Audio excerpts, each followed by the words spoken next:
which I agree with. Yes. Okay, but the point is then you go right back to, well, can't you just do this differently? We get it. You don't like his business model. You think his business model stinks. Yes. Can we please move forward? Can we move forward to how would both of you get to the next level, and what would your next level be? Because I think both of your levels are bottom feeder in your space, and I would like to see you both get to a higher level where Jesse and I could even give a shit about what you do. I want to take you to the higher level, baby. That's what we're doing tonight. We're taking it to the next level.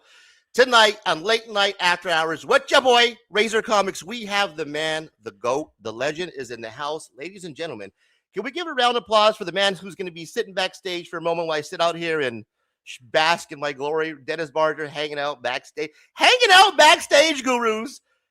Can I say that again? It's Dennis Barger. Huh? That's how we do it tonight. It is Late Night After Hours with your boy, Razor Comics. If you've been following me for a while, you're probably excited for tonight. Tonight, your boy does a victory lap. Got my inhaler somewhere. Been doing that all night. I'm a little winded from doing victory laps tonight. Having a great time backstage, chopping it up with the GOAT. And just a couple thoughts. As I chopped it up backstage with the GOAT, it dawned to me that this man is amazing. He's charismatic. He's quick. He's fast. I was fucking with him backstage about his his headset and his equipment, and it was good times, man. I can say that we bonded hatefully. Gurus, thank you for hanging out in the chat. The chat is wild. I'll be honest with you. What's going on right now is I have about 34 people watching. We have, hang on. About 35 unanswered chats. I'm going to get to your chats, right? We're going to get to the show. The intro is going to hit in a minute. Here's what I need you to do for me. Gurus, we already know it. We got the plan. We already know the bots are coming, right? What? Got to stay on the alert, right? Hit your boy up in the chat with the ones. Make sure you're human. Drop your questions. More importantly, questions. Whatever you want to know. I'm talking about blind bags, people. I'm talking about comic books. Codes? QR code. I never heard of the QR code. Is there payments? How does Brian make money? What happened to the story about Shawn? I'm not going to do the voice because I promised tonight would be informative, informative and entertaining because that's what your boy does. But I'm going to tell you what, guys, feels pretty good. I thought it was White Boy Day. It ain't White Boy Day, is it? Oh, man, it ain't White Boy Day. No, it's White Boy Day. And he's backstage, ladies and gentlemen. It's definitely White Boy Day, and it does feel good.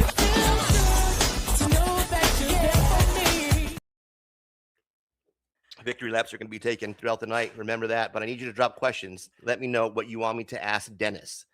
If you want to know, tonight's the night because we only get him for tonight. The guy's not coming back. So this is a one-night thing, guys. One night only. You guys need to ask what you want to know right now. And I know you want to know. Okay? So, I got one question for you. Are you ready? Because I'm ready. Let's go then. Let's go then.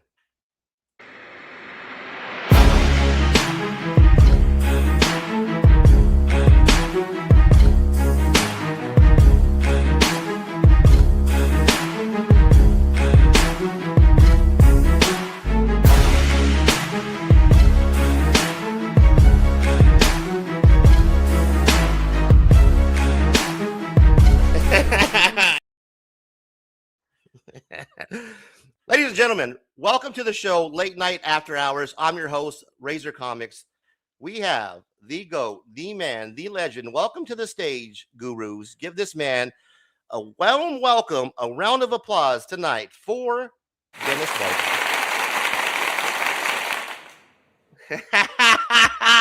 There he is.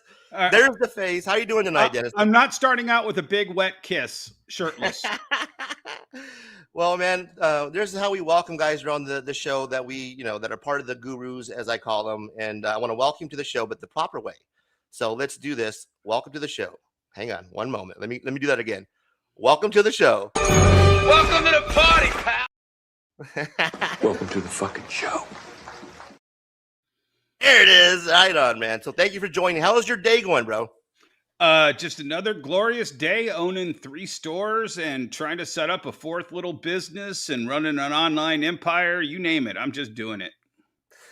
Now, before we get into the crazy comments, because I try to stay away from them because they start getting a little crazy in the chat. Guys, we have Dennis here hanging out tonight. I want to thank everybody hanging here with your boy. What we do, Dennis, before we get into the whole shenanigans and things start to get out of hand, we like to do what's called a little bit of housekeeping, if you will. So let me start the show off with a little bit of housekeeping, guys. One moment, and we'll get that going for you. Housekeeping? No, thank you. Sleeping. Housekeeping? You want me to jerk you off? This is why I decided to do this show. You were the only one that got my drop about practice, and all of your bumps are absolutely exactly what I would do. Speaking of shilling, ladies and gentlemen, this guy's got to do it. It's the memberships. It's 99 cents to join the Gurus, $2.99. We give you the shout outs, specifically what we do with the money, Dennis. Let me tell you what I do with my money, okay? And the reason why I'm doing this, and I'm doing it right now. The money that I collect for all my super chats that we'll hopefully get tonight, we don't know, for the subscribers who pay to watch the channel, for the early videos or early rants, all that money gets in a pile. And as you know, YouTube pays you out about over $100 at the end of the month, right? So this little channel takes that $100 and we give back to the channel. What I mean by giving back is it pays for the StreamYard, that's $45, and the rest is for giveaways, man. What I do is I do giveaways every weekend. We pull some books from the local comic book shop, Samurai shout out, and then we show them here. We give them to the Gurus at the end of the show during the sit covers. That's what I do. So whatever you guys can do, 99 cents, $2.99, it's the same thing. You get the same access, but it does help the show out. So shout out to the Gurus who are paying for the access. I really appreciate you guys. Give yourself a round of applause for the Gurus that are here tonight. Thank you, Dennis. I appreciate that. Little shilling moment. Now, guys, before I get to the comments, and I promise you, keep it going, right? We'll get to you, but here's what I want to do. For those who follow in the show, Dennis, late night after hours here tonight, you might not know Dennis Barger. If you're like me, you're new into the comic books, right, man? This guy doesn't know shit about comic books. So if you can, Dennis, for the people who actually don't know you, like I do, right? Honestly, I don't really know much about you other than what I see here and there on Beyond Wednesdays, Industry of Comics, which we'll get into. Can you just tell the people at home briefly what you do, who you are? Yeah. So 35 years ago, while I was in college, I decided to sell some of my toys that I had as a kid for extra college money. Realized that everything I played with as a kid was worth money. I started selling toys for about the next 5 years. And after that, 30 years ago, next month, I was on the front page of the Wall Street Journal for being the toy scalper. They had never heard of that. And so they did a front page story on me. That blew up my entire career. 200 radio interviews, 100 TV interviews. I was on Man Cow in the morning. If you're Chicago old school, you'll know what that means. That was pretty damn huge. Man Cow in the morning. Yeah. Yeah, I had 48 hours. The old TV show 48 Hours followed me around for 96 hours, which I thought was how was that, man? Was that just weird having somebody? It was weird because they were like, our car broke down halfway there. And they just get out of their little filming car and just keep filming. And the one guy knows how to fix my car, and he can't tell me because it would ruin the fucking drama. Which was really infuriating. Yeah. Fucking dickhead. But we got it fixed. We got on the road. They followed me at a convention. They followed me around. It was really fun. People did news stories about them doing the news story. So it was really fun.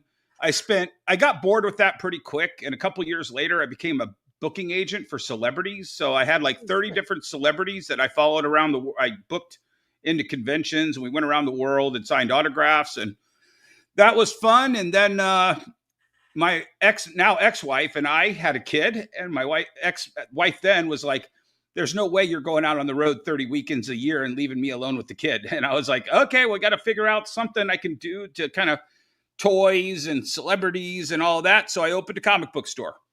Wow, that's a hell of a briefing. Yeah. And that was 21 years ago. last month, and I got bored with that because I was always fighting Diamond and some of the publishers, DC and a few of the publishers. And I knew there was a better way to do it. And I kept piecing all these things. And then when I finally said, I'm done selling new books, I did it twice and I kept coming back. And then I was like, then COVID hit. Like I stopped selling new books in fall of 2019. And then 4 months later, the entire industry shuts down. So I started doing like these podcasts. I was watching these podcasts and people would invite me on their show. Still not sell new comic books? I have not. Well, I did a couple variants during that period of time, but I have not sold any new comic book in the last 3 years. Really? Okay, that I did not know. So I'll give you a rundown, but if you go to my YouTube channel, you can see the last 2 years worth of videos. I spell out why I opened the new concept store. I realized that, and I think there's only 1,200 comic shops in America right now that sell new books. And I was sitting there going, okay, those 1,200 people are trying to sell to roughly 100 to 200,000 people who buy new books. And that includes the flippers and the speculators and the readers and everything. Gotcha. So I said, those 1,200 people are chasing those 200,000 people, and they're trying to, entice them with 20% off so they don't go to their competitors and all this. So they're lowering their bottom line. And I said, why can't a comic book store be kind of like Cracker Barrel? And if you've ever been to Cracker Barrel, it's a gift shop attached to a restaurant. And you're supposed to buy something in the gift shop. Like when grandpa's paying the bill, you're supposed to wander around and say, hey, buy me a peppermint stick. Buy me a T-shirt that says, Jimmy Buffett's Margaritaville or whatever the hell they're selling. But I'm like, none of that equals Cracker Barrel. It's just what they want you to believe. So I said, why can't a comic book store just be what I think a comic book store is? And will normies even know the difference if you don't have Absolute Batman? You got to figure there's easily 100 million people that'll see a Batman movie. And there's only 200,000 people who even know what Absolute Batman is. Right. I want the other 99 million 200 or 800,000 to buy a Batman comic from me because they don't know that there's a Scott Snyder Absolute Batman. Right. Does that make sense? Yeah, but are you picking up all 114 variants to sell in your store? Oh, no, never. and I don't have to because of this business model. So I opened that model up 4 years ago, and within the first 2 months, it was so much more fulfilling and happy and successful than the previous 20 years or 16 years of doing new books. So I was like, fine, I got to try this with another genre to see if it works. So I then went right next door to that store and opened an anime, record, and video game store. Okay. And within 2 months of that, it was matching what the other store did. Matching. Okay. Matching. Not blowing it out. It didn't cannibalize it at all. Gotcha. So then I had an opportunity to open a third store 30 miles away in a much more prosperous mall. Now, meanwhile, all of these 2 stores is in a dead mall. There's only 2 anchors, Bath and Body Works and Spencer's, and then my 2 stores and a whole bunch of littler stores. Wow. Okay. That's called a strip mall out here. Yeah, exactly. Phoenix. So I opened up in a prosperous mall that has an Apple store, a Foot Locker, an American Eagle, a Victoria's Secret, like all the big names. Right. It starts doing 2x what the other little stores did. Gotcha. So overnight, I'm like, this is the business model. I don't need the industry anymore. I am now completely insulated from the comic industry. And at that point, I was like, you know what? I need to tell the world about this. So I started doing my YouTube videos. And at some point, I was commenting in Brian's chat. You don't know about the industry. You're totally wrong about this. And eventually he asked me to come on as a co-host. Okay. Is that how you first met Brian? Yeah, just in the chat of his 3 shows ago when he used to do the Tales from the Flip Side, or I don't know all the names. He's been on so many shows. Okay. And, so much drama evaporated several of those shows. And then he started this new channel, Beyond Wednesday. Right. And I just would chat occasionally he'd bring me on if it was something I had something to do with. And I'd, just kind of pop in. And that's when he started the industry show. Jesse started it. I joined in on the 3rd episode, I think. Gotcha. Shout out to the chat. We got my guy, Scotty Mac, dropping a $5 super chat. I appreciate you, brother. That's a good way to see me, the chat. Not to shill, but that's a good way for to see what the fuck's going on. If you drop a super chat, it pops up. So $5, somebody had Brian a tissue. We'll get there. We're getting there. We're slowly, we're building. This is the channel, guys. This is Wonder World Comics. You have a YouTube channel. I noticed that you started it in 2019, but it just really started popping off. Is it monetized? Because I haven't seen any ads scrolled across when I was watching. I don't know. Here's the first thing. I don't know how to do that, and I don't give a shit. I don't. I make my money in my stores and on my online business, and I'm happy with the money I have. It makes me very comfortable, and Gotcha. That's the website to follow for the tube, right? And then of course we got the Instagram as well. If you want to give my man a follow to see some of the Pokemon and some of the other Instagram posts he's posted. I saw something about Pokemon Bubble and some other good shit to follow my guy. Wonder World Comics, Dennis Barger is in the house tonight. Ladies and gentlemen, we appreciate you stopping by. We got compensated anarchists. Let's fucking go stopping by. Niobe Comics, who's in the retail comic book business from both ends. Nope, both ends. You guys catch that one? All right, that's okay. While we wait, check out Niobe eBay store. Yeah, we're waiting, brother. I'm dropping the link right there for Wonder World's Comics so you guys can follow him. My man, Dennis Barger. Figure Drawing, thank you for stopping by, guys. We appreciate you. Now, even though this is a drama show, it is comic book community, guys. That's first and foremost. So I'm going to be honest with you. All are welcome. All are welcome. You're all welcome to hang out in the chat. Drop your questions for the man here tonight. Dennis Barger, I'll start off with the very first question that everybody's on their minds dying to know. Where do you buy those sick threads? So there are about 3 places I buy all of my costumes. And I call it a costume because if you're in this business, this is my uniform that I wear to work. So this is from a company called Roosevelt. They sell really expensive $75 shirts at conventions and online. This is the Jim Lee 1992 Impel card set version. All right. Good Lord. And then I got another shirt company, and I'm not shilling because I don't make a penny from either of these. In fact, they charge me full fucking price. The other place is Rewind Era. And that you just type that in on YouTube or on Facebook or Instagram, and you'll find their page. Follow them. They've got so many damn shirts. I probably own 15 of them. And then all my pants are usually either just pajama pants I buy at Walmart or from a company called Legging Glass. And they set up at a few conventions. They were set up at C2E2 last year. And I own probably a dozen of those. I get my threads at K-Momo. K-Momo. I appreciate you. Thank you, Scotty Mac, for gifting the 10 memberships to the new gurus. We have our guy, Dennis Barger, stopping by, hanging out in the chat, my man. I appreciate you. Again, this is late night after hours on Razor Comics, hanging out. And I got a question, a real one this time. When you started the industry, a comic show, you started doing that, hanging out on the panel. When did you first meet Shawn? Well, so let me just say, I came on episode 3 of the industry show. Okay. Then episode 5, I was told there's these 2 guys, Shawn and James. And James is from Mad Love Comics. And Shawn is from Comics Elite.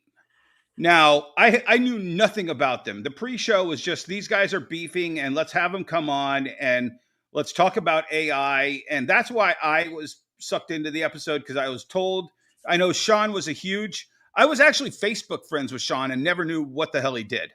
Okay. He would just post comics and I was like, okay, it's another one of my friends posting comics.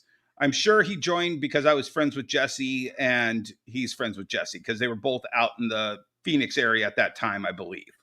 Okay. So, and Jesse used to be in Phoenix, but now he's in Florida. Right. So he sold the Jesse James comics and moved out to Florida. Yeah, it was on the west side. Yeah, I was there. Yeah. I've been I was there when he used to be next to the Denny's. Like I said, my dad used to live out in Peoria, so I would go hit all the comic shops when I was out there. So when he used to be right across from Denny's, and then he actually moved right up the road from where my dad lived in that strip mall over in Peoria.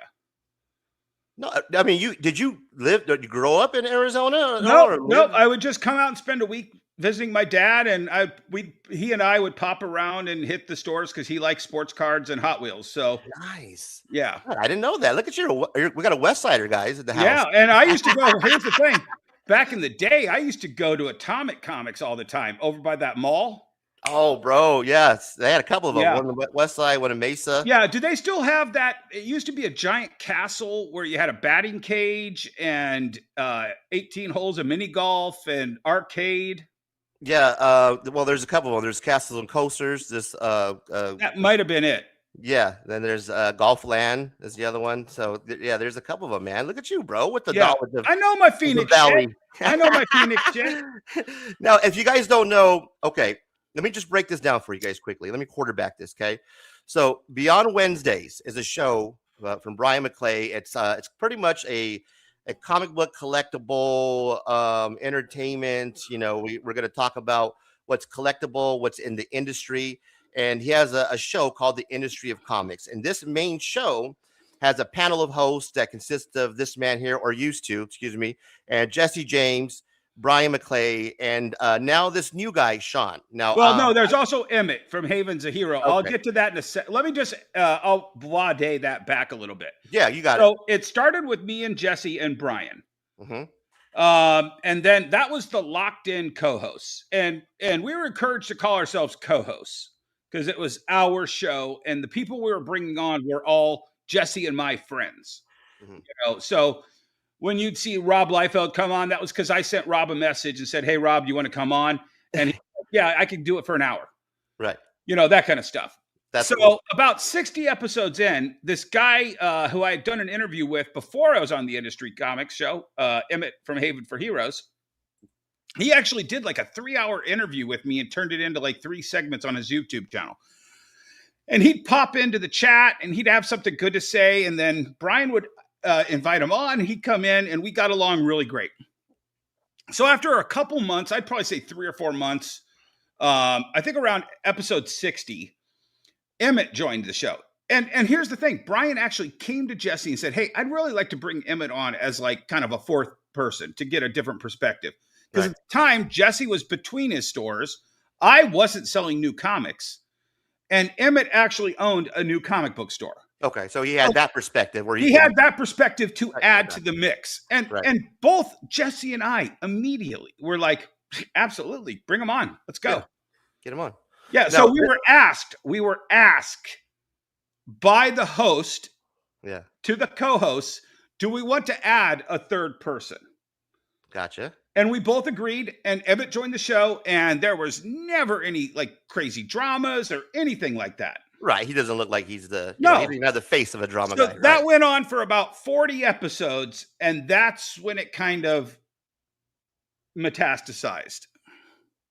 Now, this is the first time that you actually met Shawn, and I'm going to play for the gurus and for the followers who don't know or don't watch, because there's actually quite a few of the people that follow my channel. Shout out Rogue Fed and others. They don't actually know. Like when they watch me, I'm kind of introducing them to this comic book community world, right? So they're like, they're intrigued.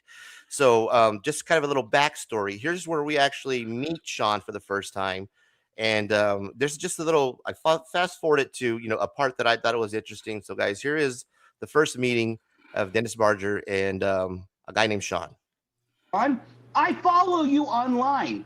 You're a fucking lunatic sometimes with this. Okay, here, I'll trigger you. One from one lunatic to the other. Let's talk about the Wheelers for a second. If you want to see Shawn. Wheelers Arizona natives as well. Well, used to be, and then they've Shout out Wheelers. And Shawn fought the Wheelers constantly online, so that's why I brought that up. Yeah, and I know Mindy and Yeah. the Wheelers. Shut up. Really I don't need. triggered- I'd rather not. This I don't is give a this is shit about supposed the to be. Wheelers. Why would I care about Well, the Wheelers? and I don't care about them.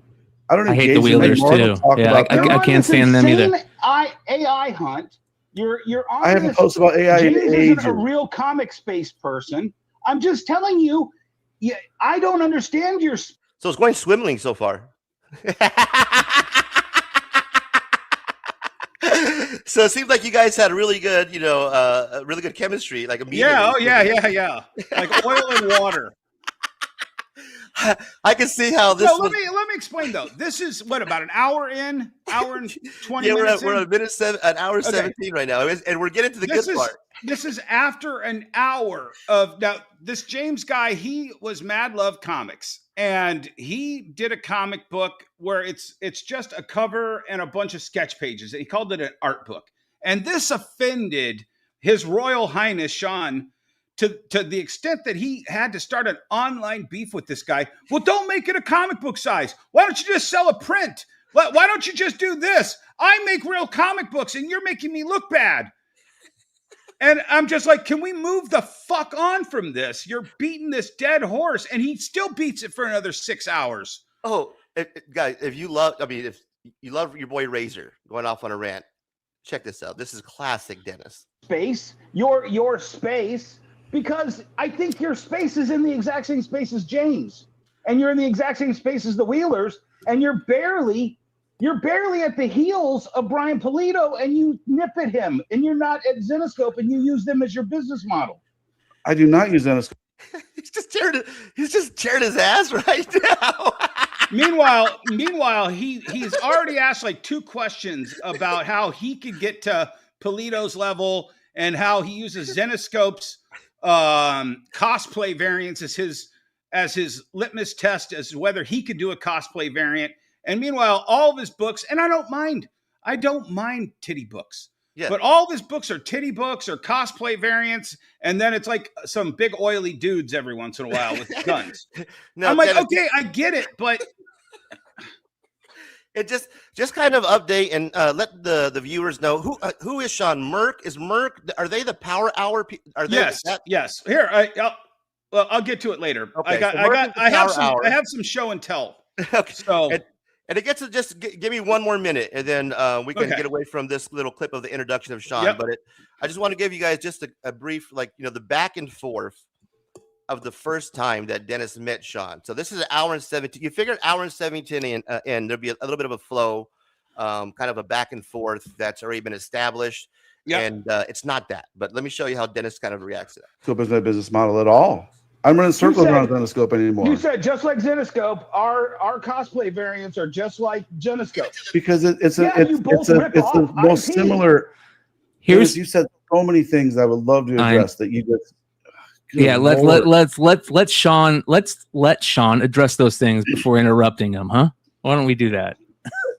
So look, it's clear this guy.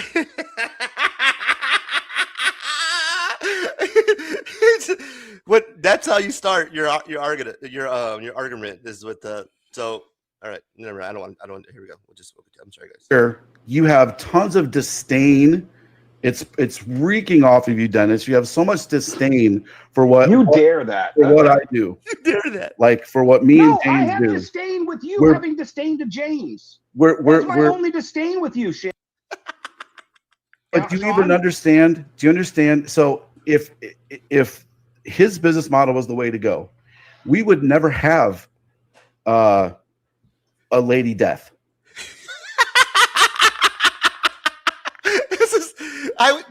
Honestly, Dennis, when I was watching this, I was doing the exact same thing you were when I was trying to get through this at 1.5 times the speed.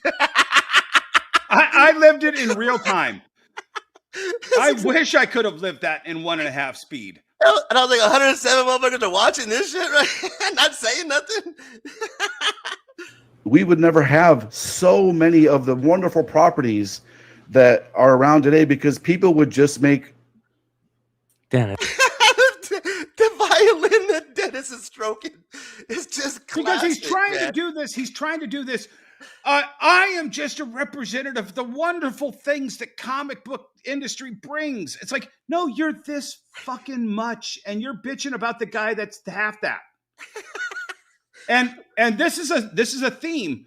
Shawn uses Brian's platform to attack anybody he thinks hurts his business, because his business is struggling. His business is not as successful as he pretends it is. But go ahead. Okay, and I got questions for that. So let's just, if you can, we'll hold on to that and we'll circle back, if you will. If we could just let me just give you another one. We're almost done breaking down this Shawn video, and then we'll move right into it.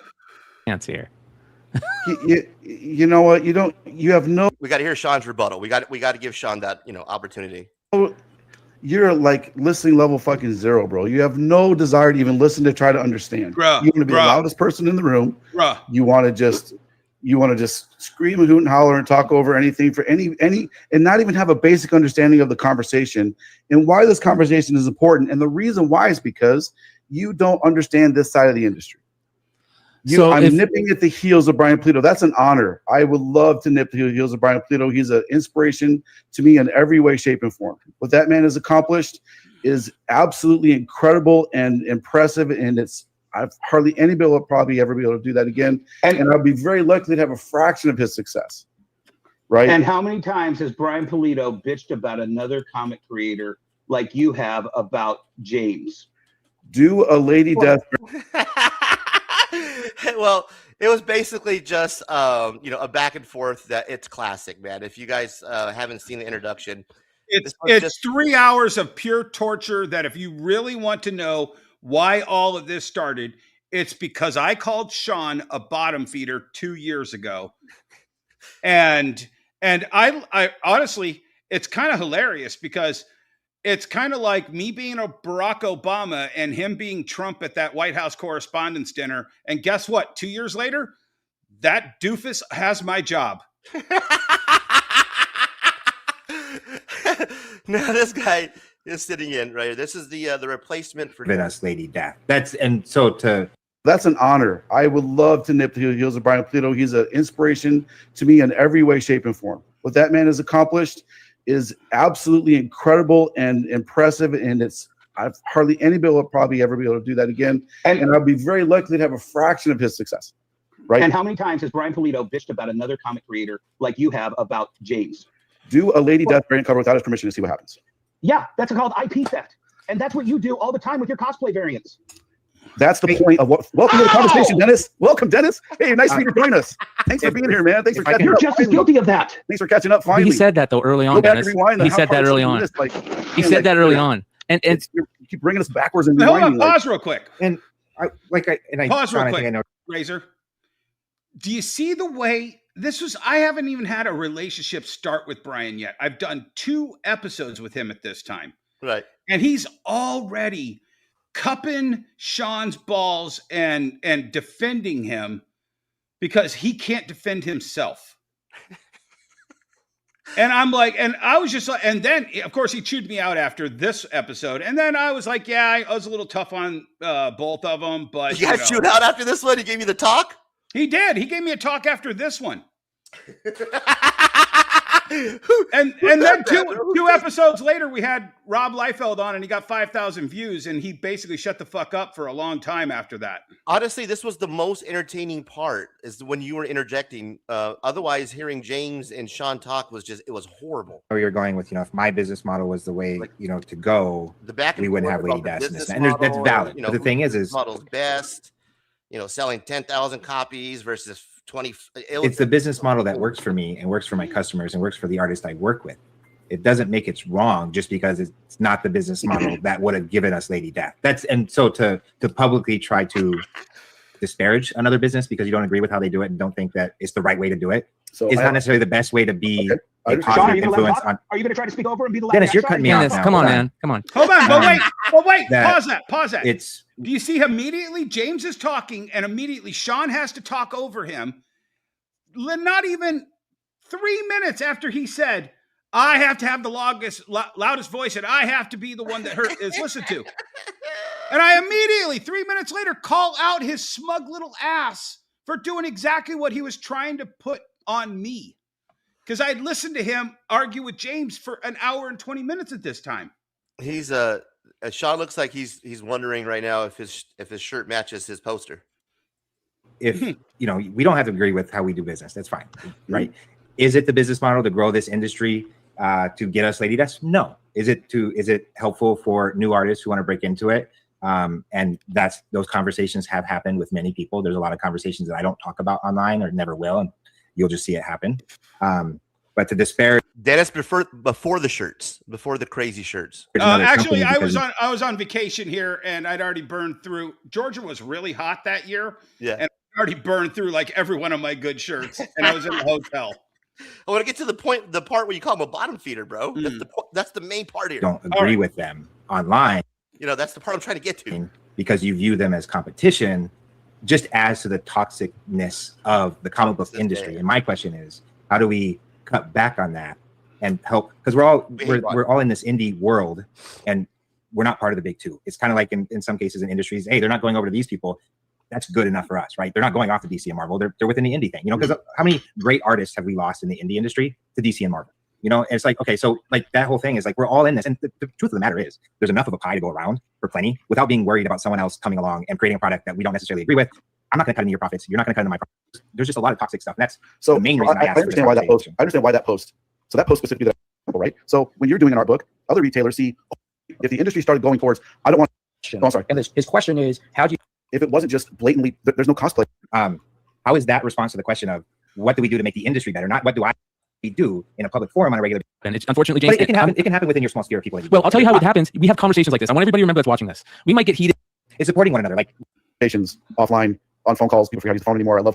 Can't get to where you call him the bottom feeder. Well, this is the video where he calls him the bottom feeder. I don't remember where. I thought it was actually closer to the end, but man, this conversation just was hilarious, bro. It was funny, but if you see my frustration, every time we'd get past it and close, right, Shawn would drag it back to, why can't you do what I do right now? And it took Shawn several years to get to that point. And he's basically gotten to a point where he can make his own books now, and he wants to pull the ladder up for guys like James here. And it's like, bro, give him time. At this point, I think James had only had 17 months. Yeah, 15 months or something. 15 months of doing what he was doing, and Shawn had several years. Don't fucking hold that against him. He's, Yeah, it was a weird introduction. I'll be honest with you, and that was 2 years ago, right? Yeah, 2 years ago, almost. So you guys been working back and forth with each other for 2 years. Well, no. So he did this episode, and then I want to say Brian brought him on for another episode about 20 episodes later, and then he brought James and him back on, and James had actually started creating comic books, which is what Shawn demanded of him. And it was just absolutely just Shawn. Anytime Shawn had a beef with someone, he would go crying to Brian about coming on our show to have the beef out. What a fucking dynamic, bro. because at the time, I think Shawn was in Phoenix, and he probably had Brian's ear, and they'd talk about this and that and the other thing. Right. And we would just be told, hey, Shawn's coming on again. Okay, great.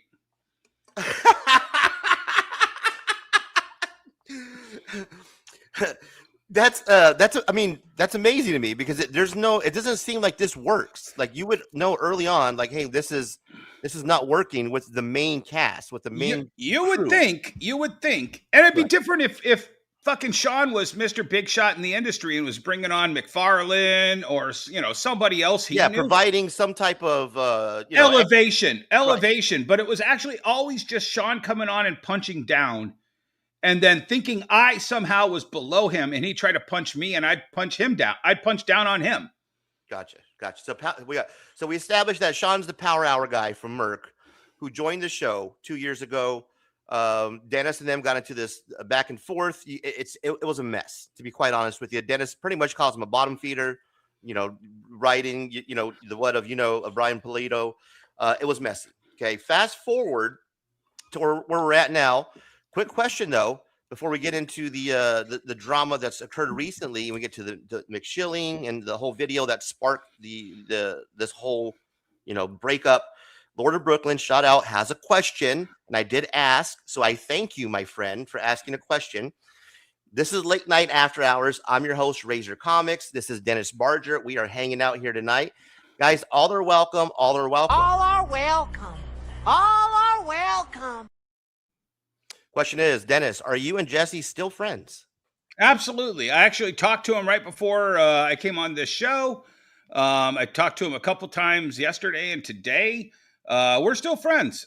We talk about, here's the thing. We don't have to talk about all of this industry of comics show drama. Jesse and I have been talking for over 20 years. We've been really good friends in the industry because we both had the same mentality about the industry. Gotcha. We survived it. We both survived it. I mean, when Jesse and I, well, Jesse's been doing it for 40 years. I've been doing it for 21 years. When Jesse and I first started, there were over 2,000 comic shops. There's easily almost half of that now. Oh, wow. So that's good. Those are real numbers, basically. You're not just saying, oh, Yeah. So there's about 1,000 comic shops? I think there's 1,200. Jesse thinks there's 1,500, but he's been saying where in the lower part of the western part of the United States. There's a lot of people who have opened up as comic shops, as one or two die, 3 or 4 start, but they don't last long enough for us to even count them. Really, that's amazing to me. Yeah. I did not know that, to be honest with you. That's crazy numbers. That 1,200, 1,500 comic shops is what left in the nation. Yeah, and that's why, long story short, that's why selling more on eBay and live selling platforms get you more audience. Wow, that's a trip, man. You just hit me with something. That wasn't even dawned to me that those numbers are that small. Those are small numbers, brick and mortar. We're talking brick and mortar, right? Right. Wow, that's a trip, bro. And then, just for shits and giggles, when we were first sold on Shawn joining the show, being told that Shawn would be joining the show, we were told Shawn owned a comic book shop. And apparently for a brief period of time, he did. Okay. But from what I've been told, that store was only open for like 90 days. He couldn't even hack it past 90 days. And then he just does his online selling out of a warehouse somewhere. So, well, he was making, okay. So let me play this for you. Tell me something about this Mark Spears $10,000. First of all, hold on. I got to tell the audience something and tell you. Sure. So remember when I said I started my business in college? Right. So when I started that business in college, I was going to college for radio, TV, film, and a business degree. Right.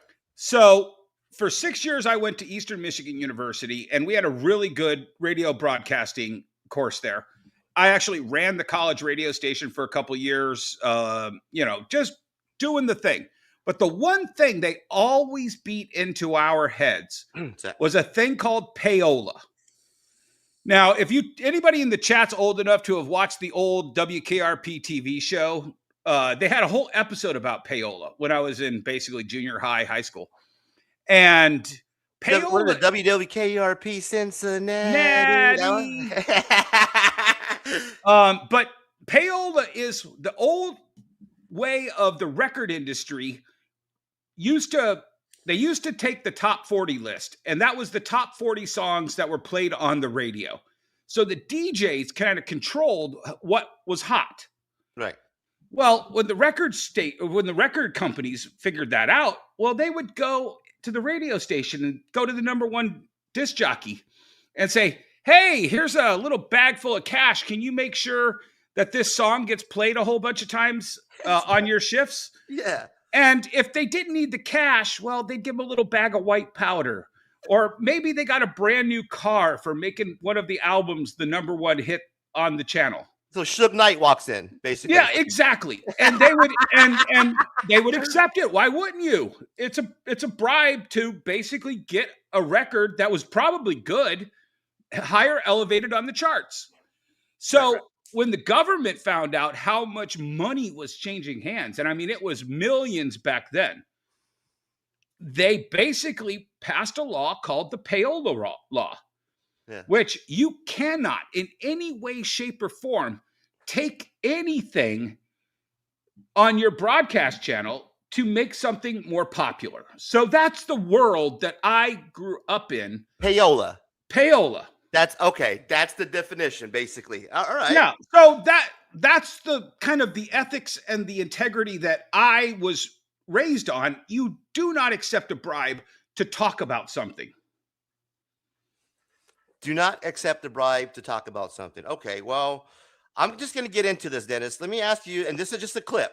Dennis, this is not the full video. Okay. This is just a clip, and we can pause it and stop at any time. You tell me. I'm following you, man. You lead, I follow. I'm going to play this clip, and then you tell me when to pause it, what do you want to get into. Sounds good. Always. That real quick, just to tie up all this whole thing about sponsorship and stuff. Wait, that's the third clip. The first clip is the one of Shawn talking about he's trading his comic. Mark Spears, gotcha. That one. Wrong clip. No, you're right. Hey, man, you should be running the panel back here. And I got a private buyer for the Mark Spears 1 of 1. It's going to go for yeah. Okay, we got Mark Spears. This is labeled Mark Spears, $10,000. $10,000.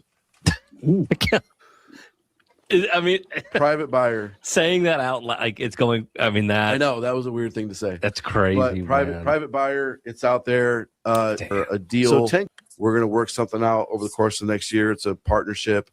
I already love the guy, a friend of mine. It's gonna be awesome. Looking forward to it. So anyway, really cool. That's what's happening, guys. So about $10,000 Mark Spears deal. That means what did you do? What did you do? What's that about? So he teased it at the end of one of his episodes. But what's interesting is, do you know when that episode ran? When?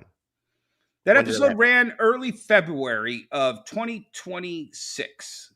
Oh. When did you run that clip about me calling Brian a shill on his show?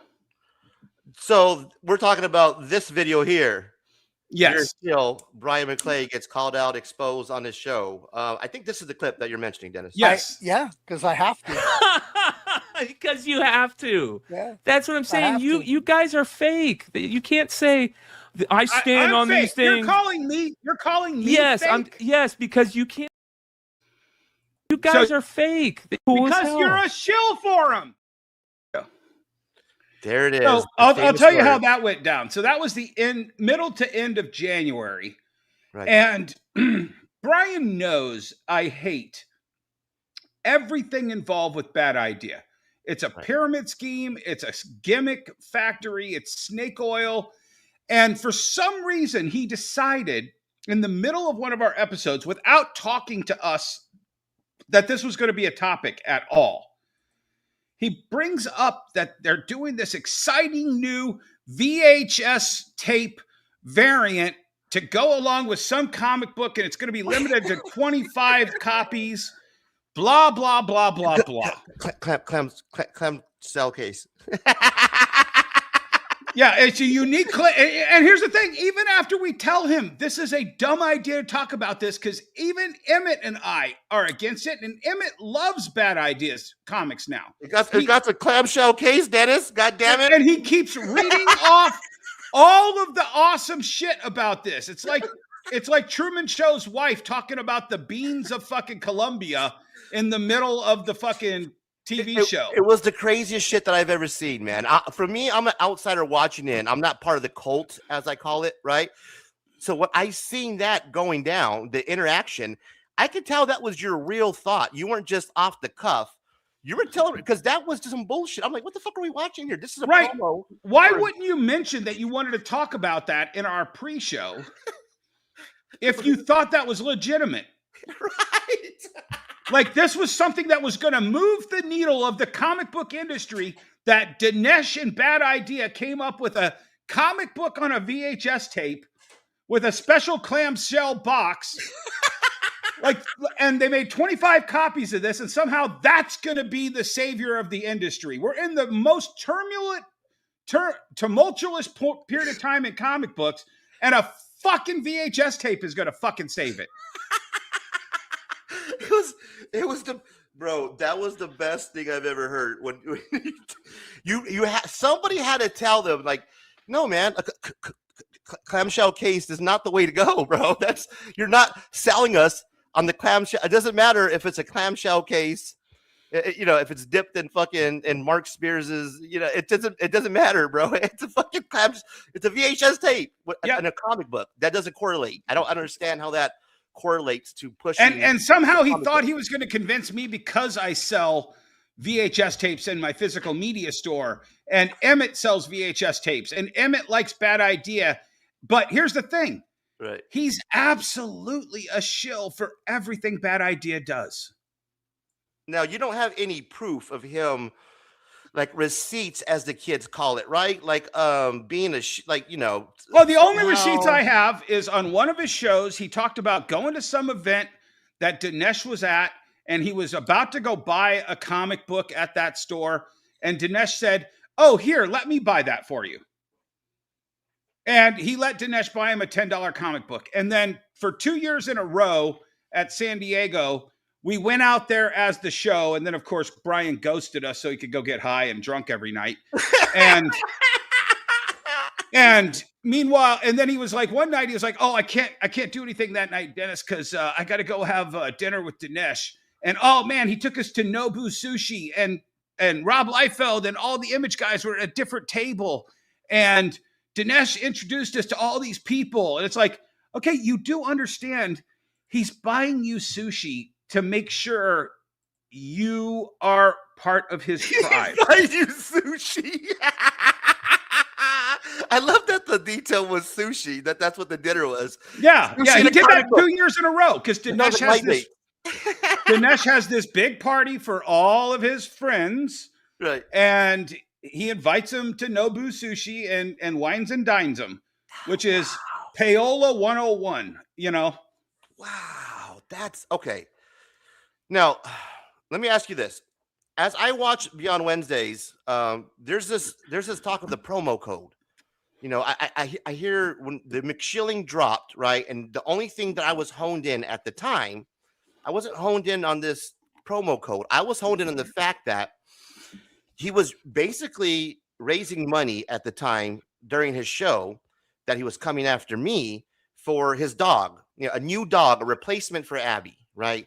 Yeah. So my whole point of my video, not even introducing anything about a promo code, about blind, anything of that nature, was that this guy basically just took money from people and didn't even buy a dog. Like, that's the basic point of what I was trying. Right. Well, I don't want to get into the dog situation. No, I understand that. Because actually, what I'm saying is what I'm trying to get to is the backstory is what would evolve from what calling out Brian on a shilling incident separate. Basically exposed the promo code and the a separate situation having to do with this. Well, VHS. So what you don't know, and I don't know all the details with the promo code, right? But several months ago, Brian, in a pre-show with me and Jesse and Emmett, basically was saying, "Hey guys, I just signed this awesome new deal with Dynamite, and I'm going to drop a Dynamite code for a variant. I don't know all the ins and outs, and I'm going to say it wrong, but it's not suable, so don't worry." It was basically Brian would shill for Dynamite, and Dynamite would get this coupon code, and somehow Brian was going to get a percentage of whatever was brought into Dynamite back. Now, first of all, I've been in this industry for 21 years. I've known people in this industry for 35 years. If there's one rule that I've been told by everybody in the know, you don't trust Nikki Barucci with counting money or counting issues or anything. He overproduces stuff all the time. Things that are sold out all of a sudden end up on a quarter sale 2 years later.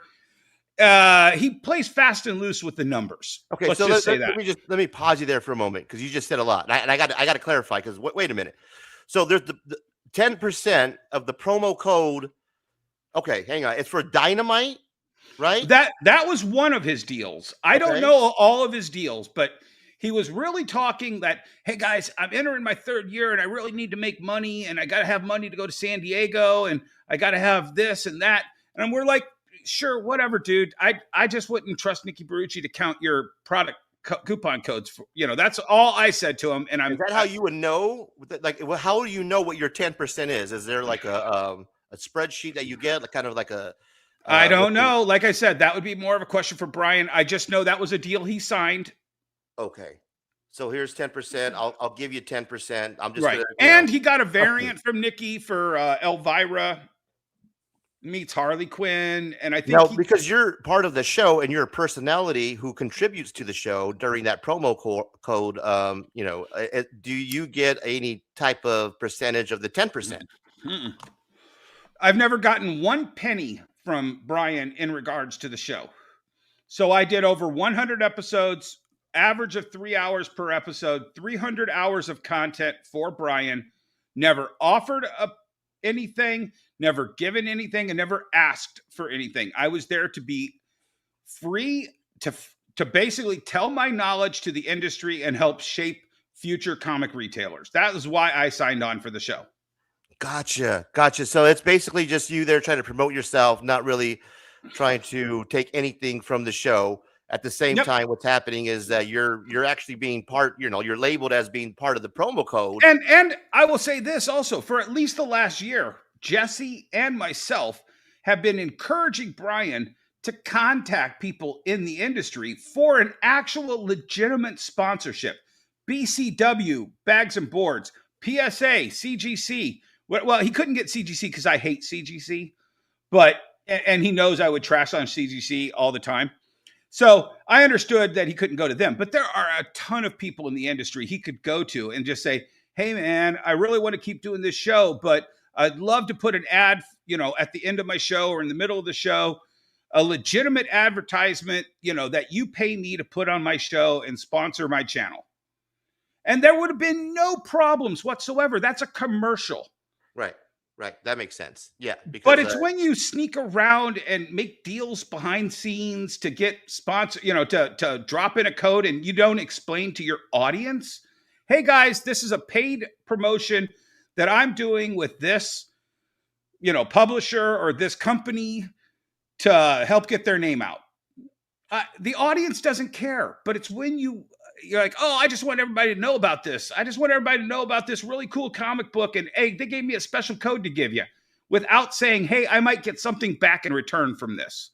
Well, that brings up the question of just being authentic, right? Yes, absolutely.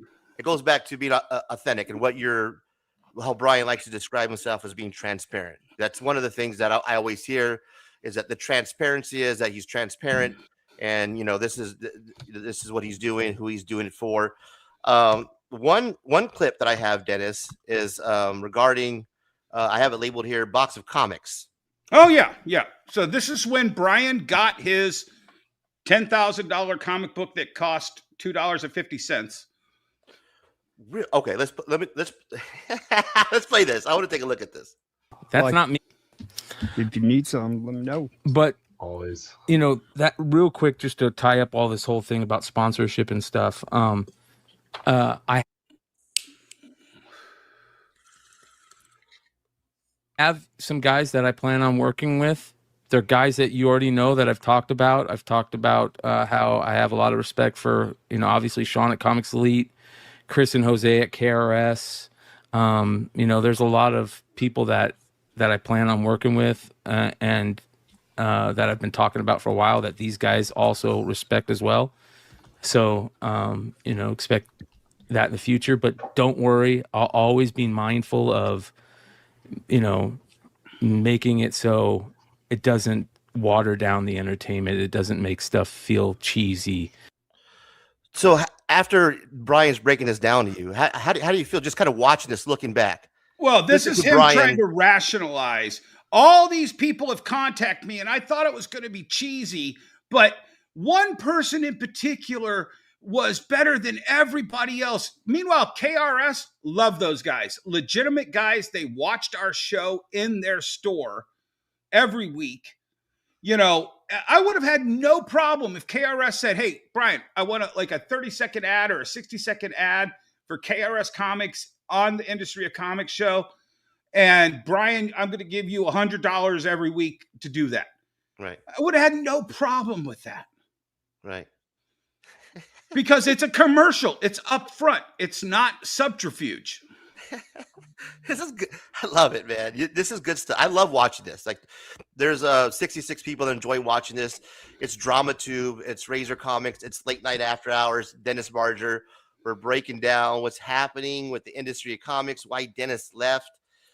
Was it shilling? Was it not getting along? Was it a combination of both? We're trying to figure out exactly what led to the breakup. And this is just giving you a piece of the endorsements and the Brian explaining exactly the cheesiness, evidently. I'll do my best to keep that at the forefront, and these guys are gonna check me on stuff, if they think it's that way. I expect them to, just like I respect their opinion. Dude, I'm just excited about these BCW cases. Bro. Like I just only want like 3 of them, dude. Like, oh, this is the third video. I'll tell you what, I you played the third video second. Oh, my bad. You got to do the box opening. It's the 13-minute episode. The box opening, yes. The 13-minute box opening. Okay, that's. And you can play that at double speed because he takes forever to open the box. Yeah, let's do that.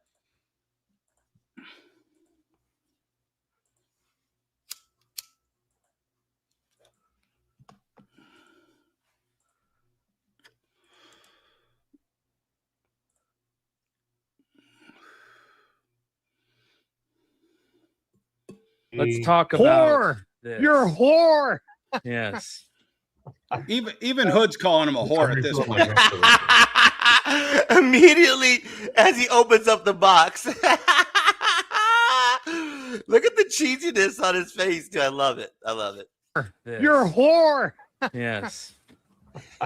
So yes. This is amazing, man. I appreciate you bringing this. Well, I'm refilling my drink for this one.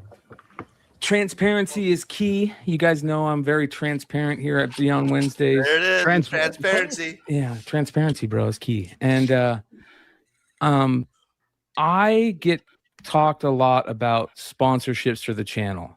Okay. My mind changes all the time on how I handle sponsorships. Like, basically on how he's getting paid. On what dinner he's accepting, basically, for that night. That's how it sounds to me. It's weird to me. It feels weird whenever somebody asks me about, hey, can I sponsor the channel? Shout out to a lot of people have asked me over the years, KRS, Comics Elite, or two that pops off right away that have been asking me for a long time. And recently I thought to myself, well, it feels so weird to me having a sponsorship, and like, how do you handle that? What is it worth? Hit pause. He literally at this point had spent a year bitching to Jesse and I that he needs to make more money. And we told him, have a actual sponsor. Right. Why don't you legit sponsor? And like meanwhile, sponsor. And also part of the reason we were supposed to all go out to San Diego together, all supposed to go to Orlando together, all supposed to go to New York Comic-Con together, was so that I could introduce him to the people who could give him sponsorships. And I'd call him at like 1:00, and I'd already been at the show for 3 hours. Like, hey, Brian, are you coming over to the show? I got to introduce you to some people. Oh, no, man, I got wrecked last night. I'm going to be over in a little bit as soon as and it was like, okay, cool. 3:00. Oh, dude, no, you know what? I hurt my leg, and I'm probably gonna take it easy today. I'll be over. It's San Diego. Yeah, get your ass up, man. It's fucking... You've already slept in the first 6 hours. Or no, that was New York was 6 hours. Right. San Diego was like it's like 2 or 3 hours, and he'd roll in. Right. So go ahead. Sorry, go ahead. You did it good. You do a good Brian McClay, by the way. That was excellent. For this channel, and part of it is that like imposter syndrome that we all have, where it's like, is this what this channel provides? Is it worthy of a sponsorship? And it feels weird for me, it's talking about that. So usually when somebody asks me about a sponsorship, I kind of say, yeah, we'll talk about it in the future. Yeah, okay, we'll talk about it, just because it's weird for me. So That sounds weird to me. When year 3 happened for Beyond Wednesdays, my plan was always year 3. I wanted it to start making money on its own, and which means, I need to start talking about sponsorships. And my mind changes all the time. I go back and forth. Recently I said, maybe I just need to have like just one retailer that sponsors the show for a certain amount of time, or, and then like that way it doesn't feel weird, or it feels like I'm, just telling you guys stuff, even though I'm not into it. Like there's all these weird things. So my rules, I've kind of had this rule that I'm running by, that if I don't like what I'm talking about, I'm not going to talk about it, because it's going to feel cheesy, and it's hard to deal with sponsorship sometimes if it's something that you're not into. So I don't ever want to necessarily say to somebody, hey, I'm not into that. I don't want to, So, but that's one of my things now. Like I tell people, hey, if it's going to be, if you really want a sponsorship, or you want me to, there's some type of payment here, it's got to be something that I actually like and that I'm cool with telling you guys about. I've learned my lessons in the past. Now, meanwhile, hold on, pause for a second. Yeah, I got a question. Okay, go ahead. Well, go ask your question, and then I'll make a comment. Does it seem like that it changes based on the friendships or what he has going on, that sponsorship wise and endorsements? Is it just based off who's just fluffing them the best, basically? I guess, is it just, in other words, putting it up until this time, and this is what I believe. I don't have receipts for this because I am not Brian and I don't know. I think what he considered a sponsorship was, hey, Brian, here's some free comic books to sell on your live streams. And when you collect that money, use that for the show. And you would see some of his openings prior to this. Okay. And he'd be like, oh, man, I just got 3 comic books from this place. Oh, I ordered these 2, and they threw in a couple extra for me. So I think that was kind of the quid pro quo for quite a while, was,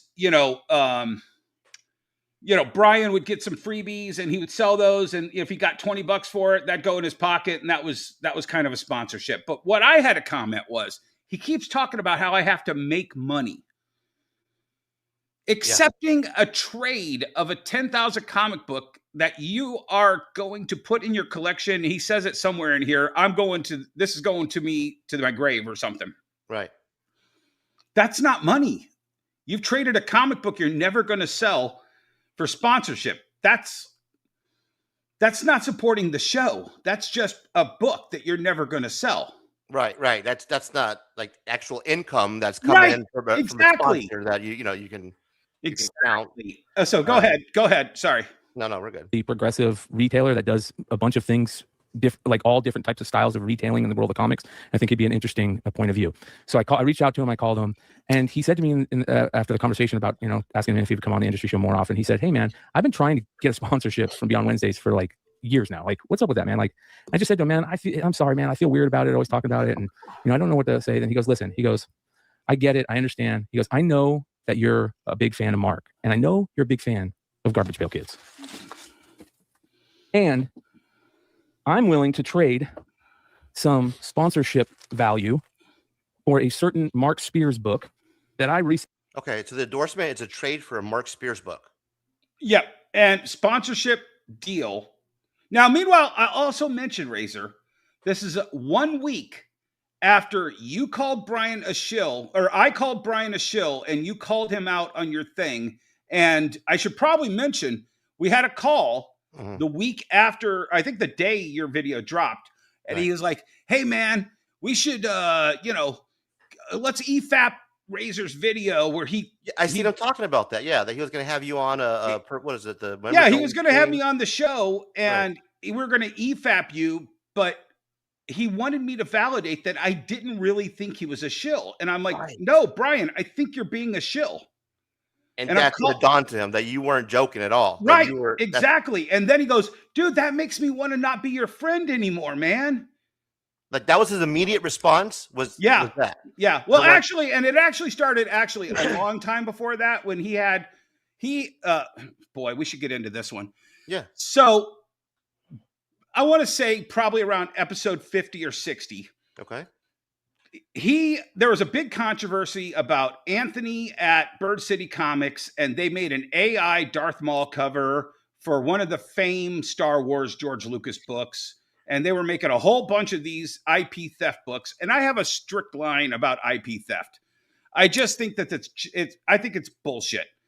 And to validate that is bullshit. So we had a pre-show, Jesse and myself, and I can't remember if Emmett was on the show then or not, but he had the pre-show with Jesse and I. We're like, we're going to talk about Anthony, right? He goes, oh, yeah, absolutely. I'm going to invite Anthony on the show. And I'm like, great, because we really need to hash this out because this is not good. He has to change his ways with this shit. He's way more too legit. Yeah, so you're basically just giving him some advice.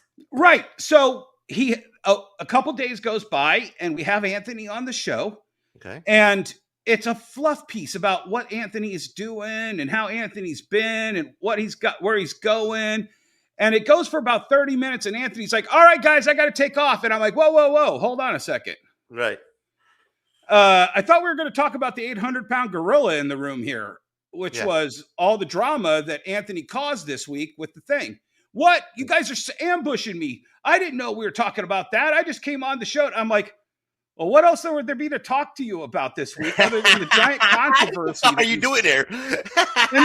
But here's the thing. Brian just starts going, Dennis, this is inappropriate. This is inappropriate. I'm like, we had a talk about this on the pre-show, Brian. This is the whole purpose of Anthony coming on here. That's to me, that's definitely. So when the show was over, he started screaming at me. Okay. Like in front of everybody. He's like, Dennis, this is why you have no fucking friends. You fucking ruined my friendship with Anthony tonight. Fuck you, Dennis. This is why everybody hates you. And I'm just like, oh, this is kind of interesting. So you value Anthony's friendship and doing this thing that we've talked about for 50 episodes, which we think is wrong in the industry. And you're yelling at me that I have no friends. Wow. He's giving you a scolding. He's giving me a scolding.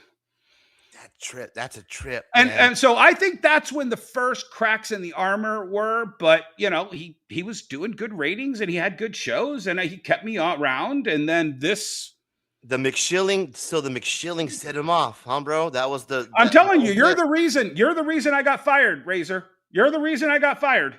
We got to hit the we got to do it, ladies and gentlemen. You heard it right now. Only here, Razor Comics. Did you break that news, Dennis?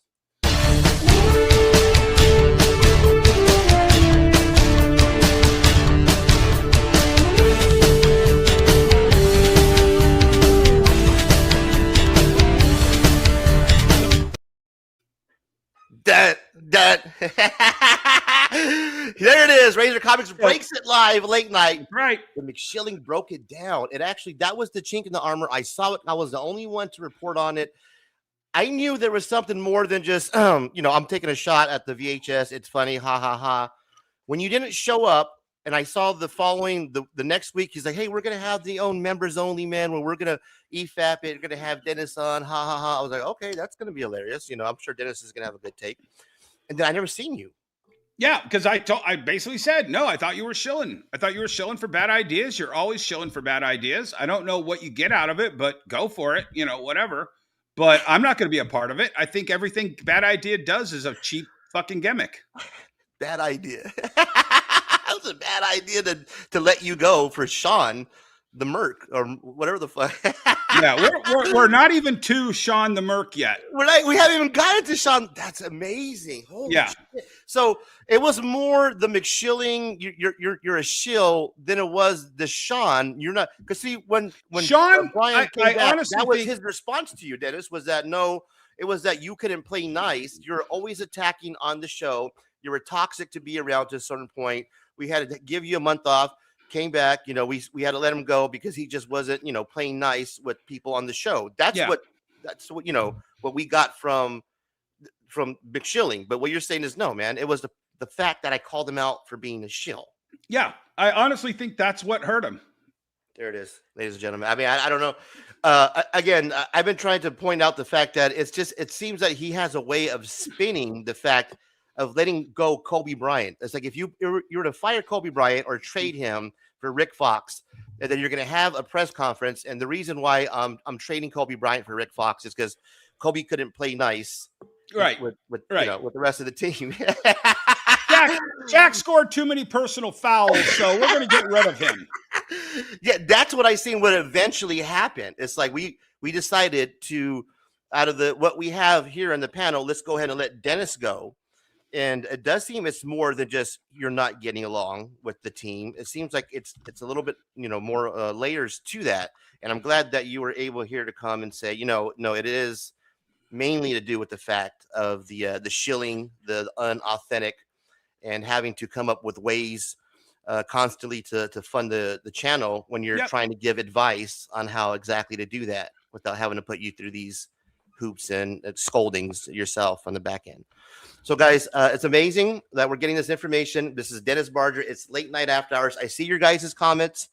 I appreciate you for stopping by. I have to do this though, Dennis, before we go any further. I have to, man. So just give me 5 seconds.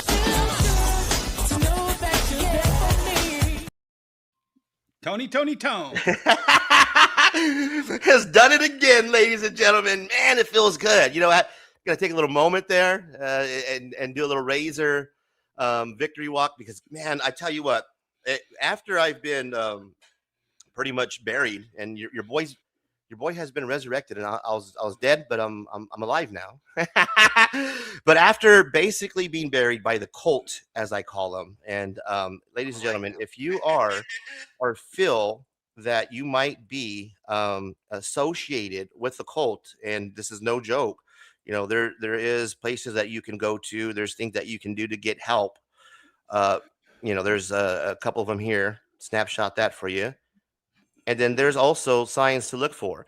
And I joke about it. I make fun of it.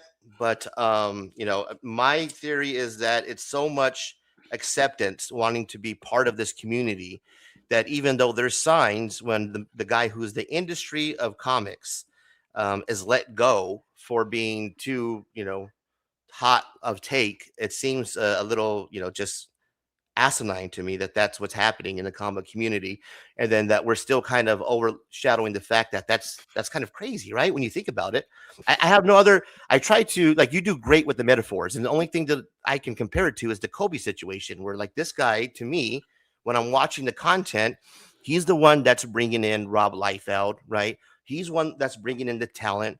He's the one that has the and Jesse brought in quite a few people too. Right. So you're doing more than what you have to on a show where you're not actually making any money for yourself. All you're doing is getting your sponsorship or who you are. And he says that he'll promote your show and talk about your whatnots. And I'll be quite frank with you. The times that I've watched the show, for the periods, the chunks of time that I've watched it, I didn't see any of that. Now, I'm sure, obviously, it's happened, but it doesn't seem like there was a lot of that. I think there was just the, you guys know already that Dennis is here and who he is, and it didn't feel like you're being promoted while you're not actually being paid at all. It wasn't. I wasn't doing that show to make $1. Right, but at least talk about what your businesses are, what you got going on. I didn't see too much. I know that happened, but I didn't see too much of that. And the thing is a handful of people have ever come into my store and said, "Oh, I watch you on the Industry of Comics show. Oh, awesome, dude. Let's talk for a few minutes." Boom, boom, boom. Right. But it wasn't like I was like, "Oh, I've got you. I did the show and I've got you in my spider web. Now I'm going to sell you comic books. Finally, the Industry of Comics show has paid off for me." That's one of my questions here, to be honest with you. Listen, Dennis, I have post-it notes of questions, right? So let me ask one of my post-it notes of questions that I have here for you. All right, just give me 1 moment while I pull up that post-it note. Yeah, and I just did a notepad on my phone, so. Oh, here it is. Okay, it's just that. So speaking of that, right? Being that you're just promoting yourself on the Beyond Wednesday Industry of Comics show, what percentage over your bottom line that you feel was affected by just simply promoting yourself? Like, can you measure how much you were actually bringing in? Like, people would come in and say, "Hey, I'm buying here at the shop today because I seen you on Beyond Wednesdays." Or on. I mean, maybe $20 to $50 a month. So that was the effect that the show had from you being on there for the countless hours, number of years. That was the effect to the total that you're bringing in on your end. Okay. Yeah, it was not insignificant to my bottom line, me being on the show, other than Wednesday morning, I'd sleep in a little bit later and I would get to work later because I was up till 2 a.m, doing the show and doing the after show, etc. Wow. So I might be a little tired and work a little bit slower on Wednesday. Right. That's good stuff, man. Let me get this other one real quick. I have it here. Okay. Yep, go ahead. As you come across a lot of people in the industry, people working with you, whether it be on YouTube or in the comic community, have you noticed that a lot of the industry, comic community, people that you work with come up as unauthentic and end up flip-flopping on stances? So let's say that I'm taking a stance to say on AI, or I'm taking a stance on an endorsement. Do you see that there's a lot of just basically switching their stance, flip-flopping based on circumstance? Yeah, I honestly, there's a lot of people that I think are very hardcore with their feelings and stances. I'm one of those. But I think a lot of other people are like, no, I just want to make the money. I'll tell you a funny side story. So there was a convention called Pittsburgh Comic Con, and I did that show for like 10 or 15 years and never had a problem. I set up at it. I booked clients into it as a convention booking agent. And then one year, the Detroit police, the county of, I think it was Oakland, reopened a cold case on the guy who founded the Pittsburgh Comic Con. Okay. And he apparently, well, I think he was convicted once or twice for murdering his wife. I was actually a witness in the first trial. Holy shit.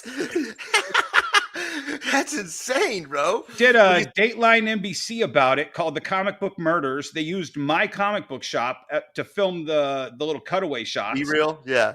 You know, and I was like, yeah, I believe that he murdered his wife. And I talked to like a whole bunch of the old school Detroit dealers, like, oh yeah, we all knew he murdered his wife.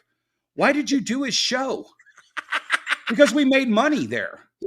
So you knew, you were positive he murdered his wife, was fucking his assistant at the store, murdered his wife, married the assistant, moved to Pittsburgh and started the Pittsburgh Comic Con.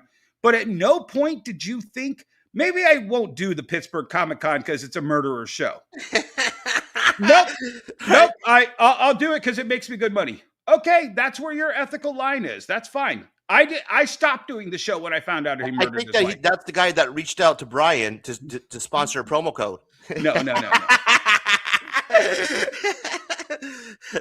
Oh man, good shit, bro. Now So like I said, yeah, I think there's a lot of people that will bend their ethics to make money, and I know there's facts about that. Now, conversation Brian said that he had with you before that you came on. So the day that you were let go of the show after coming back for a month, I want to circle back to that. So let's get to that at the end. Can you save that one for the end? Yeah. Okay. What do you want to get into? Go back to the video real quick. Can you finish that video? Because he says something really important in there. Let's finish it up. You got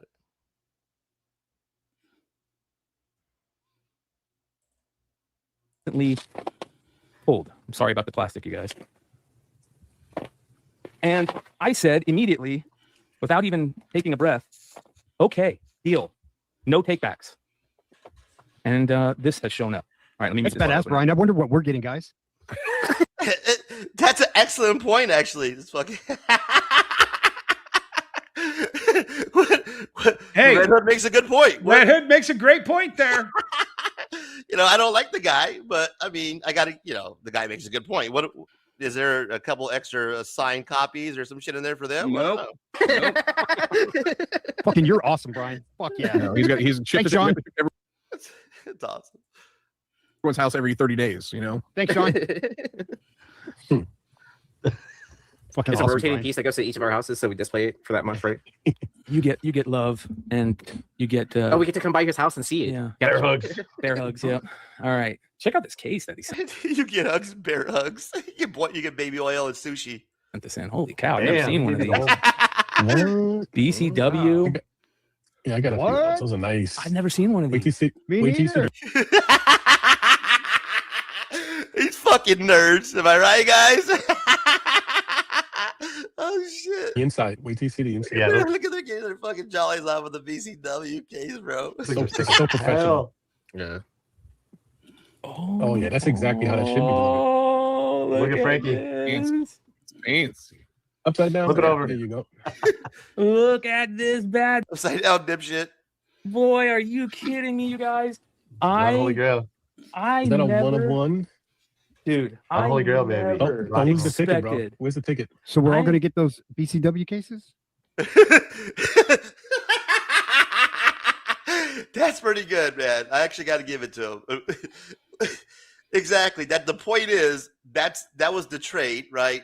Part of the endorsement deal. Yeah. So he mentions in there I never that expected. Shawn said he's trading it for a sponsorship deal. Brian says I've accepted it as a part of the sponsorship deal, but we were only informed that he was making this trade for a sponsorship deal on the Tuesday show. Now, this was on the Wednesday show. None of us watched this, so we didn't even know that this was all part of that.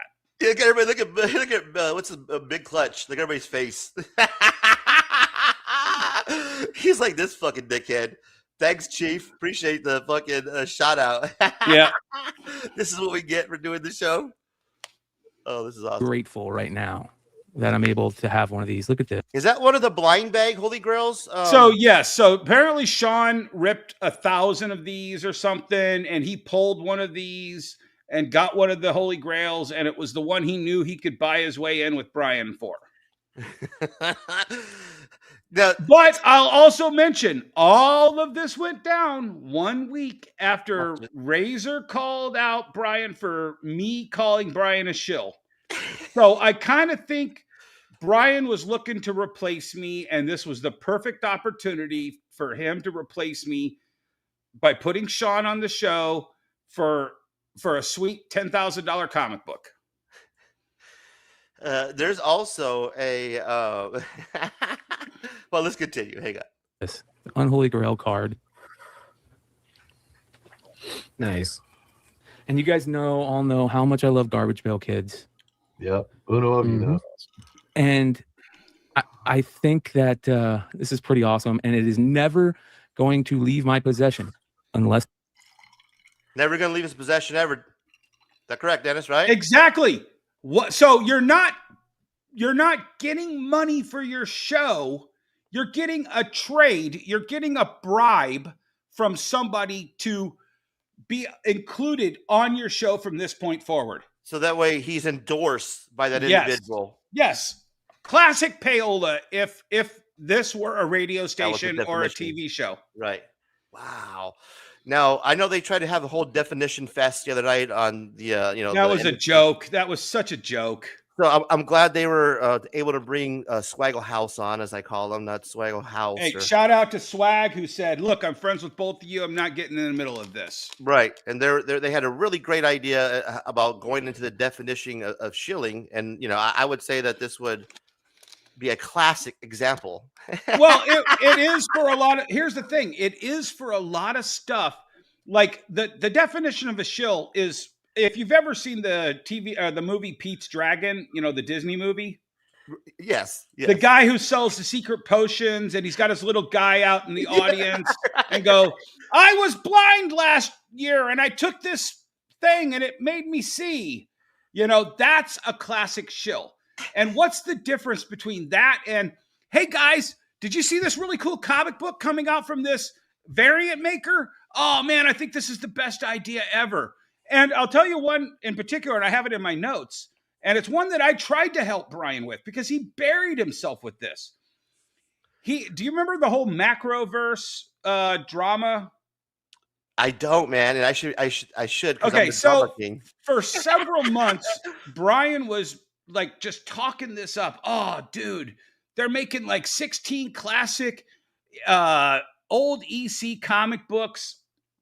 And they're doing them with spot foil, and they're making them exactly the same size as the old. Look at this Kickstarter. Oh, dude, I would totally subscribe to this Kickstarter. Oh, this is so awesome.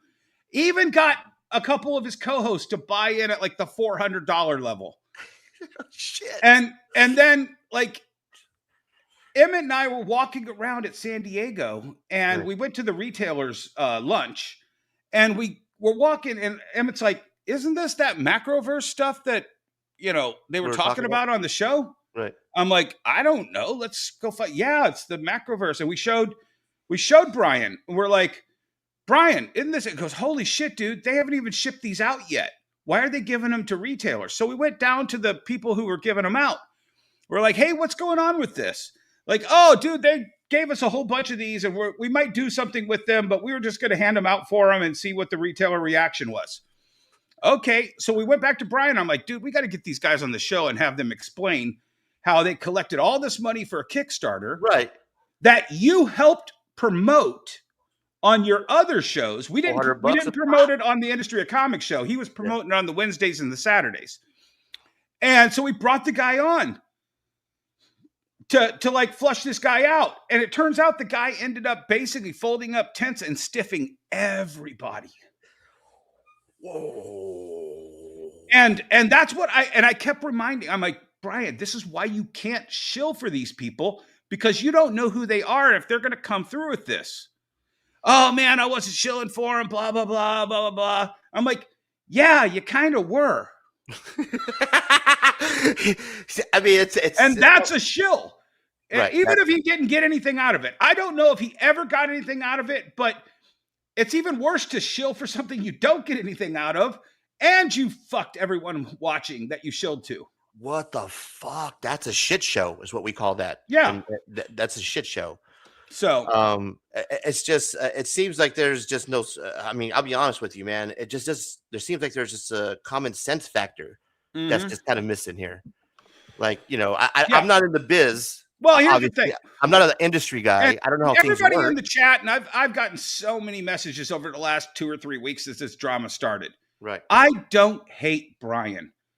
I just think Brian gets high a lot and he talks a lot, and he's just kind of weak-minded sometimes when somebody is talking into his ear. Like, dude, you should help me promote this comic book. This is going to be really cool, dude. Look how cool this VHS tape is. You should talk about this VHS tape. Hey, you should get rid of Dennis. Dennis is ruining your show. You'd be so much more successful without Dennis. He's such an asshole. You need to get rid of him. And if he's in the right mood, yeah, I should get rid of Dennis. Oh, yeah, man. Man. Oh, you're right. Dennis is crushing my vibe over there, dude. Oh, you guys are all so good to me on Wednesday and never talk back. And Dennis is calling me a shill. I bet you Shawn would never call me a shill, especially if I shilled for his Comics Elite variants every night. Yeah, and that's I just think it's him. Okay, so let me digest this first for a minute, okay? Because I'm not the smartest man in the world. This guy doesn't know shit about comic books, which is my shtick. Yeah. I'm new, right? There's a lot of people that are new to the hobby that are watching that are kind of like, okay, they're following along. The main part is that Mark Spears, let me break it down for the new people, right? Mark Spears is what we know as the hot guy right now, right? Has been for at least the last year or so. He's been on Brian's show for a while. Now, this is obviously one of his grails. So I get it, right? It's cool to have it, it's signed, all that good shit, right? And he does legitimately love Garbage Pail Kids. I've actually gifted a lot of really cool Garbage Pail stuff to Brian as a friend, back apparently when we were friends. Right. And yeah. So I get that part.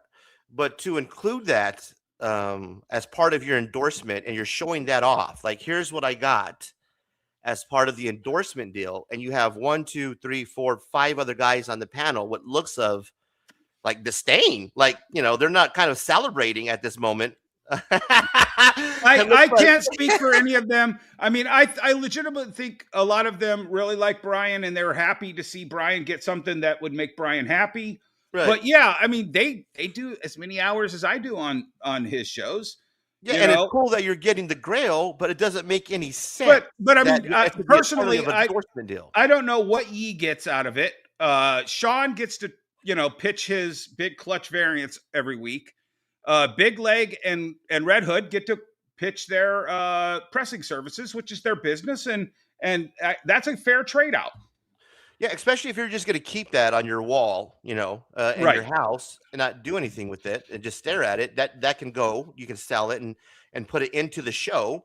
do things with that money to do real endorsements, actually, to take it to the next level, like Dennis likes to say. But just to sit there and be like, hey, this is part of the endorsement deal, man. This is cool, right? I'm never going to sell it. I'm not going to do anything with it. So it's not like he got a monetary amount for this sponsorship. Exactly. He took a comic book. Right. There's nothing, there's nothing on hand that he can do with. This isn't going to pay his StreamYard. This isn't going to pay his hotel and flight to San Diego. Right. This isn't going to pay for his web hosting of his Beyond Wednesday page. This will put $0.00 in Brian McClay's pocket. No wonder he does the OBS, but whatever it is, OBS bullshit. Or Dude, I wish I knew how to do that shit. Pay for StreamYard, you cheap bastard.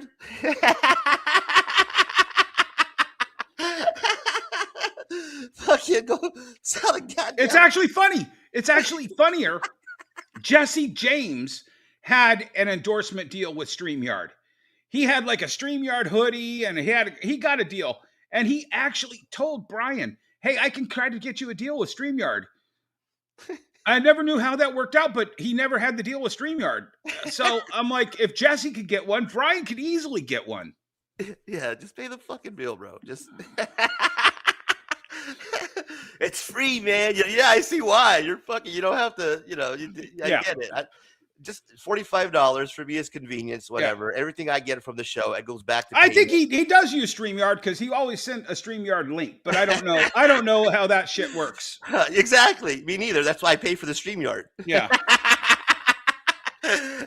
But thank you guys for stopping by. It's late night after hours. I'm your host, Razor Comics. Down next to me is Dennis Barger. We're going over basically here. What you're looking at is the Grail book that's paying for the show.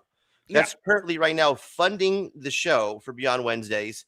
That's capitalism at its finest. You get something that you don't actually have any liquid for, and you just put it on the wall, and we're going to fund the show that way. Look at this BCW case. So, you make the point. Again, it's an excellent point that we're going over. This happened a week after we broke the McShilling video. This is what was happening. The Dennis Barger firing was already in the mix. It was already brewing. We haven't got there yet, but it started with the Anthony incident, and then it kind of you kind of put it into more perspective. And like I said, after that episode that you dropped, right? Brian tore into me after I said I think he's a shill. Wait, what? And he said it makes me not want to be friends with you if you think I'm a shill. What the fuck? That's insane, bro. So he gave you a scolding again. Like you can't be fucking friends with this guy. That's insane. He's not going to be friends with you anymore. Right. You broke his heart. Is what he's telling you. That's crazy, bro. Rather just taking advice, that you've been trying to give him. Yeah, and it's funnier. It's funnier when you watch the next segment. But finish this one and then watch the next one, and then you got it, bro. This is gold, man. The orange Helvis is available on for trade. Hey! I like Frankie, dude. Available for trade, but he's not going to sell it to fund the show. This guy's fucking a genius, right? Exactly. I like Frankie. Hey, I like Frankie too, but that orange Helvis is pretty fucking badass. Look at that. No one owns that one yet, right? It hasn't been claimed yet. The Elvis is still available, and I see Shawn looking over at his boxes of. I'm gonna go look over at my case. Every day that Helvis doesn't get pulled. Oh my gosh! GB Atlanta. Shout out to GB Atlanta with that $50 super chat. And here's the thing: Brian gets, at least from the industry show, at least $100 in super chats. I know he gets $100 on the Wednesday show. I don't really watch the Saturday show that often. Oh, quite aware of the super chat.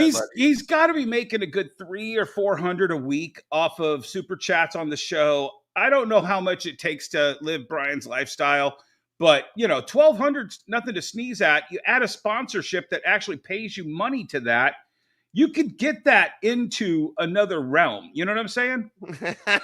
Exactly, dude. GB Atlanta just dropped a $50 super chat. That you know what I'm going to do, Red? Shout out. What are you going to do, Brian? Let us know. What are you going to do with that $50 on top of the free book? Hey, Red Hood, you know what I'm going to do with that $50 super chat? I'm going to buy you dinner. There it is. He's going to get him a dinner and a comic book. It's kind of funny because, and nothing for nothing. So I'll just tell you a real quick story here. So the first time I ever met Red Hood was at San Diego, and we hit it off. We've been good friends. We've done business before. I had him press a bunch of my books, several $1,000s worth of books. So I love Red Hood. His nieces wanted Labubus. I said, don't spend $100 for a Labubu. I'll send you 2 Labubu. I sent him 2 Lafufus, and he was happy. He sent me a video of his nieces opening it. I love Red Hood. And I'm sorry he's gotten pulled into the middle of all this shit. But Hood and I are having lunch at the Hilton in San Diego. And about halfway through, some other people came and they ordered. And I went out for a smoke and I came back and they all bolted. And the bill was kind of left for, I think, Hood and I to settle up. Okay. And Hood and I and if Hood is watching this, Hood, I remember he and I had to split the bill. So in a way, we kind of did get stuck buying dinner for certain people, lunch at the Hilton. So yeah. I'll say my thoughts. I'm glad you broke that down. Of course, I'm keeping it informative, entertaining, so we'll save our Red Hood thoughts for a later show. But that's a great story, man. You ended up paying for the fucking dinner anyways. Well, that was before this. Right. You want Huntsville? Look at that. We head to Orlando. Are you going to Orlando, Hood? Are you going to go when I see you in Orlando? Wait, so you're going to Orlando now? I'm going to be working for Mark. Oh, yeah, you got super chat money. He's going to Orlando, buddy. Oh, sweet. Fuck yeah. All right. Look at this, you guys. A29. So I'm pretty stoked. Karma works out. This is comic book karma right here. Comic book karma right here, you guys. Those are the famous last words of the industry. We'll see how the karma. We'll see how the karma pays off on that one. Yeah, exactly. After he fired Dennis. Wow, man. Brian McClay, famous last words there. Guys. So like, what do you got to do, bro? So this is I've talked to Shawn, and basically I told him, hey man, here's some ideas I have. And he goes, I'm down for whatever you want to do. I told him that I really like the content that he has been putting out on his channel, where Shawn's one of the few retailers that reads almost 99% of the books that come out every week. And he does some content on it. I like that content. And, I wouldn't mind, getting a clip of the show that I think is funny every week, and maybe showing a little 30-second clip of his show every week. And then on top of that, at the end of the show or the beginning of the show, something like that, just a real quick hitter of something that I think is cool that you guys will enjoy. And it also means that in the future at, maybe con events and stuff that Shawn is at and Comics' Lead is at, maybe, I'll do some content with them and some ideas at the con, and just fun, easy stuff that, help him get his brand out to other people, which that's what a sponsorship is, right? Okay, Is that what a sponsor is, Dennis? That's what he told his Wednesday crew. And Right. if it had been that, I probably wouldn't have had that big of a problem with it.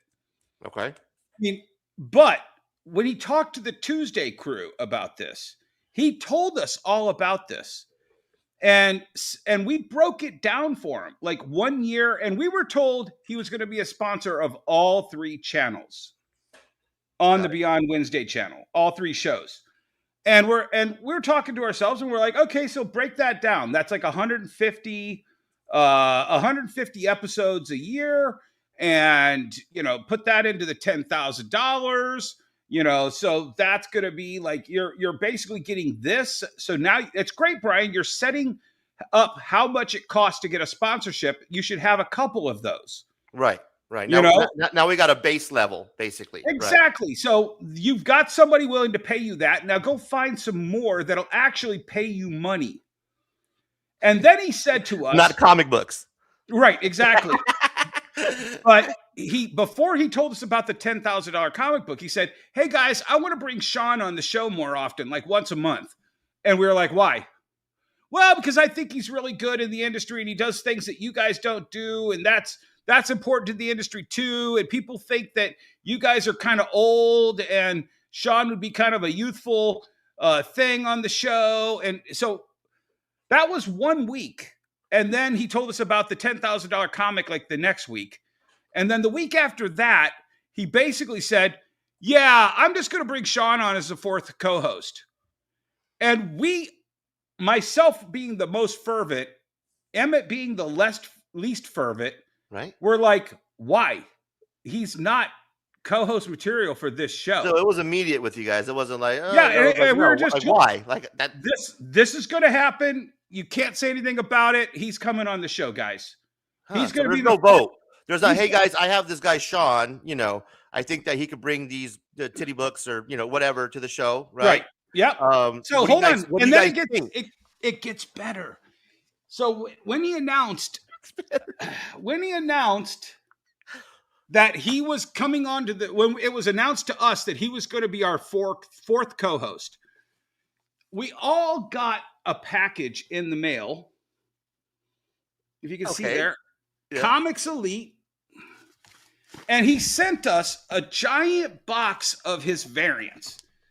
And one of the co-hosts and I went through it. And so here's his Power Hours. Here's his Spider-Gwen and Mary Jane. Definitely Spider-Gwen and Mary Jane, but not licensed. I can show this one. It's one of his titty books. I don't know what it's for. Power Hour. Power Hour cosplay cover issue number 3. What am I going to do with this? Literally, the box has been sitting here for 2 months. That's not an art book, right? Because there's a story inside of there. Oh, I'm sure there's a story inside of there. And it was all part of his Power Hour blind bag. Then we got his trade paperback of Death Rage. The fuck? Okay. And then here's another one of his Power Hour blind bags that has that's totally not Belle from Beauty and the Beast, Disney license. That is totally not a Street Fighter Cammy with her ass hanging out. And then that's a giant White Queen titty book. So I can't show you that one. That's a major contribution to the show. Yes. Let's see here. I don't know who this is, but Born of Blood. This was him trying something. And then he did a local comic shop day, which is a Total Comic Pro organizational thing. And then some of these are really old too. Like this is a Miss Meow that he did. What are you going to do with that? Dude, they've been sitting in this box. I'll probably have to donate them to give them to the show. We'll do a giveaway with them. To horny old, possibly more Miss Meows. Some of these are 2 and 3 and 4 years old. So clearly he can't get rid of these books. That he has all of these sitting around waiting to shill to us. Right. More Born of Blood. Here's something. Seeds of Evil. I don't know what the hell that is. Oh, you got a short box in there, dude. It's and so we all got this into a haul video. And the thing is we all talked and we were like, what are we going to do with this crap? I don't know. It was like he can't even sell it, and he thinks this is a gift to us after he bought himself onto the show with a $10,000 comic book. Great, thanks, Shawn. The Merc haul video later. Yeah. Shout out to Scotty Mac with the $50 super chat. That's big, brother. I appreciate you, man. This is what we do. Before I read the comment, let me show you what we do, Dennis, around here for the gurus. When they drop super chats, they do subscribers. We do something special here. And let me play that for you. So thank you so much for the super chat, Scotty Mac. I appreciate you, man. You know you're a friend of the show. You're definitely one of us, and I do appreciate you. So this is anytime that we get a super chat, we like to shout it out. And thank you so much, brother. Here you go. Thank you for being a friend. I'm rich, bitch! Hey! This is the most baller shit ever! And of course, my favorite. It's one of us. Google gobble, one of us. Google gobble, one of us. Google gobble. We used to have parties back in college, and we would always do a Google gobble at some time during the party. I can see a young Dennis. Did you have the beard back then? Yeah, I've had the goatee since I could grow it. That's amazing, bro. Shout out. Razor, spend this on wine, women, and song. The rest spend foolishly. I will do that. Thank you, brother. I appreciate it. Boy, that's some cheap wine and some cheap women if you've got money left over after 50. Hey, man, at $50, I can hit 27th Avenue out here in Phoenix, and it'll go far. There we go. So shout out. I appreciate you dropping the chat. What else we got here? A bunch of craziness going on in the chat. Of course, man. I'm gonna scroll through and see if we got any questions for you real quick, and then we'll get back into it. There's a question. Let's get that going. Oh wait, that's not a question. My bad. Let's get that out of there. That's a fact. Oh shit! I'm here to support Razor and Dennis. You far left POS. Why are you here? Okay, I see the chat was definitely going off. Oh wow, this is let's see, any questions here, and let's keep going here. What else do we got? Maybe another question. I don't see that many questions for me in the chat. So if you got questions, have you scrolled through them? There's a ton of them, man. It's hard. Oh, okay. What I do, All Dennis, I'll be honest with you. Here's what I do.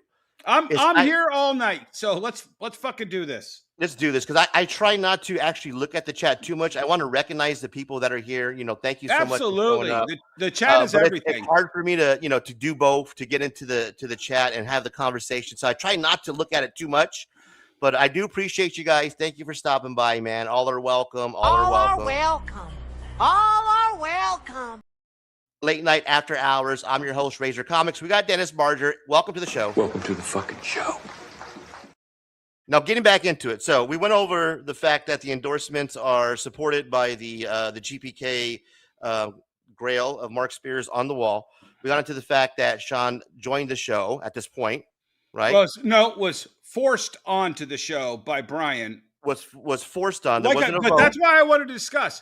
We were asked if Emmett would be a good addition, and Jesse and I both said absolutely. So why not? How come that didn't happen this time around? What was because he took a $10,000 comic book and trade for it. There you go. That's all I could, because we were told, and on top of that, and I've talked to Jesse and Emmett, before, during, and after all this. Mm-hmm. I've gotten it on the record that we all absolutely agree. We were told Shawn would come on once a month, and then a week later, we were told Shawn is permanent. And it wasn't our choice. There was no discussion. And then when you bring up those chats that I shared with you, right, you'll see. We were told this was a new thing and blah, blah, blah. Yeah, because it seems like that would be kind of a if we're truly co-hosts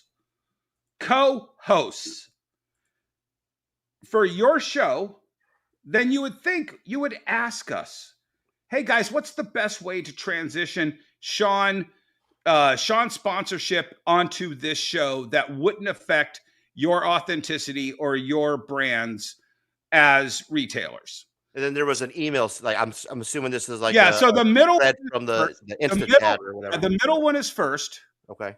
And it was as we celebrate the 100 of the industry of comic, reflect on how far the show has come, and look forward to what fandom, community, and authenticity means for the future of comics.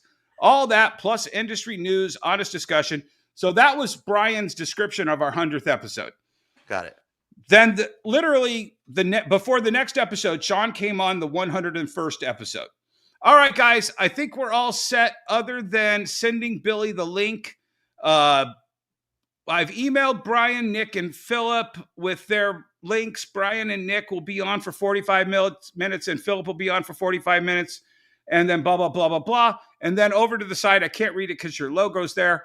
Yep. But basically, it's him warning me when you read this. I told the same thing to everyone. I bring people on because I respect them, and I only add regulars that I respect. In return, I expect that same respect for me, the brand, and the people I choose to work with. So it sounds like a president of a company sending out an email, basically. Exactly. This isn't about anything beyond having him join the conversation and contribute. Let's give it I can't read it. I'll drop the link below. So that was him telling me to respect Shawn and to kiss his ass because he got a $10,000 comic book. Wow. Because he knows I hate Shawn. I fought it tooth and nail up to this point. I fought Shawn on every show that he was on, and he would pop into the chat and take jabs at me, when he wasn't on the show. So he knew that this was going to be a problem. But he took a $10,000 comic book, and Shawn wanted to be on the industry show because I called him a bottom feeder 2 years ago. Wow, that's insane, man. It does read that way to me as I'm reading it now. It sounds like, I mean, it's definitely not, where, hey, man, just kind of a heads up, guys. What do you think about now making him? Here's my memo of what we're doing now going forward. Do me a favor, though, Razor. Can you pull up the Beyond Wednesday channel's YouTube page? Yeah, you got it. Because it's Brad in the chat says, sounds like he's saying you were damaging the brand. Well, let's look at all of Brian's. I think Brian's got over 400 episodes on the Beyond Wednesday channel.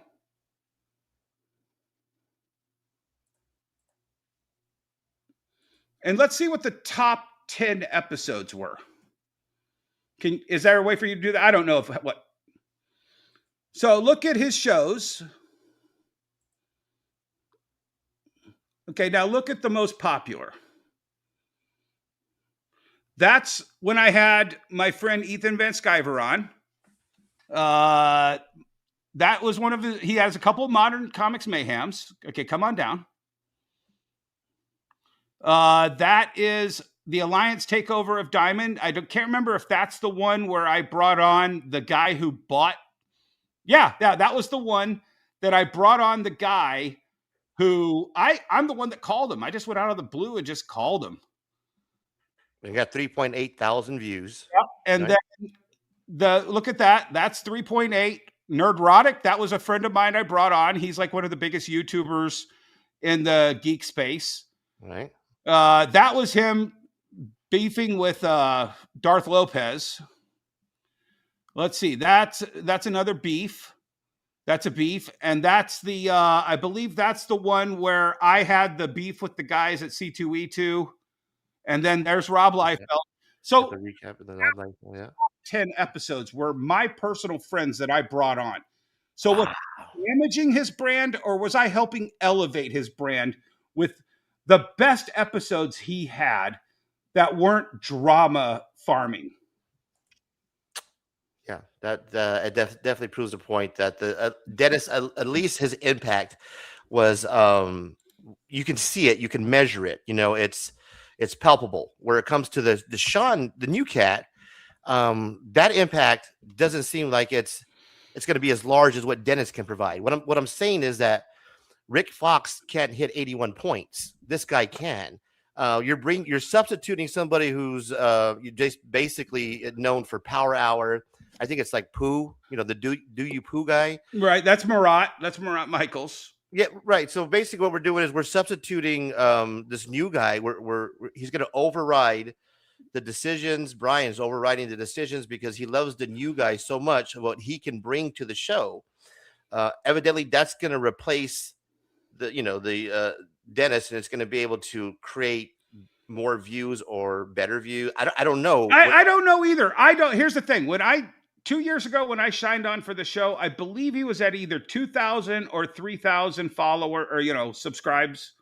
And now he reached over 5,000. Right. I don't know if I'm responsible for any of that. I don't. I honestly don't. I don't play that game. I don't measure that metric. I don't pay attention to it. My YouTube guy calls me up and goes, "Holy shit, dude, you just hit 5,000 with that last episode." Oh, that's cool. I hit 25,000 with an episode talking about Batman and Superman going public domain. And he's like, "Man, we should have monetized that." And I'm like, "Okay, I don't know, whatever." I don't care about that No, shit. your videos are doing quite well, guys. Speaking of doing quite well, make sure you guys just give him a follow. I know he doesn't really give a shit, and it's just YouTube. But I do give a shit. If you want knowledge on how the industry works and how I've become as successful as I've become, watch my videos, join my social media. I share it all freely for free. No shills, no coupon codes. You get it for free.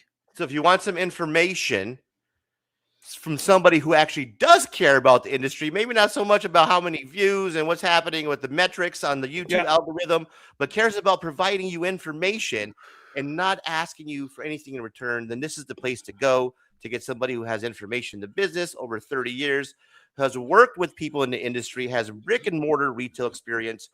Speaking of brick and mortar we'll get to a question about that, but I have to recognize the chat because somebody did have a question. And it was, I just lost it right now. Sorry. If they get rid of Shawn, would you come back to the show? If they fired Shawn from the industry show and Brian called me up tomorrow and apologized for all this bullshit because he knows now that this was a paid placement on a show that I feel is way more important than shilling some variant comic books from Comics Elite every night, I would absolutely come back on the show to support my two brothers, Jesse and Emmett. Okay, so there's still some hope basically for you to return. Absolutely, that would have to happen. There would have to be no Shawn. Yeah.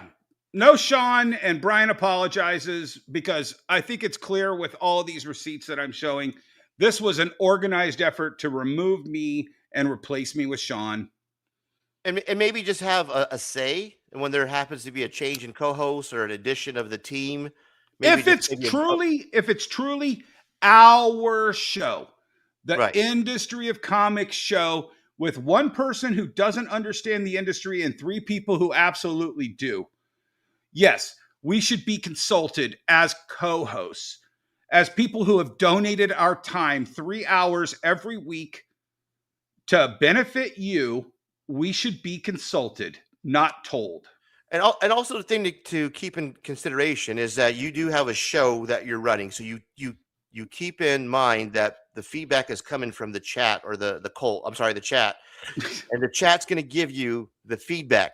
And the feedback from what I'm picking up from that side is that you weren't good to have on because of the toxic environment. So you weren't actually elevating the show, but you were bringing the show down. Right, but let me just preface that. The no friends that I have that come on his show to help elevate his show, that's why they're friends with me, because I don't bullshit them. I am 100% honest with them. I bust Liefeld's balls about feet and hands more than anybody else. and we're still friends. That's part of being a buddy, right? Part of being a pal. It's busting your balls. Right. Like, hey, and man. Calling you a shill when you're shilling for somebody who is beneath everyone on that show is me calling out a friend. And I said that to him in that 1 hour chat. Right. I'm like, I go, dude, I'm busting your balls like any best friend would. You would ask every one of your best friends. And you would hope that he would see it. Like, bro, you're being a shill. But you know what his answer was? And Emmett was on the call for this. We're not best friends. We're not even good friends. Oh, okay. All right. Yeah, see, okay, let me give you a story real quick, Dennis, and then I'm going to grab a quick bottle of water. And then I want to go take a piss, so yeah. We'll take a quick break. Perfect timing. Quick story, then we're going to take a quick break, guys. So, to get back to the point that you were saying, fucking, damn, I just lost my point that I was going to, the story I was going to tell. Okay. The subscribers. Yes. So, fucking damn it. Hang on. Give me a second. I lost it there, Dennis. I had a point I was going to make, a story I was going to tell. Oh, well, fuck it. Let's take the break and come back. Guys, we're going to take a quick break. Come back. Give us about a couple minutes. We'll be right back. Thank you for waiting. Late night after hours, Razor Comics. And I want more questions in that fucking chat, you losers. Come on, guys. Get some fucking questions going here, man. We're going to take a quick minute and let's get something here for this guy. Thank you for standing by.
All right, guys.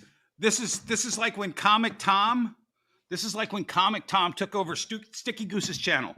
All right, I want you to go buy my variant comic book at www. No, I'm teasing. I don't even know if you guys can see me.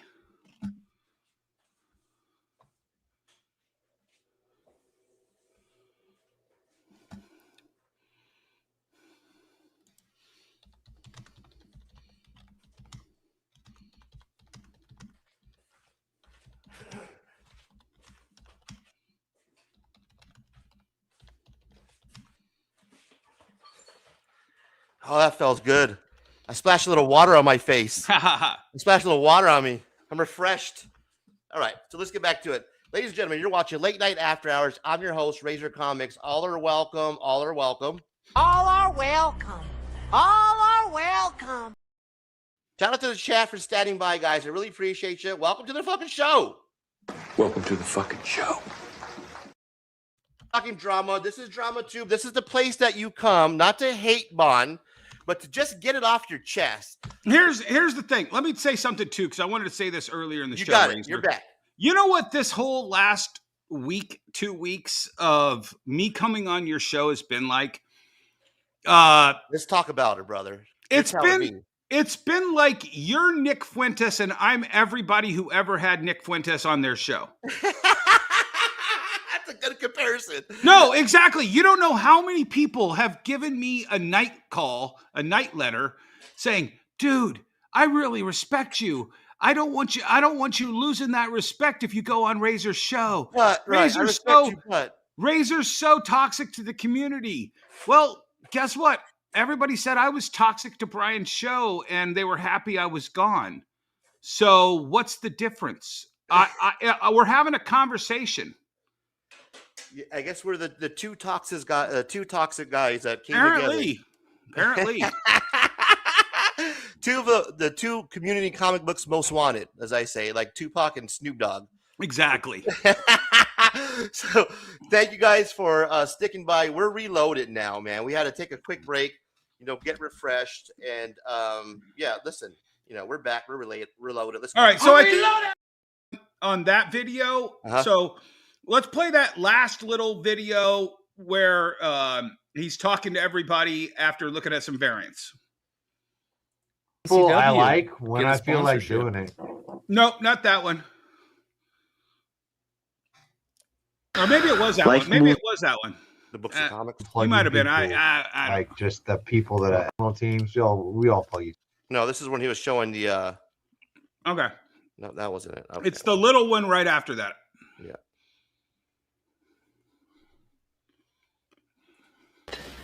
You don't stop and look around once in a while. No, that's not it. Hang on. It might be. I don't know how to turn the phone and record the screen. And I gotcha. I gotta go back. That's old guys working the fucking internet. You know what I mean?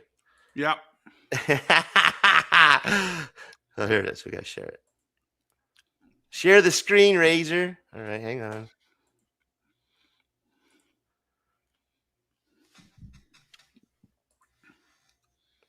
YouTube comic book Ryan. There it is. Talk to and Brian, I've never, not as many as you or anything, but whatever conversations being involved, whether it's you and I or you and I and anybody else, it's also wanting to maintain the ability to critical. It's the one after that.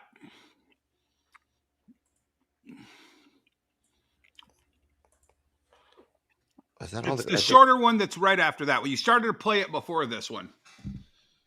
So it's the one that came in before this one, but that one came in after. I'll do my best to keep that at the forefront. This one? No. Yeah, that's it.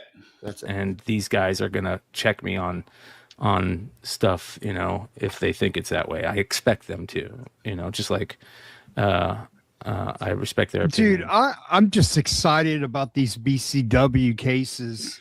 Bro. Like I just only want like 3 of them, dude. Like dude, I'll tell you what, we need to get a hold of people BCW. I like when I feel like doing it. Right there, he says it. We need to get. You know what? Like we tried the to. people that yes, mostly the people I care about and stuff. You know, Yeah. I think we all do it on our eBays. Yep. And things like that. We form little teams. We all plug each other. We all trust each other. Hey, we plug each other. You know.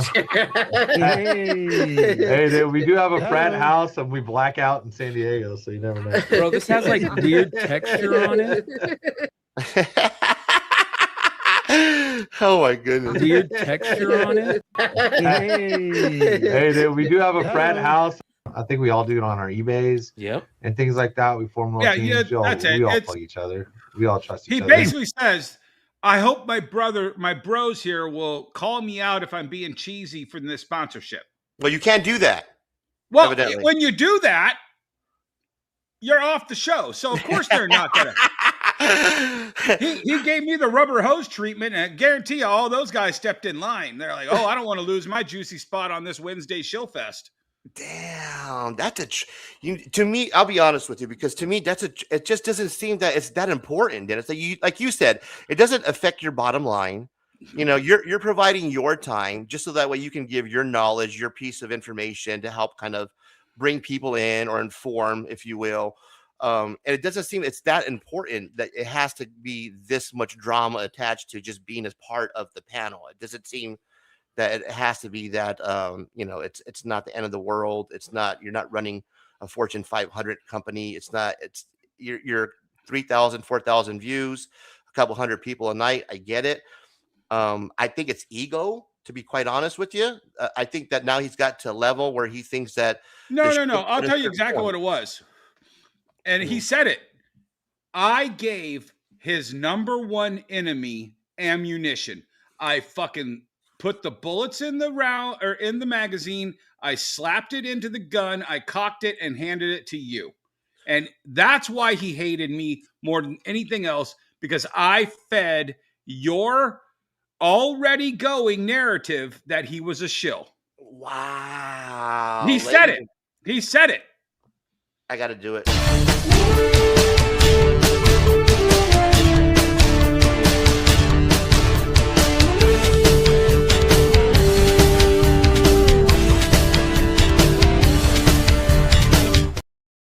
And that goes against the narrative of the, you know, the real chill Brian, you know, the real relaxed, you know, we'll include all inclusive. I call him Comic Book Jesus, and I tell him, kick the middlemen out of this industry, turn over the tables, Comic Book Jesus. And this is him sitting at that table changing money right alongside him. The Comic Book Jesus. Instead of 30 pieces of silver, he got 10,000 pieces of Mark Spears variant. Oh my goodness. I mean, that's the prophet. That's the prophet of the cult. I've been saying it. I've been calling it out, guys. You've been watching the channel. I'm just it's hard for me to kind of process. It's one of those moments when you know you're right, and it's like you're dawning on you, like, man, you know you called it out. It's a cult over there. You can't speak out of line. He's gotten to the point now where it's, you know, if so, then I can drop you because the ship's already to a certain point where it's floating and I don't need anybody else. That's insane to me. It goes against the narrative that it's just a real relaxed guy, you know, real easy to get along with. But no, you're being fucking scolded, told that you're getting bullets for his enemy. I'm nobody, man. I'm the locale buying subscribers. Who am I in this world to even hurt him? You know, that's what's insane to me, that I would even be in the thought process of you're giving bullets to my enemy rather than, you know, you're giving me feedback. Maybe I should listen. It's just insane that's how it was. And right after he tells his bros on Wednesday, and I hope my bros will call me out if I start getting cheesy. Right, the next week. But not the Tuesday bros. The Tuesdays bros, fuck the fuck off. Shut your fucking mouth and accept Shawn. Yeah, exactly. But just, hey, man, just in case I get cheesy, you guys keep me in line, keep me grounded, bro. Shawn didn't, I'll put it this way, too. Shawn didn't demand to be on the Wednesday or Saturday show. They just made that roster change, right? Evidently, it was just. I don't know. I don't watch it, dude. We're gonna bump the roster up. Basically, here's the shakeup, the new lineup for Saturday. Starting Saturday, it's Shawn. It's amazing to me, man. It's a soap opera. It's drama tube at its finest. It's the reason why people tune in. They love the drama. They love to hear the drama alert, and we're getting basically the behind the scenes of the drama alert. We're reporting on the drama, and it does go against the narrative. It's basically going against everything that we've been told from Brian. His excuse for letting Dennis go, about him just not playing nice. The conversation that was made, that was had. Can you tell us about that conversation, like the firing conversation that was had that night when you were like, "Okay, I'm ready to come on"? Yeah. So, so after C2E2, I got into a very heated debate with Shawn on the C2E2 show, which is the one that has the 3,000 views. And it was after my controversy with these two guys that came around my booth, and it blew up on Facebook, and we had to address it. Brian actually stepped over a huge line that two of the other co-hosts also agreed he stepped way over the line on. So as this drama was going down, these guys were trying to get me banned from all Reed pop conventions. And, you know, I just stayed away from it. It was bullshit. That fucking guy who videotaped Stan Lee being abused and tried to do a Kickstarter, he chimed in on it. Just, dude, I make a lot of enemies. I make a lot of enemies, Razor. I do not pretend I don't. That is what he's doing over there. I love it, bro. But good lord. So yeah. Hey, Stan Lee was everybody's comic book grandpa. Hey guys, I have a video of Grandpa being abused at the nursing home. Pay me and I'll show it to you. Yeah. You know, it was just like, fuck I you. remember that. Fuck you. I have to destroy you. I went on every chat of every show he was on and blew him up in the chat to the point where he had to admit, he goes, I had to look into who this Dennis Barger was, and I didn't know he was somebody, but it doesn't mean he's not a somebody like Rob Liefeld and Todd McFarlane who endorsed me. I was like, I don't give a shit. Todd and Rob have been wrong before. I'll call out, I'll call out my friends as much as anybody else. And that's what I love about you. And that reminds me of my story before the goddamn break. That's the way you go. segue, Do buddy. it. Do it now, Razor. That's how you segue. So this guy right here, but the super chat for a buddy of mine here that supports the channel. Shout out Scotty Mac. This is how bros basically give bros advice. You were given advice about being a shill. You're trying to bust your buddy's balls. Say, hey man, you're being a shill. Here's the reason why I'm fucking with you. But honestly, you're shilling. This is my guy Scotty Mac. It's well known that I bought subs, right? If you follow the channel, if you follow Brian, you guys know the whole story about me buying subs. I celebrated the fact that I bought subs when I went monetized.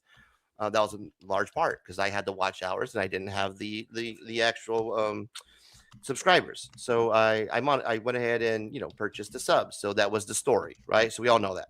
Okay, this gentleman at the time was not happy with me purchasing my subs. He was a friend of the show. He supported the show. He was a guru from the beginning. So he reached out to me, being somebody who we would conversate and have talks. He reached out to me and he basically told me this. He said, man, I support the show. I've been there for you, but I heard your reasons for buying the subs, and I got to say I disagree. And I'm going to go ahead and take some time off from it. I'm going to walk away because these are my reasons why I think you shouldn't have done that. So I was like, cool, man. I get it. I appreciate your feedback. Thank you. It's something I needed to hear. Right. I'm going to do me. I got you. I appreciate you. And that was some real honest feedback. I wasn't like, hey, we're not going to be friends anymore. Don't talk to me. That's fucking horrible. It was like, I appreciate the feedback. Thank you. And one thing I've always told the gurus is I am new to the hobby. And one thing that's so great about this channel is, and like this interview, obviously, is I'm going to fuck up, right? I count on my people, the gurus, as I call them, to help me out, to the new guys, man, because we're so intimidated to come into this hobby, right? Because we see this shit and we don't know. So you get intimidated to even come into the hobby. So I love having the channel, the fact that I am, I'm new. I'm ignorant to the fact that I'm going to fuck up a lot, right? And I just keep moving on, and I hope you guys will help me grow. That's how I look at a channel. And I think feedback is so important when you're trying to do that, and you apply that, right? You listen to the people that support you, and you apply that feedback. I think it's important to grow your channel and just for your overall just relationships with the people that you work with your friends. Because if your response to, hey, Razor, the subs thing was not cool, and my response is, hey, you know what? Go fuck yourself. I don't want you being part of the show anymore. That's not a way to just do business. That's not a way to communicate with a buddy. And that just shows that you don't have your friends' true feelings. Basically, you're Well, not. and that, I don't know how it's done, bro. I don't. So I'm not going to cast any judgments on it. I have a friend that I executive produced one movie. If you go to IMDb, I have one fucking credit on IMDb, and it's that I executive produced the movie Witch Hunter for my friend John Vincent, who nice. You got that credit though. I do, man. And it was a great experience. Someday I'll produce another movie if I have time. But John is a great videographer. I hired him to do all my videos for me.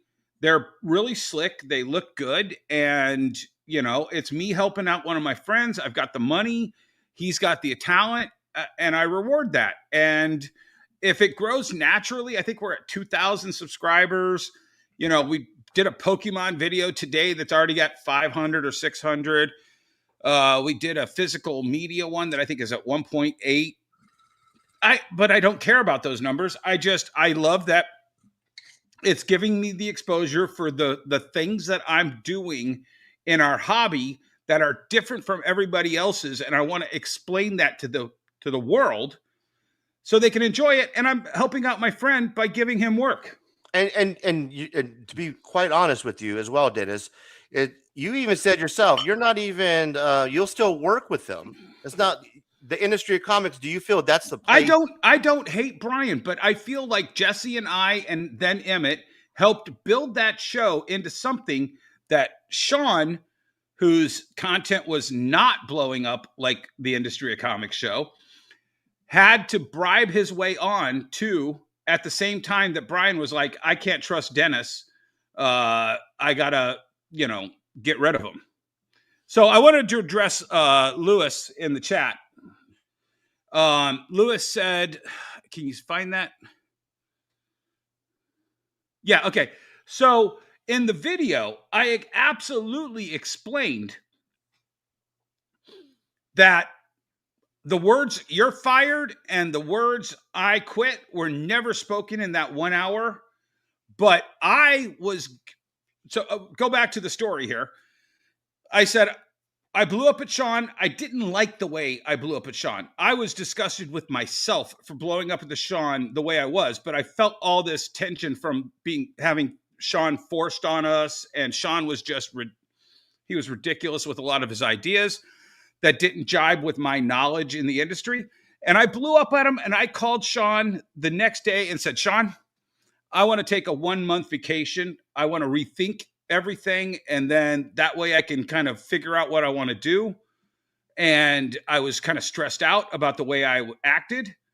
And he said, yeah, that's a good idea, Dennis. And then for the next month, Brian went on his show. Did I say Shawn? I meant Brian. I called Brian to say, hey, I was disgusted with the way they acted. I said, let me take a 1-month vacation, and then I'll come back in May. Right. So every week on Brian's show, I slipped there. It's Shawn's show, but yeah, it's Brian's show. Every week on Brian's show, hey guys, Dennis is still on vacation. He'll be back in May, but our compadre is on vacation. He's still out there having a great time. We wish him the best. Dennis will be back in May. Dennis will be back in May. Dennis will be back in May. So May comes, and I got the receipts. I screen captured the text if anybody doesn't believe me. I said, hey, Brian, we should talk. He goes, oh, no, I called him about something. And I said, hey, let's talk this week so we can hammer everything out. Oh, yeah. So then he doesn't call me. Jesse and Emmett apparently were saying, hey, are you going to call Dennis? And they were having other conversations about the show. And I said, hey, 1 o'clock, I texted him. Now, I know Brian. He doesn't wake up till 4 or 5. So He was gonna get to you right away. You knew that already. I was gonna call Dennis, but then I got high. So I think it was like 4 or 5 o'clock in the afternoon. He texts me and goes, "Hey, can I call you in a few minutes?" I said, "Yeah, just give me 5 minutes," because I was wrapping up something with the customer. And 5 minutes goes by, nothing. An hour goes by, nothing. 8 o'clock, I get a phone call. Now, the show is live at 9 o'clock. The show I'm supposed to come back on. Right? 8 o'clock, he calls me. Okay. And then I was like, "Hey, can we bring so he's like, I can't remember how it went down because it was I was driving home at the time. So I was on, car, phone, whatever. And he's like, "Yeah, man. I just don't think I can have you come back on the show, man. I don't trust you to not attack Shawn or attack my brand." And that's when I said, "Look, I'm busting your balls." And then he brought you up. He brought the shilling up. He said, I don't feel like we've been friends since the whole shill thing, man. And then we added Emmett to the conversation. We tried to add Jesse to the conversation, but Jesse didn't come on until like the last 15 minutes. And during that entire conversation, Brian basically said, "You're not coming on my show anymore unless you can promise me that you're going to treat Shawn with respect and not attack him, and you're not going to attack my brand," and all of that. And I'm just like, "Yeah, I can't do that, man, because if you do shill stuff, I'm going to have to call you out, man, because that's me." And he goes, "Well, we got to get this show going, man. So, yeah, good luck with your..." Oh, and then he said, "Good luck. Good luck to you," basically. No, but here in the middle of this, he goes, "I don't even think you're right for this type of show anymore. You should just do your little show where you sit down and talk to the people on your YouTube channel. That's where you're the best at."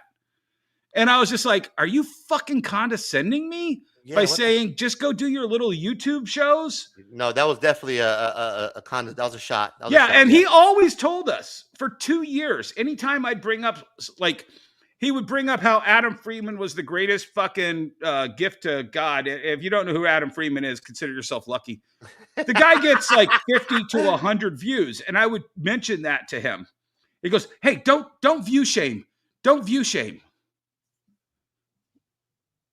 And I'm just like, and then he's view shaming me. He's like, "Go do your little fucking YouTube videos. You're better at that." Well, then his show after the response after your video came out, and he did his show, right? The very first show that he did when he came back, he had explanation, and the explanation I will tell you that we dropped that video intentionally on Monday so that it would have a whole day to, which was smart. Yeah, to simmer, and then I didn't think he would actually reply. But he said he spoke to you again, though. He said he spoke to you after I dropped the video. He called me up. My daughter was playing D&D in the living room, and he's like, "Hey, man, I don't hold any grudge against you. Blah blah blah, man. It just didn't work out, and hey, good luck with everything, and blah blah blah." And then the next day, he does his video where he basically lies to his audience, and that was the one that when he was lying to his audience about what went down. That's when I decided I was coming on your show to deliver the receipts. Wow. Do you want to play his response or? Yeah. Let me get the response loaded up. One sec.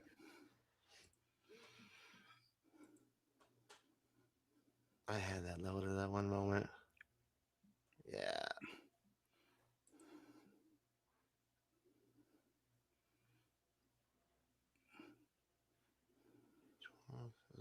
Let's see. And then he reiterated it on the Wednesday show. He brought it up. He brought up a good little 30-minute chunk of the drama on his Wednesday show. And of course, his Saturday show was dedicated to shilling. And that was after I went on your Friday chat and talked to you in the chat.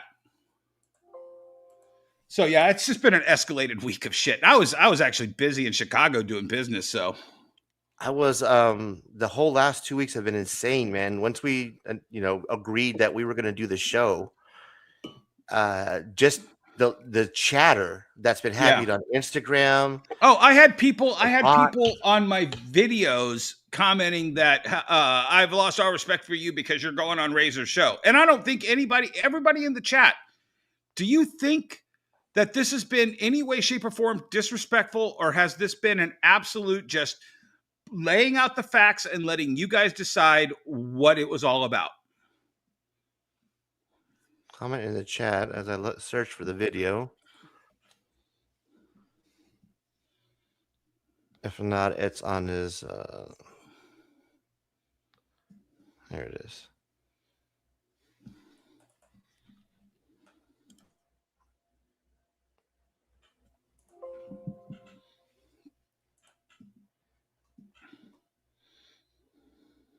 Another Tuesday night. Sorry, we're running a little late tonight. Had some things pop up that I had to take care of, and I got something I got to talk about. Everybody's waiting for this one, right? So Dennis will no longer be on the Industry of Comics show. He put out a video the other night. I saw the video. I did call Dennis and I told him, "Hey, bro, we're good. Everything's good. You know, I saw the video. Is we that kind of talked here and there. Everything's good. I mean, I really wasn't. I was listening to him, and I was just kind of. My daughter was doing something, and I had something else I was doing. I was like, "That's cool, man. That's cool. You do your thing." So that's an awkward conversation. So, It is. And what did he think I was going to do? Say, "Oh yeah, Brian, I'm so happy you fired me from your show." Yeah. I don't understand how that was supposed to go. What was I supposed to say? And meanwhile, I wasn't going to have a long, in-depth conversation because my daughter was playing some crazy music, and they were doing a D&D game on the kitchen table, and you know, he's like, yeah, man. Yeah, it wasn't like he texted me and said, "Hey, bro, can I call you?" And I would have been, "Oh, let me go outside, and yeah, I'll have a smoke, and I'll go outside, and we can talk." But no, he just called me in the middle of, like he usually does, and I'm middle of doing something, and you know, you're going to get about. It maybe lasted 10 seconds. It really was not a long call. It didn't seem that way. It seemed like it was a longer than 10-second conversation. Like it was like, hey, yeah, no, he's drawing man. This whole thing out. Like it was not like like it's drawn out. Right. Like no, we talked. It was a sit down. You know, we hashed it out. Yeah, it was nowhere near like that. Throughout this whole thing, I've always said to Dennis, like, I want a friendship with you. I want to work on having a friendship with you. I consider you a friend. And I think that let me pause that. So literally from the end of January, when you put out that shill video, to that conversation at the beginning of May. So what is that? February, March, and all of April. Right. Man. The only things he said to me was, you thinking of me as a shill makes me not want to be your friend. Wow. And when I said it's a best friend busting your balls for being a shill, he said, "We're not best friends. We're barely friends." So if he says over that 3-month period that we aren't friends, everything he's saying right now in this video is bullshit, because he did not consider me a friend for 3 months. And you know what? It hits home, because that's what I'm trying to expose about the comic community and friendships and building these fake walls and personas of who you are when what's really happening behind. And this is what I love, Dennis. So thank you for bringing this in, because this is what we talk about here. This is basically what the show's, the channel's built around, is exposing it. This is what we hear, and this is what's really happening. So I appreciate it, man. Thank you for telling us the truth. Here it is. Shown that both his response video, both publicly and privately, pretty intensely, pretty heavy. A matter of fact, I've lost a couple of friends. Hit pause. So he's talking about Ant, I'm pretty sure, except for the fact that he was hanging out with Ant in Orlando. So I don't think he lost him as a friend. He just lost him as a shill on the show. So he's trying to get that empathy, basically. Hey, right. Man, he's like, and I lost some friends over Dennis. He's never mentioned to me, other than Ant, that his relationship with Ant was ruined. Yeah. Such and such stopped talking to me over this. No. Right. It wasn't like, and then maybe he didn't get something from somebody who wouldn't come on his show because I was there or whatever. I don't know. but he's never mentioned that he lost a friendship over it. It's garnering the empathy. Because I've defended Dennis as being my friend. He's been there for you, bro. Oh, He's yeah. defending He you. really defended me on that Shawn episode and then on the Ant episode and screaming at me in front of Jesse and Emmett that I was out of line, all those things. Total friendship. Everything a friend does. That's you hit it. You hit it. That's right. It's exactly what it is. As well. And that's the thing, you guys. Like, there's this thing in life where as we get older, you know, he's gonna give us that knowledge right now. As what he's learned. So I love to hear this. This is amazing. Sometimes your friends will hold it against you because they don't like one of your other friends. Okay, hold on. Let me pause something. What friend don't you like? Dennis? I know. No, here's the thing. I have no problem with these guys. However, let me tell you, two of his friends have spoken to the wrong people. One of them actually was talking to me on the phone and thought he hung up, but left his phone on. Oh, that's the classic. And I got to hear what those two friends actually thought of me. And that was 3 years ago. And I've always kept that in the back of my head every time they try to buddy up with me. And that's one of Brian's good friends who totally thinks shit towards me. So it wouldn't surprise me if they talk shit about me to Brian. And then one of his other friends on one of his shows spoke out of turn to somebody who loves me and immediately told me, like literally texted me, "Oh, I got some news for you." And then he called me up when he was free of this friend and said, "Oh, guess who was talking shit about you?" And I was like, "Oh, who is it?" "Oh, he's a joke." He's a joke anyway. Yeah, it's like, but two of his friends who act like my friend when we're in public with each other absolutely hate my guts.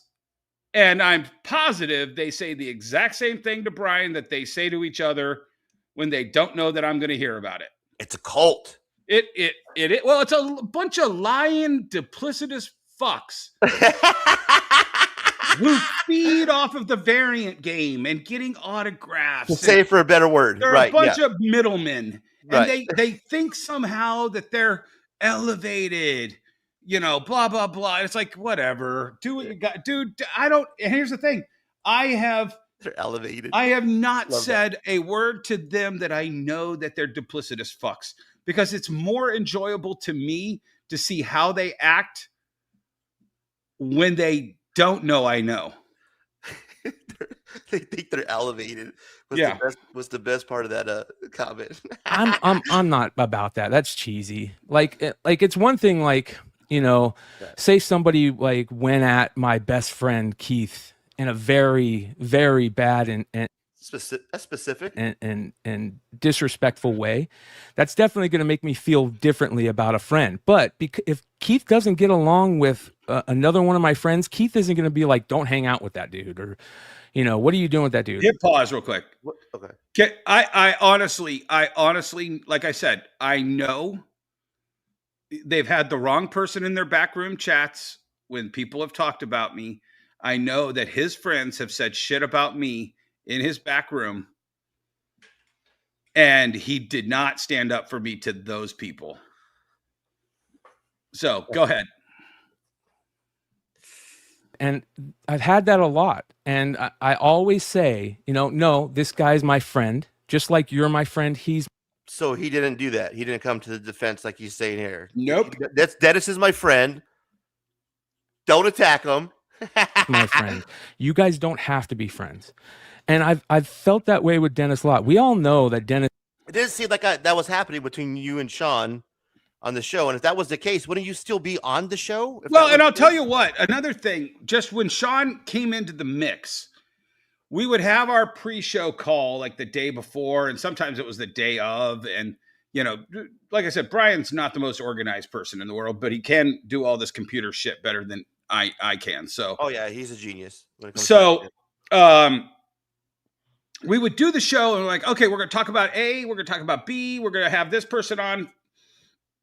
blah, blah, blah. These are the 5 things. And then we would do the show, and all of a sudden, we do A and we do B, and then all of a sudden, Brian would already have one of his clips lined up. And all of a sudden, we'd be talking about C, or a different C. Right. And we're like, well, this is something that only applies to Shawn and Brian. When did you guys decide that this was going to be one of the topics? Because you didn't talk about it with us on the pre-show. And then they would do D, and then they would do E, and then all of a sudden something else would pop up. Like, and what do you guys think about this? Shawn, go first. And we were like, and you could see, I would look up at Emmett, or I'd look over at Jesse, and they were just like, are we talking about this? Okay. Right. Yeah. Okay. So is it an art book, or is it not an art book? Right, whatever. But the thing was, is these topics for our show that were discussed at a pre-show would just pop up. Right. And it always seemed to be something that Brian and Shawn were ready to talk about, but the rest of us were absolutely clueless about.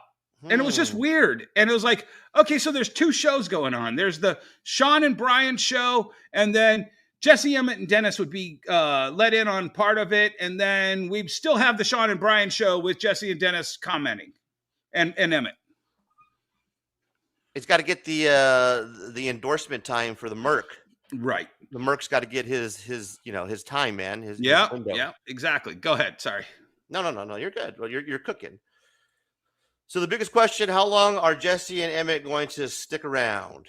I have no idea. It's their decisions, and they haven't commented to you about the situation. I do know about being fired. Like Jesse and Emmett has talked to you about that. Well, he's got plenty of more people he can invite on his show. Has Jesse reached out to you and had this conversation? I've talked to Jesse and Emmett a couple times every week for the last several weeks. Yeah.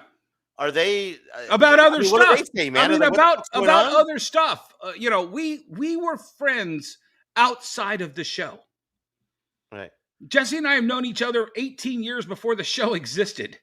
Okay. But it's gonna feel weird, though. I would imagine, right? With you not being no, it's absolutely. I mean, like, dude, they called me up and talk about this show tonight, and I was like, hey, and they're like, hey, good luck, man. Have a good show. Anything that you want to cover, Dennis? Anything that we've missed? Well, yeah. To add. We'll finish this, and then we'll hammer out because there's a couple points in this. Yeah, let's get through the intro, and then we'll circle back to anything that you want to add. Because yeah. This is I think him finishing up here and his explanation as to why he let you go is just more of an empathy. Look at me, but we'll continue. Passionate. He is very passionate, and I respect that about Dennis in a major way. But I can only kind of like deal with it for so long. And before we start the show tonight, I kind of want to address the situation with him no longer being here. First off, like, I'm not. He starts breathing hard. Why is he not here to trash Dennis? I respect him immensely. Him and Wonderworld Comics for a long time. I didn't know Dennis until Tales from the Flip Side. He started showing up in the chat in Tales from the Flip Side, and the guys. He has a very big reputation in the Midwest, and most of the Flip Side guys are from the Midwest, and that's how I met Dennis. And all of my interactions with Dennis over the last 8 years or 10 years are from, like, all of my thought process on Dennis is from those interactions, not about what I've heard of Dennis, because I didn't hear of Dennis before Tales from the Flip Side. You know what I mean? So it's all about my relationship with Dennis. And I supported his store. And his brand, his events, his live sales. Hold on. This is when you play the violin. This is when you start. I know. Here's the thing. I supported your fucking show for 300 hours over 2 years. Quid pro quo. It's like, I don't, you know what I'm saying? For the arguments between them. But Dennis openly told me that he could not continue doing shows with Shawn without taking negative shots at him. Is that true? You said, I got to talk shit about this guy. No, I'm just saying, if he does the bullshit he does, I'm going to have to call it out. Okay, that's fair enough. That's not taking shots at a guy. That's just calling it out. Just say, hey, if I see something, I'm going to question it. If there's something I want to question, I'm going to question the fucking guy. That's fair. You're right. If he says, dude, everyone needs to buy in and do variants for Absolute Batman 20, I'd be like, are you fucking stupid? Right. You know, I'm not allowed to do that. No, it adds that layer to the show. That's what you bring. Right. I'm sorry. Oh, yes. I totally believe that Shawn is right, that everyone needs to do a Batman 20 variant. You're right. This shit is really yummy, Shawn. I'm so glad I'm on this show. And I earned a spot on this show, and you did too. You know, no, I'm not going to pretend. Right, and it doesn't do any good just sitting there quiet either, because that's not what you're there for. And I'll say this too. And like I said, I love Red Hood. I think he was way out of line with this. If you're not with Beyond Wednesdays, don't be in here. This is a family matter. No, this is a community matter. If you want to pretend that this is a community matter. You know, that's the only thing I'll say about that. And I'm gonna, save my thoughts for that later. But yes, man, let's just play on. Play on. About 5 months ago, it changed with me, but from being like a friend that's busting my balls, which is what I always thought Dennis kind of was doing. He's just busting my balls as a friend, to where I felt like he was actually. It's here a public matter though, because listen real quick, or this is the industry of comics. This show, whether you guys want to admit it or not, and I'll be the first to admit it, it's where the eyes go when you want to know what's happening with news in the industry when it comes to modern comic books. This is the show, right, that we all tune into when we get that information, that we feel like we're up to the know, the conversation every week, right? So it is a public matter. It's not just we're keeping this family. This show is supposed to be for the community. Especially this was the show that I just got fired on, and there were actually people in that chat that were on my side, and they didn't want to have any part of that. Exactly. Taking shots at me to expose skin. And hold on, but let me just say something though. He's talking 5 months ago. Okay, your shill video was end of January, 3 months ago. He's talking about some other incident that I do not know if he's talking 5 months before. You know what I'm saying? Right, the shill video. So it's either the shill video or something before that. But he says in this that our friendship changed. So he does the whole thing about how we're friends still and we're buddies still, and he wants to be my friend still, except for he's talking about how our friendship changed and how we were no longer friends after a certain point. So he's contradicting himself in this video. Right, as far as his explanation. Exactly. Right. It happened live on air.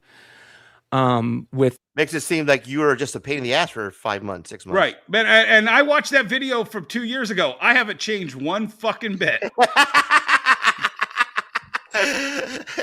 The whole Bad Idea VHS promotion, which, funny enough, that whole moment on the show, the talking about the VHS promotion was a segue for me and Emmett to it was the segue.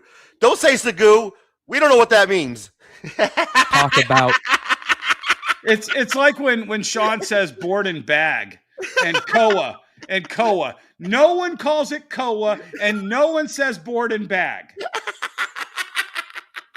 You fucking douche. I'm sorry. I didn't mean to take a shot, Dennis. I know you don't. It just shows how fake he is. Yeah, exactly. Thank you for you better words than I did. Thank you.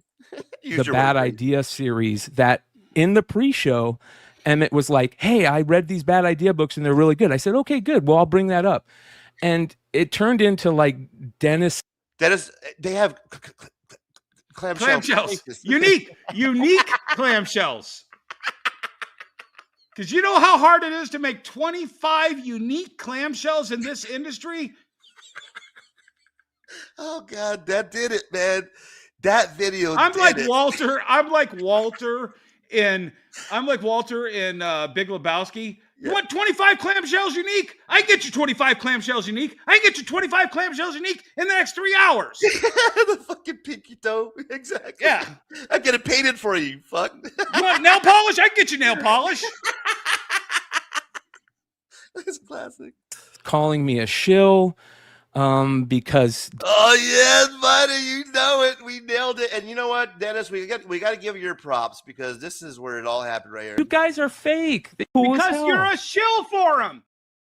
Oh man, there it was. Dinesh has bought me dinner a couple of times, both which Dennis has done for me. Dennis, I honestly, how many dinners are you buying this fucking guy here? I don't think I've ever bought him dinner. That's the weirdest thing. I don't think, other than that one time that I think Hood and I had to pick up the tab of all the people. Remember in that scene in Grease where John Travolta and Olivia Newton-John are eating, and all the Grease people show up and start eating the food and ordering stuff, and then they all leave, and somebody has to pay the bill. That was, I'm pretty sure that was what happened with me and Red Hood. It happened so fast, and we were just like, all right, that's cool. You're buying him a dinner. That counts. Check that box. I guess so. Check that box. Technically, that was me buying him a dinner, even though I think he stiffed us with the tab. I don't know. Box check. Dinner's bought. And because Dinesh has bought a comic for me at a $10 comic for me at a comic book store that I didn't ask him to buy, both of which Dennis has done for me too. He's given me comics and sent me comics. Okay, I mean, we do that though. I mean, you know. But here's the thing. I was already on the show. You know, I think I sent him comics before that. Right. You know, but it wasn't like I was trying to get something out of him. Right. You know, like I think I gave him a Natalie Sanders or a Bongo Delivery Man comic one time. It was one of the ones, or maybe I gave Yee a Natalie Saunders and him a Bongo. I don't know. Yeah, These things don't mean anything. You ever see, once again, I'm talking a scene in a movie. I live by movie quotes. Me too. I love it. You ever see the movie High Fidelity? No, never seen it. Okay, it's John Cusack, Jack Black, and they own a record store. And this guy's like, hey, do you have this really rare record? And they're like, oh, yeah, hold on. And they're like, oh, God, this is for how much? Oh, I don't think it's for sale yet. Come on, man. You said it was going to be for sale last year.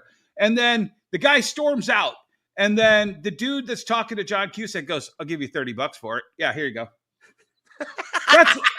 Dude, that's the way I handle this shit. You know, I have $100 comics just stacked around the warehouse. Yeah, you're a good friend to have. Yeah. And somebody says, oh, man, I really want that. And they're a friend. Take it. I don't give a shit. What the fuck? See, I like the different type of collecting because I'm so ignorant too. I wouldn't even know what it is. I'm like, that's all, you know, it's fucking exactly. Me, in fact, I just don't know what it is. Right, and it doesn't matter to me. If you're a friend, here you go. Nice.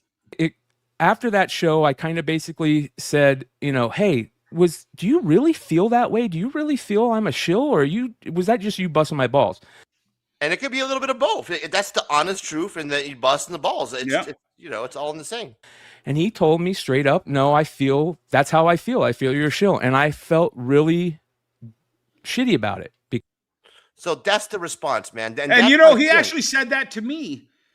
And I said, then stop being a shill. Right. Yeah, it's just a man talking to another man, bro to bro. Hey, bro. Yep. Bro to bro. Just let you know, man. You know, the response shouldn't be like, I feel like shit. You know what I mean? Right. You know. Exactly.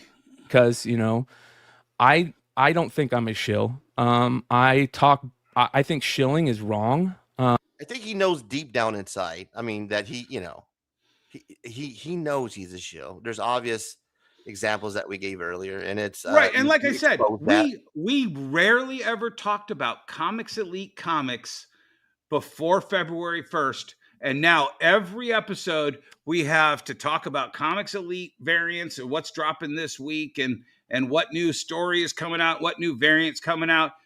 That's because he had a $10,000 comic book and Shawn got on the show. He didn't earn his spot on the show. He wasn't welcomed by all three of the hosts.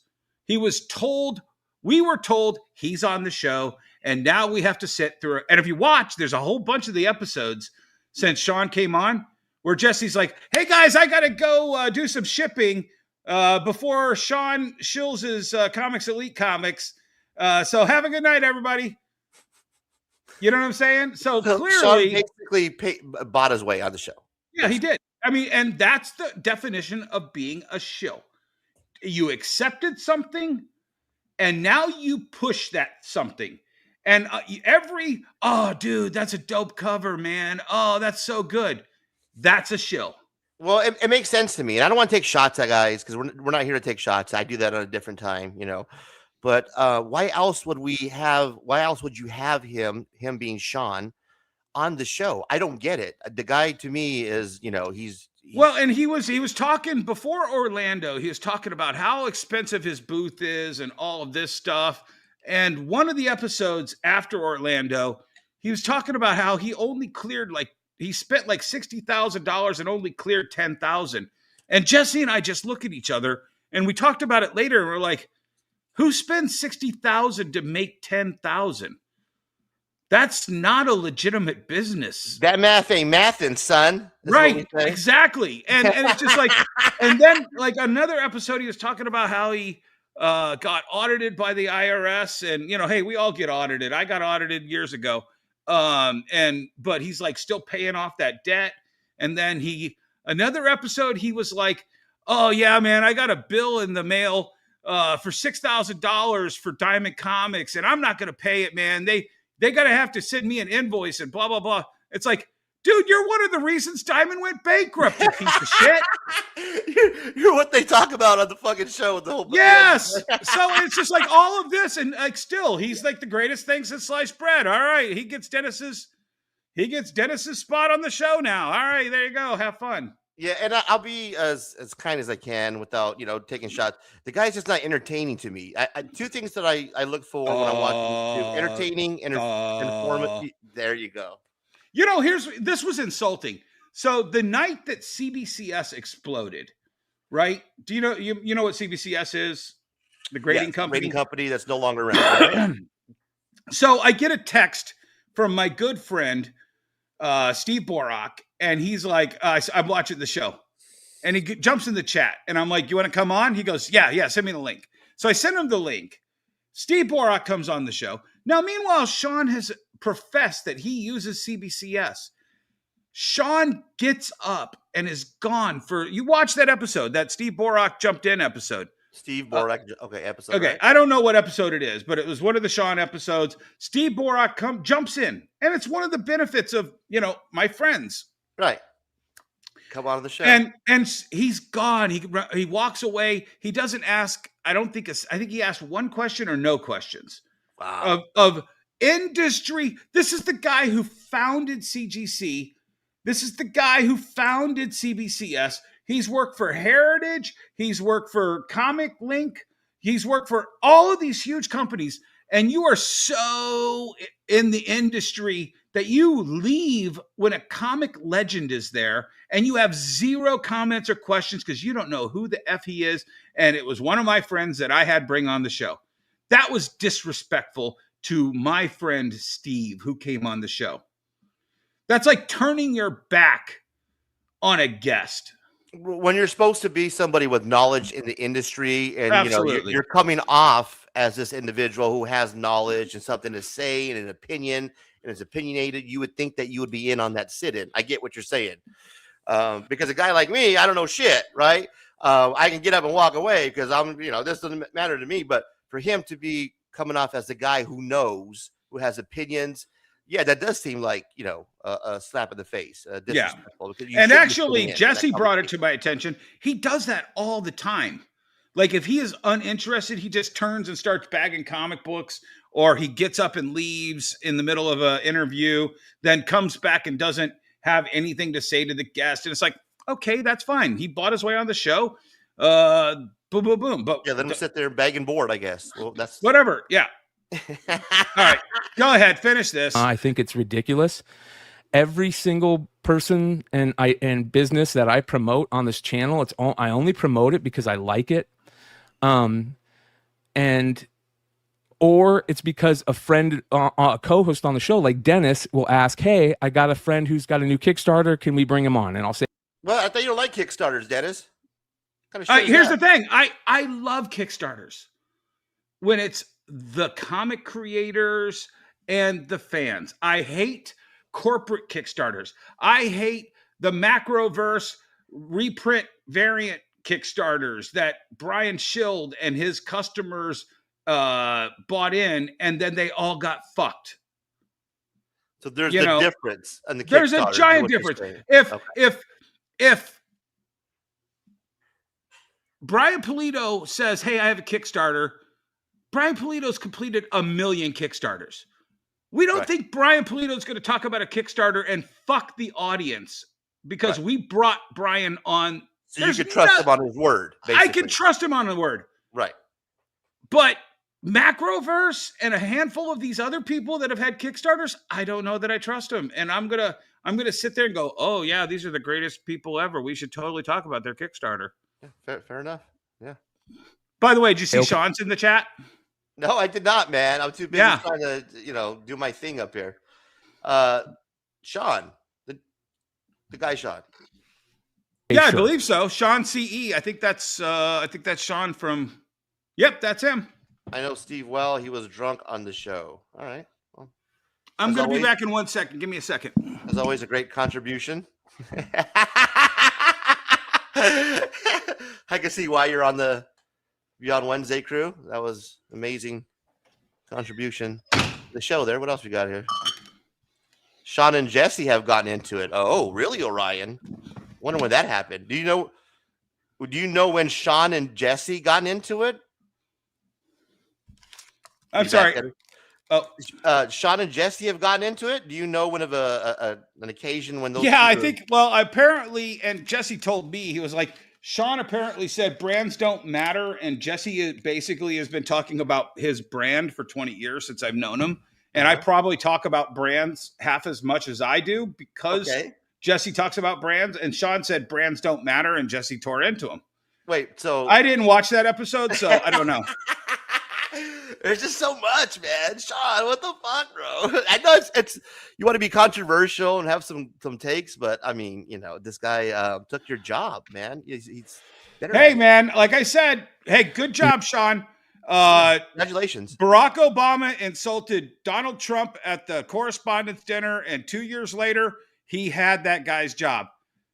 You've got my job, Shawn. Congratulations. It only cost you a $10,000 comic book. That's sitting on Brian's wall and will never be sold. So that's a great way to fund the show. Other than that, it's because I like it. I've told every person that wants to promote with the channel, hey, I'm only going to talk about the things I like. That's it. I'm not going to like, if you want me to talk about something I don't like, it's going to look stupid, and I don't want to do that. And that feels cheesy to me. So I've been very upfront about that. And when, Shawn joined, it felt like that all kind of changed. Everything that Shawn would say, Dennis would take a shot. Maybe that's a sign. I don't know. When the guy, maybe that's a flag. And I just said, hey man, can we just have constructive conversations? All the guys don't have to agree, but like the other guys can have conversations and disagree with each other without, telling some other man to suck my dick. You know what I mean? No, I do that. Did you ever do that? I think I probably did at some point. It might have been an after show or something, but I was saying, hey man, you don't have to slurp on this guy's cock. Okay. Well, that's a better joke to just whatever. I don't know what I said, and I'm not going to watch all the episodes to find out what I said. But but here's the thing. I would say that exact same thing to one of my buddies. Well, that's what you bring to the show, man. That's what my point is. Is that what? No, the reason it hurt was because he decided 4 months ago we were no longer friends, and in fact, he probably decided after the whole ant situation that Shawn, we were no longer why friends. Dennis is there. I understand the reason why Dennis is on the show. I think we've quite established that. What we don't get is why you're on the show. You don't bring anything to the show. There's nothing that you're adding. There's no layer that you're bringing. If you weren't on the show, we're not losing anything, is what I'm saying. And literally, Shawn has told Jesse and I things that we have done dozens of times that it doesn't happen. He one time he was like, Jesse's like, hey, does anybody know about the 2 a.m. calls? And I'm like, oh yeah, I know what the 2 a.m. calls are. And it's where one of your publisher buddies is like, hey, I need to pump the numbers on this, or I need to dump a whole bunch of this product, and you're the kind of person that can do it for me, I'll give you a deal, and we'll put the order in tomorrow. Okay. All right, perfect.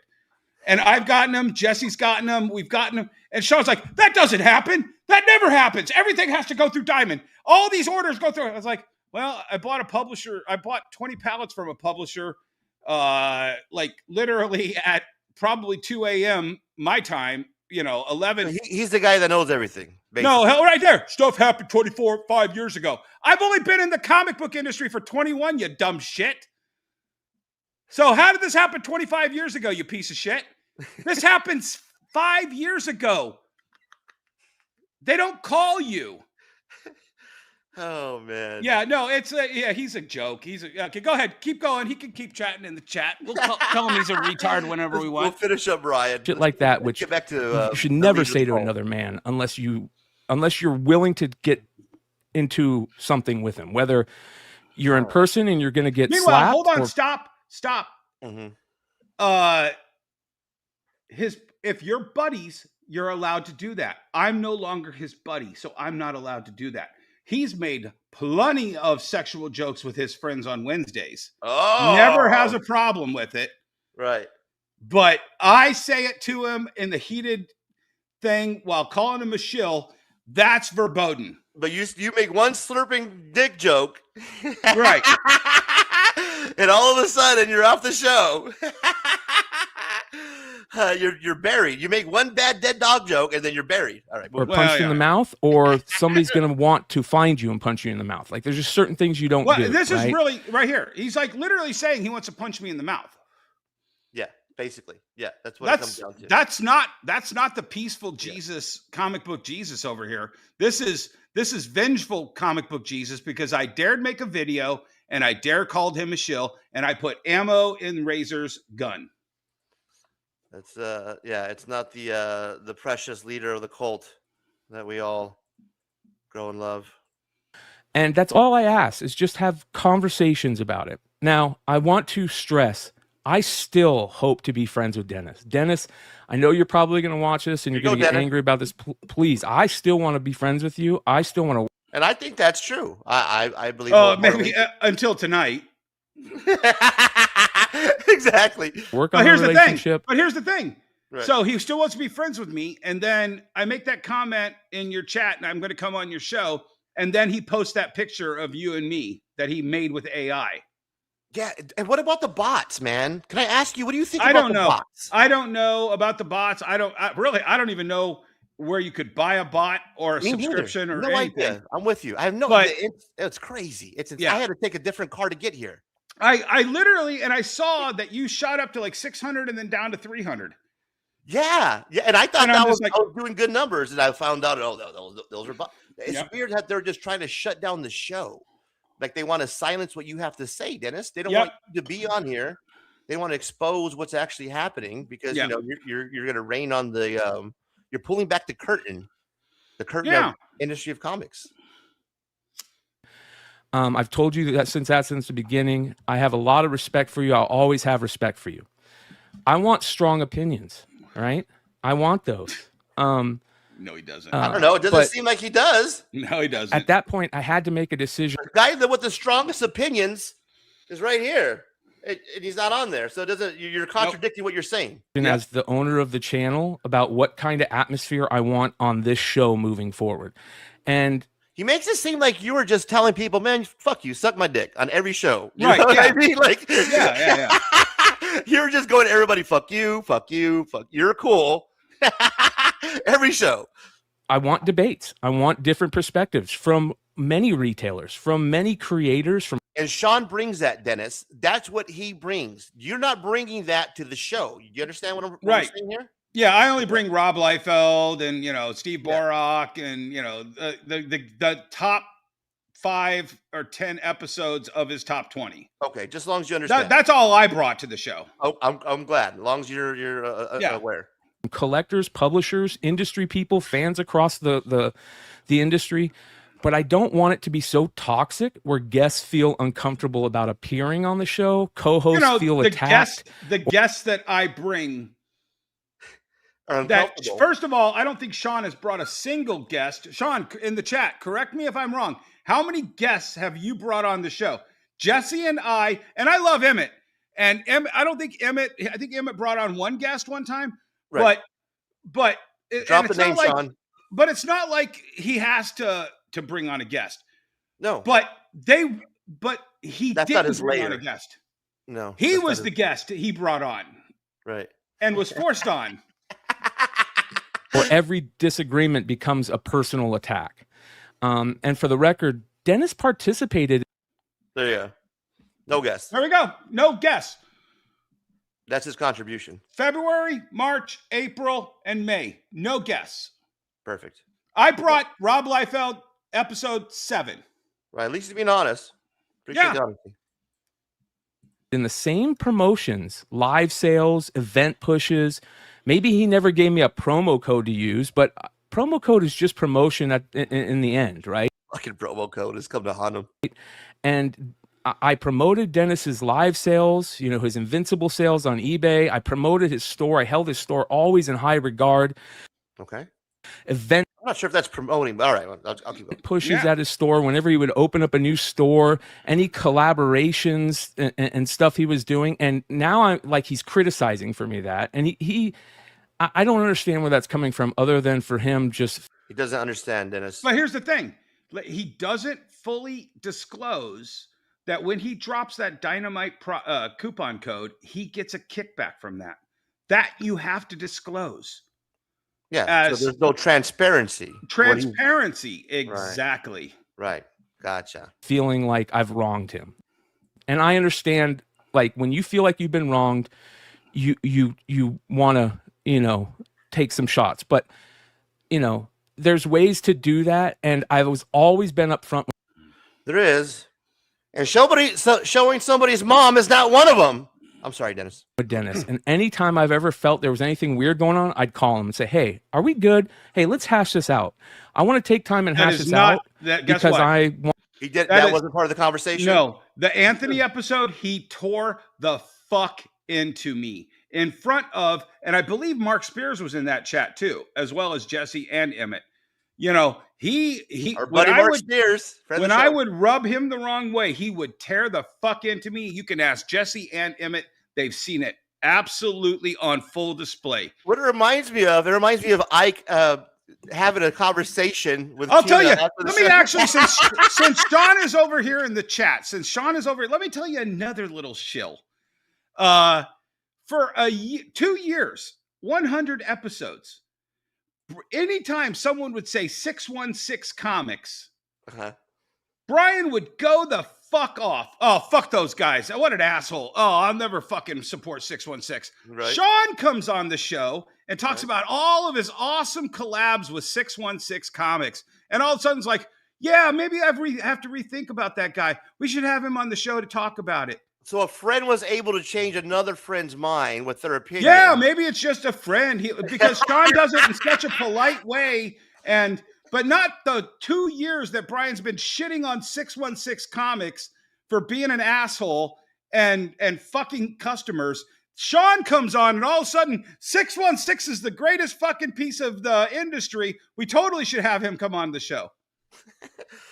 No, Shawn, I think when the very first time that Dennis met you, I think he pretty much summarized exactly what you contribute, what you do for the industry, which is you're a bottom feeder. You're a bottom feeder. Continuing on. I want to be your friend. I want you to be on the channel. I want to do stuff with you. I want to hang out with you. I like you, but I can't do that if I don't feel like we're not good, You didn't feel that you were good, bro. After you told him that he was a shill, now it's my fault. Doesn't feel it. Yeah, I made him feel bad. Doesn't feel good anymore, man. Not making your friend, your friend who's done 100 episodes, 300 hours, feel dirty because I'm part of a show where you're shilling. No, that doesn't make me feel ill. Being on a show and donating my time for free so that I could be a part of a shill factory that might fuck customers in our industry. Nope, Right. I had no feelings whatsoever about that. And they got the talented Shawn, though, man. He's going to bring the fucking humor, bro. Treated his business differently than anyone else's. Actually, you know what I did? I held it to on a higher regard, right? I always talked good about Dennis and his business. Okay. I supported him in the same way that I support other people on the channel, if not more. And at the end of the day, it wasn't about which evidently is nothing. variance or authenticity. It was about trust, respect, and the trust. That's what he said to me in that 1 hour before the show. This is what he brings up here. He couldn't trust me to be a shill like him. That's the trust. I've never given him one reason to not trust me. I've slept on his couch with his dog while the dog was sick. Yeah, I was wondering where the trust, where that part was coming from. What? Yeah. I don't know. I don't know. He never explained it other than he can't trust me to go along with his program. He can't trust me to treat his shill bought for host with the respect that he gives him because he got a $10,000 comic book out of it. Right. And meanwhile, there's people. Meanwhile, I've got a 2-year history with this chump, and none of it has been positive. He said better than I did. Yeah. The ability to work together without constant conflict. That's all I wanted. I genuinely wish Dennis and Wonder. So again, this is the reason why he's saying he had to let you go. Is because of the constant conflict. It got to a boiling point, basically. Yeah. Just paraphrase, And he's right. The point was he foisted this guy who I feel is beneath that show on that show and thought we were just supposed to kumbaya and love each other when we have a 2-year history of not respecting each other. And he's taken plenty of shots, just like his shot right when he came into the chat. Oh yeah, 25-year history. That's bullshit. It's like, I've only been in the industry for 21 years. So right there, you don't even have respect for me and you're taking a shot at me. Go fuck yourself. And I think you got to respect the fact that you were on, you pretty much helped establish that show. I would say 100 fucking episodes, of which I was on 97 of them. Yeah, I think so. So I think that your I'm not saying your pull, but your voice is what I'm trying to say, should be a little bit more louder. You mean my honest voice? Right. My authentic voice? There you go. Right. That should ring a little bit more clear, a little more louder when it comes to the opinions and what the direction of the show should go in. Yeah. And if you are a bottom feed'em variant hawkster, your job is to convince me that is a vital part of the industry. Because I think it's stupid. I think it's going down the primrose path. I think it's going to be the death of this fucking industry is all these fucking variants. Right. But no, I'm supposed to accept you and just say that's a legitimate part of this business, even though I'm doing content saying it's going to be the downfall of this industry. Right. Right. And I mean, we can all recognize too, that basically the show hasn't been the same with the new guy on. I mean, we can all look at it and be like, this is just not the same. It doesn't have the Dennis flair. It doesn't have that touch. The new guy is just, let's be honest, he's just not as good. He's there's no reason for him to be on the show. I don't know what his part of the industry is. Obviously, I'm judging. I love that Shawn says, but you can't do that. You have to be right. I watched that episode 5 again. Shawn, you did not back down once. You had to be right about James doing what James's business model was for 3 fucking hours. You could not let James be correct and go about his business. You had to take shots at him constantly. That's your opinion, and we can agree to disagree. So this is what I'm saying. This is the layer that the guy was bringing, and it just baffles me that's my opinion based on 35 years of selling collectibles, 21 years of owning a legitimate store that stayed open longer than 90 fucking days, and opening a new concept store that has made me way more money than ever in the old rat race. Yeah, who wants to listen to that fucking joker? Well, not only that, but you bring something that's, let's be honest. The reason why me and you're here is that you bring something to the table that's a lot of people don't have. Like Shawn doesn't have he doesn't have charisma, man. Let's be honest. He doesn't have what you have. Certain people have it, guys. I'm gonna be honest with you. When you go to It's the hire hair. people, It's the hair. when you talk to people, you know right away. This guy's funny. He's personable. He lights up a room. He gets along with the people that's around him. This guy doesn't move the needle when he walks into the room. He looks just like. Let me tell you I'll tell you a funny story. So Yeah, 2 go years ahead. ago at San Diego, when Brian actually came over, you know what? I might have bought him lunch. I think I bought a plate of nachos and told him to have some at the Hyatt pool bar, or maybe the Hilton. I can't remember. And sitting over the table, way over. I mean, it had to be 50 yards away from us. Jeff Johns is there. Right. And I go, oh, Jeff's over there. He goes, don't call him, Dennis. Don't yell at him.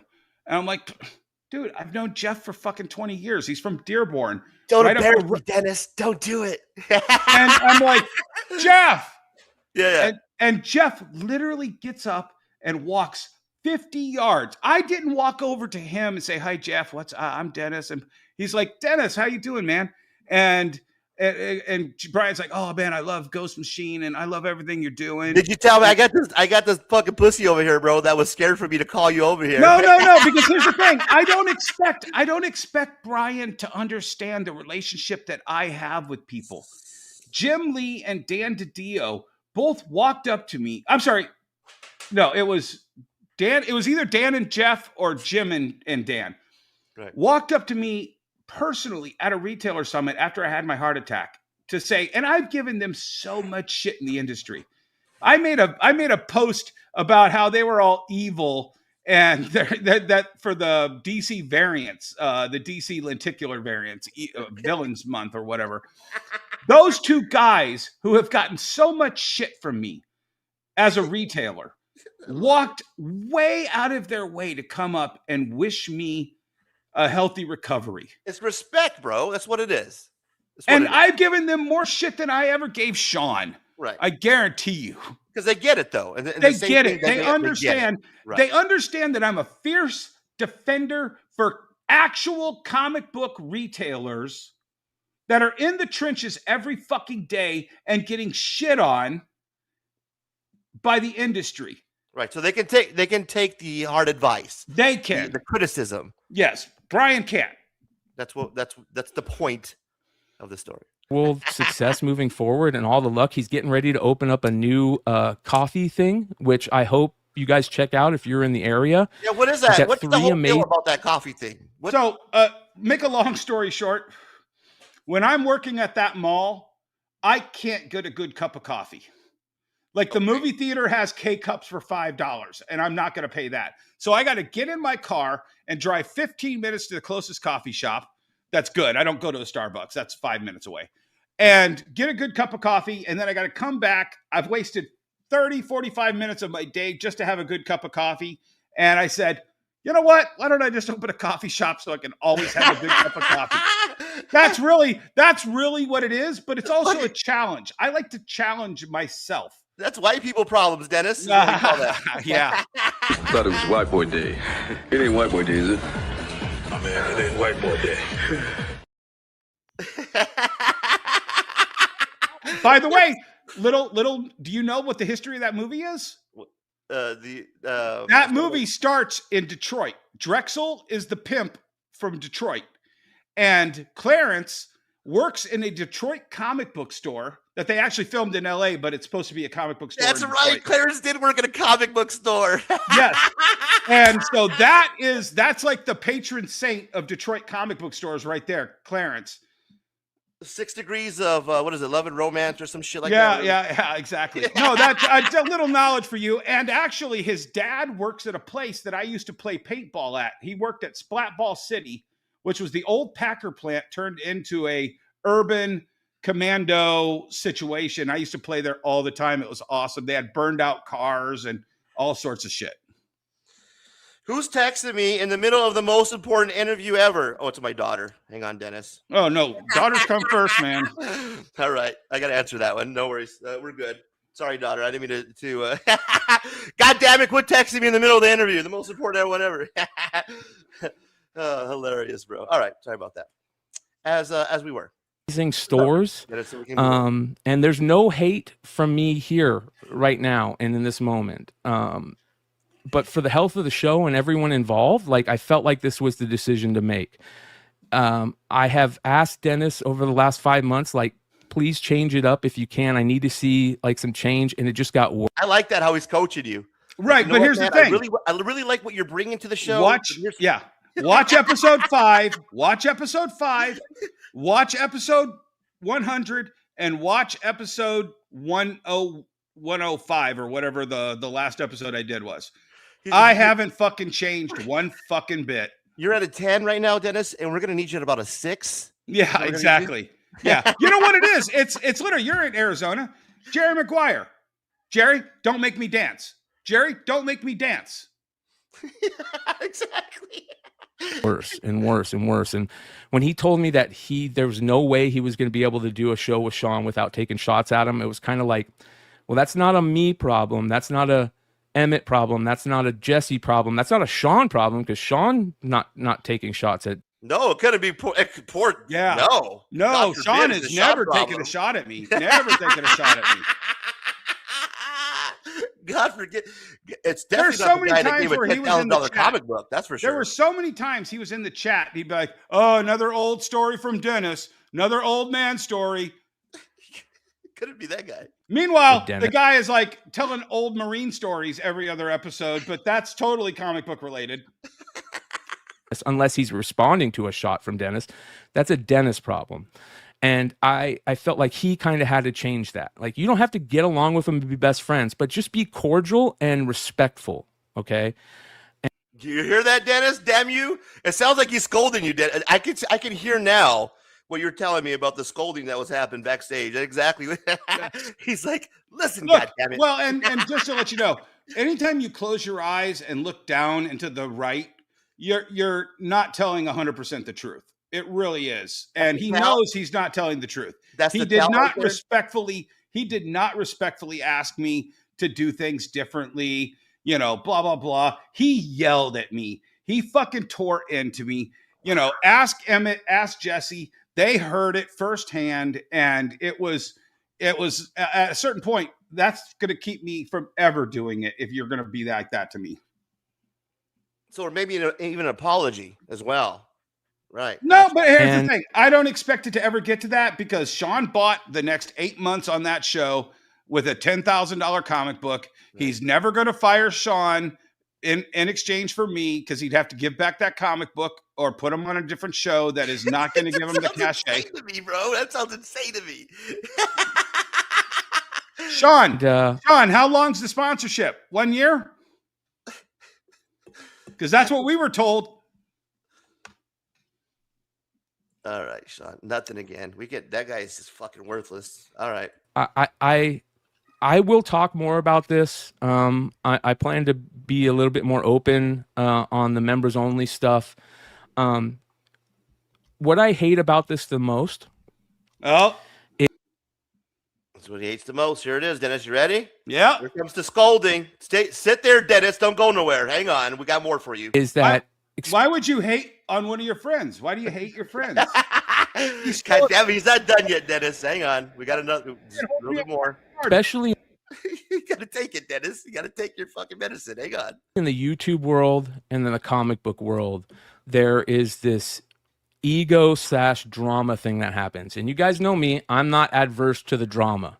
I've got a drama. Definitely to the ego. A comic drama alert segment, right? I'm for it.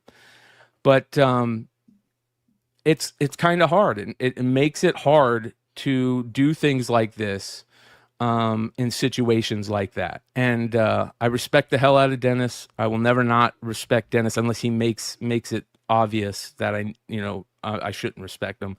As a matter of fact, it's funny because when Razor did that video. There it is. That's the underlying point. It sticks with them so bad. It does. And that's another reason why I came on this show, because I know how mortally wounded he was when you put that shill on, because that's when he tore into me for giving you ammo. No, Dennis, if Shawn wants to come on the show, is it worth our time to even have him on? It's, you know what? It's your show. I am not the co-host. You invite him on if you want to have him on. Come in person, but neither will because they're cowards. All right. Well, maybe we'll come on your show, Shawn. Of course, man. We'll make it a date. We'll put it in the books. I only have a couple more points to bring up. Shawn can come on and bring up whatever point he wants, but we all know. So go ahead. All right. Dennis calling me a shill. I purposely did not watch that video because I wanted to EFAP it with Dennis, me and Dennis live on a members only, because I thought Dennis would be like, oh. Right. I heard that too. Yeah, exactly. That he wants to EFAP it. Right. This is ridiculous. This guy's a moron. Like he talks about Razor all the other times. Yeah. Okay. By the way, Razor, I've literally talked about you like twice. And when he showed us the thing about what you said about his dog, and with that, I was like, oh yeah, that's bullshit. I believe that, man. I'm nobody to be on your radar to talk about. Right. And honestly, I've only talked to you about you when Brian brought it up and brought up the one side of the story that he wanted to produce. And then this time when you did that shill. Gotcha. Yeah, we'll send a link. We'll get it figured out. I got to put it in the chat. Or do you have contact with Shawn? Well, I was on a show with him for, right. Because if you want, you got the link to the show. If you want to forward it to him, and we can. Oh, actually, I can't because he got kicked off of Facebook, and I don't think I'm friends with his new Facebook fake account. All right. Well, we'll drop it on the. He said he messaged you on IG. Okay. Well, let's see. I'll play the rest of the video while I search for the the old man Instagram and pull it up. It takes me a while. But then when I asked him, like, did you really feel I'm a shill? And he said, yes, that changed everything. That made me kind of like not feel as like we're on the same friendship level anymore. Right there. And I told him that. I said him straight up to him. You're not on the same friendship level. Oh, that was 3 months. He said we're not on the same friendship level, which means I thought we were friends. And he said multiple times after that, we're no longer friends because I wouldn't go on and denounce you for saying he was a shill. Shawn, I'm on Instagram in my messages. I'm not getting anything from you, man. Make sure you're Instagramming the right Razor Comics 602, Razor Comics 602. You don't have a 601 in Phoenix? You gotta have a 601, man. You gotta have you got that, huh? 601's legit. 602's chump change, man.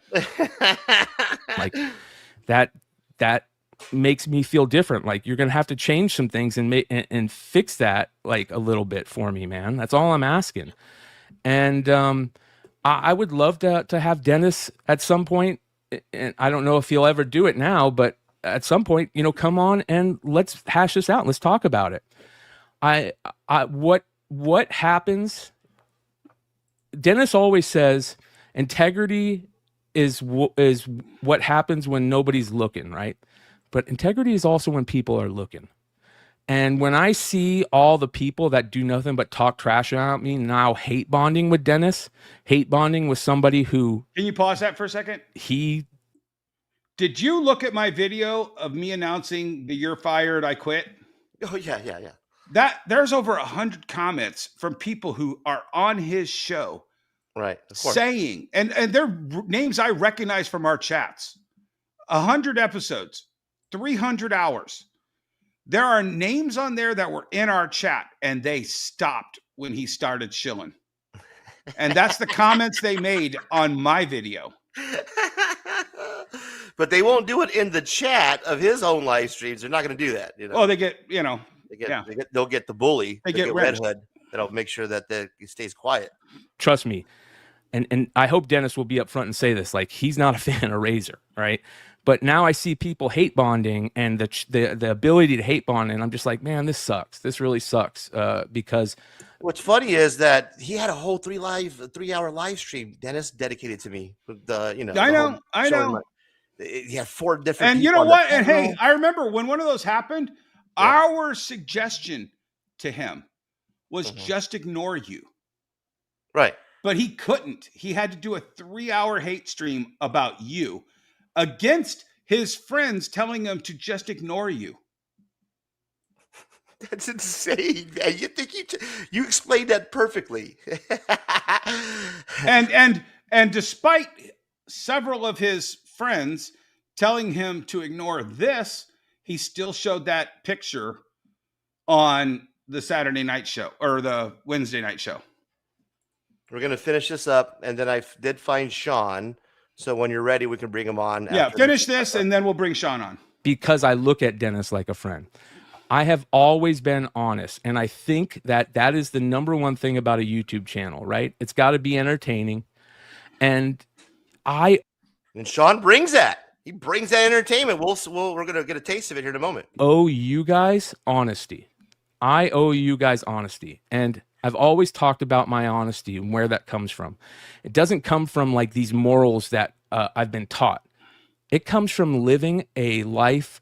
I love this. I love when he starts to preach to us. The prophet, the chosen one, is going to Almighty. How exactly? Hallelujah! He is here, ladies and gentlemen. The industry of comic prophet is going to tell you what he's learned. Of 10 plus years of straight dishonesty, debauchery, drugs, heroin addiction. I've seen the light, Dennis.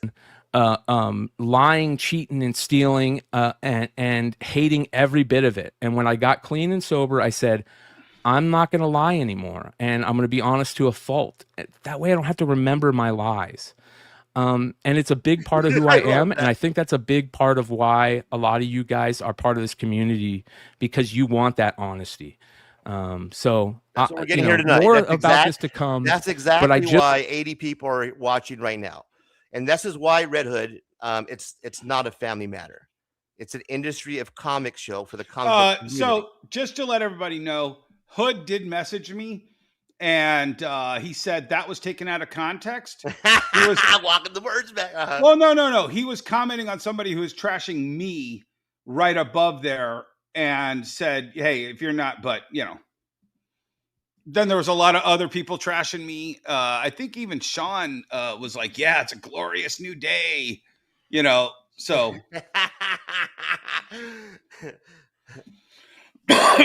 That is the link to the show, Shawn. I'll send it again.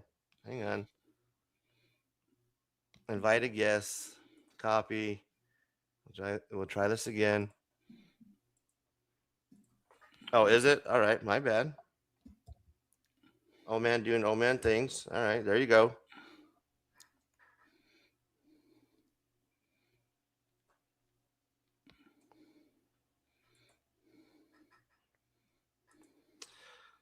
All right, let's wrap this up, and we'll bring. Just wanted to, state this, drop some information for you guys, because I see everybody's talking about it and stuff, and it's a real bummer. I was talking to the guys before the show. I said, it really sucks that this situation happened because of the respect I have for Dennis, and what he's done for me and this channel. I've always showed him gratitude and respect for that, and I hope to continue to do that. I appreciate you, Rye, immensely. He says, Brian, I know this must be hard. I appreciate all you do, brother. $10 super chat. Thank you, brother. So gotta be hard on Brian. Yeah, this is rough on him letting you go, bro. I know. Continue being honest with you guys. I know that can be a problem, but I'm going to continue being honest with you guys. But I'm going to try and do it in better ways. I know not all you guys out there are into this. How about the best way of being honest with just being honest? Yeah. Comic book, YouTube drama stuff. But I cannot not be honest with you guys, but I'll find other places to do that. That being said, ladies and gentlemen. That being said as well, ladies and gentlemen, welcome to the show. Shawn. Yo. Wearing the helmet? That was funny. Here's the infamous Shawn. This is the gentleman who's replaced Dennis Barger, who's the new host on the industry. I don't think I replaced Dennis. No, you did. You're good. Okay. So you feel that you haven't replaced Dennis? No, I feel like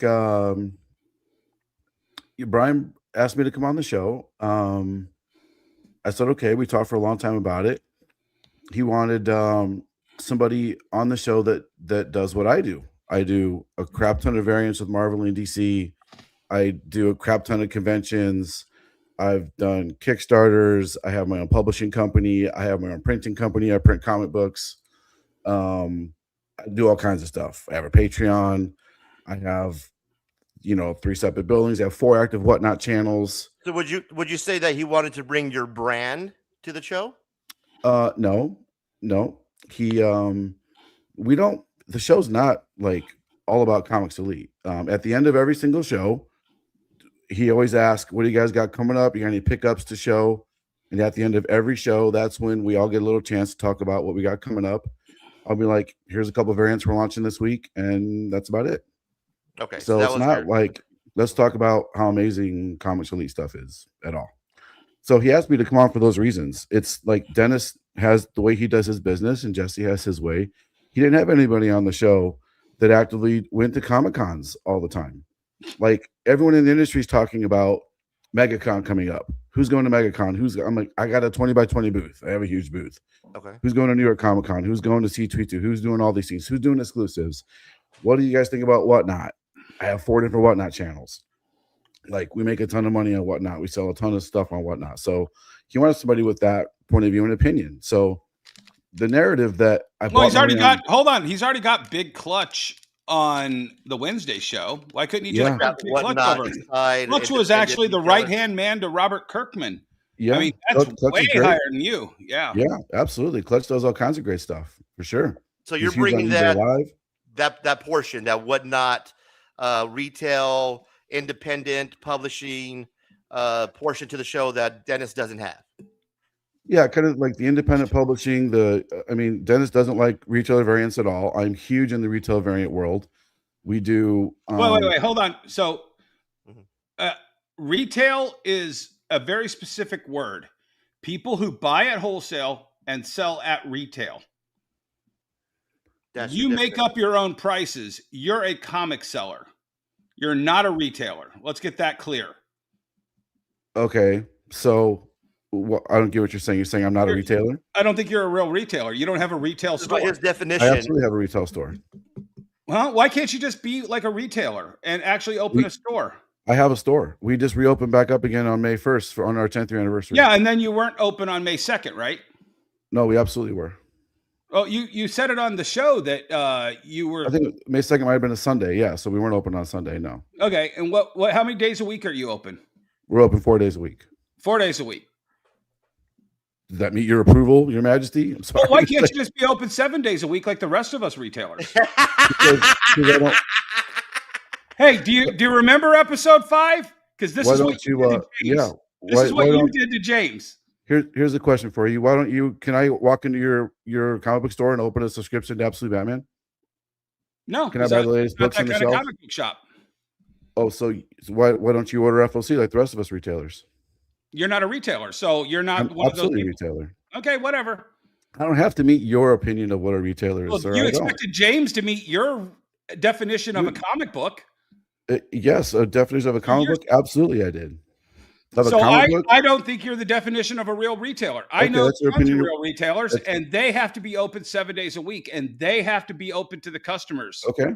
You have a warehouse that has a little store in the front of it, and you open kinda. That's your opinion. My opinion is you're outdated, don't know what the hell you're talking about in the industry anymore. That's my opinion. Are you saying, Shawn, that even though you own a brick and mortar business, right? Are you making more money through the Whatnot channel than at your brick and mortar business? Absolutely. So that's more prevalent in the industry right now, is what you're saying, than the local comic book shop. I make more money on my 2 websites and my 4 Whatnot channels than I do in the brick and mortar.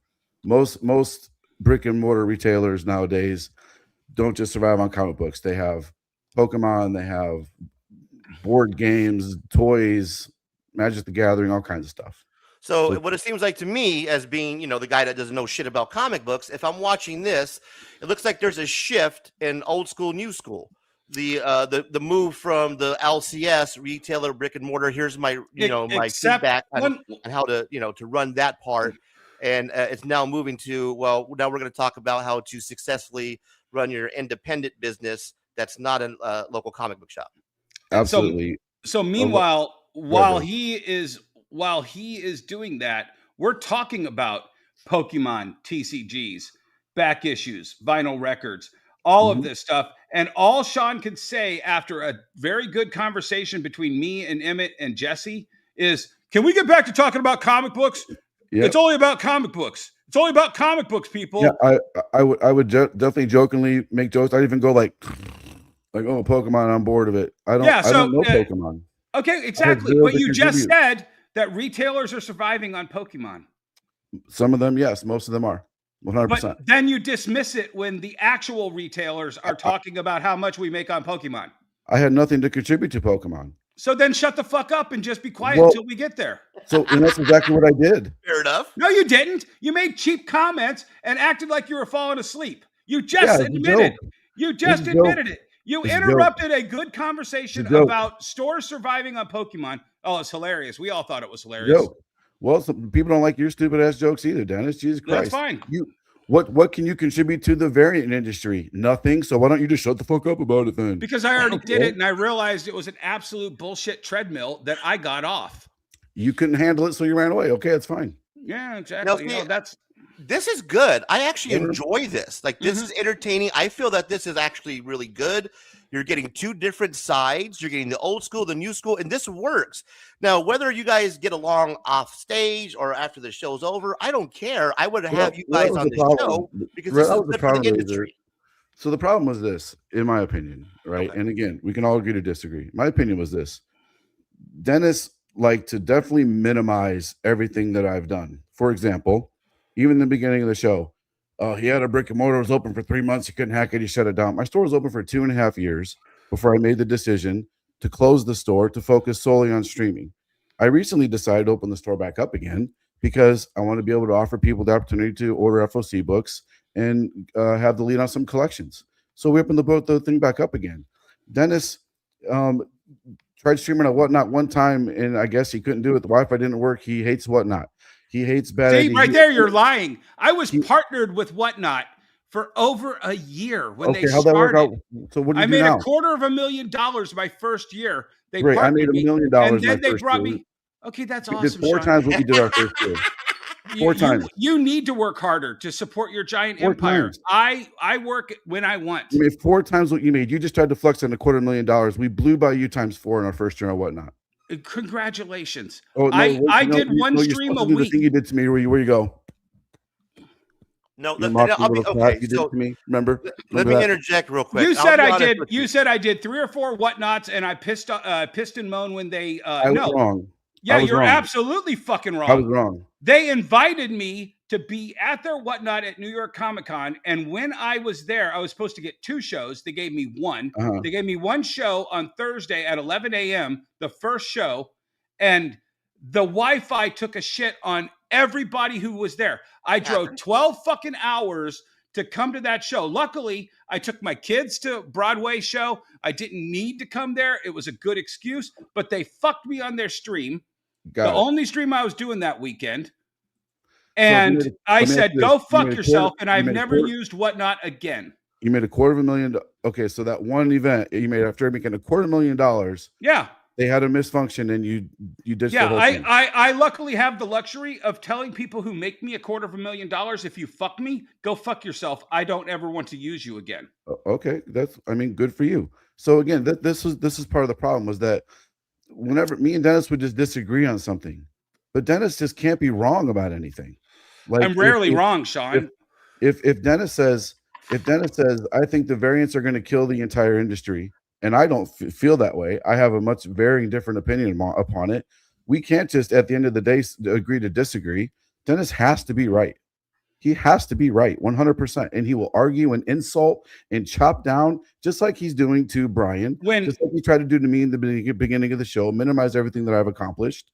Right? He showed Dennis.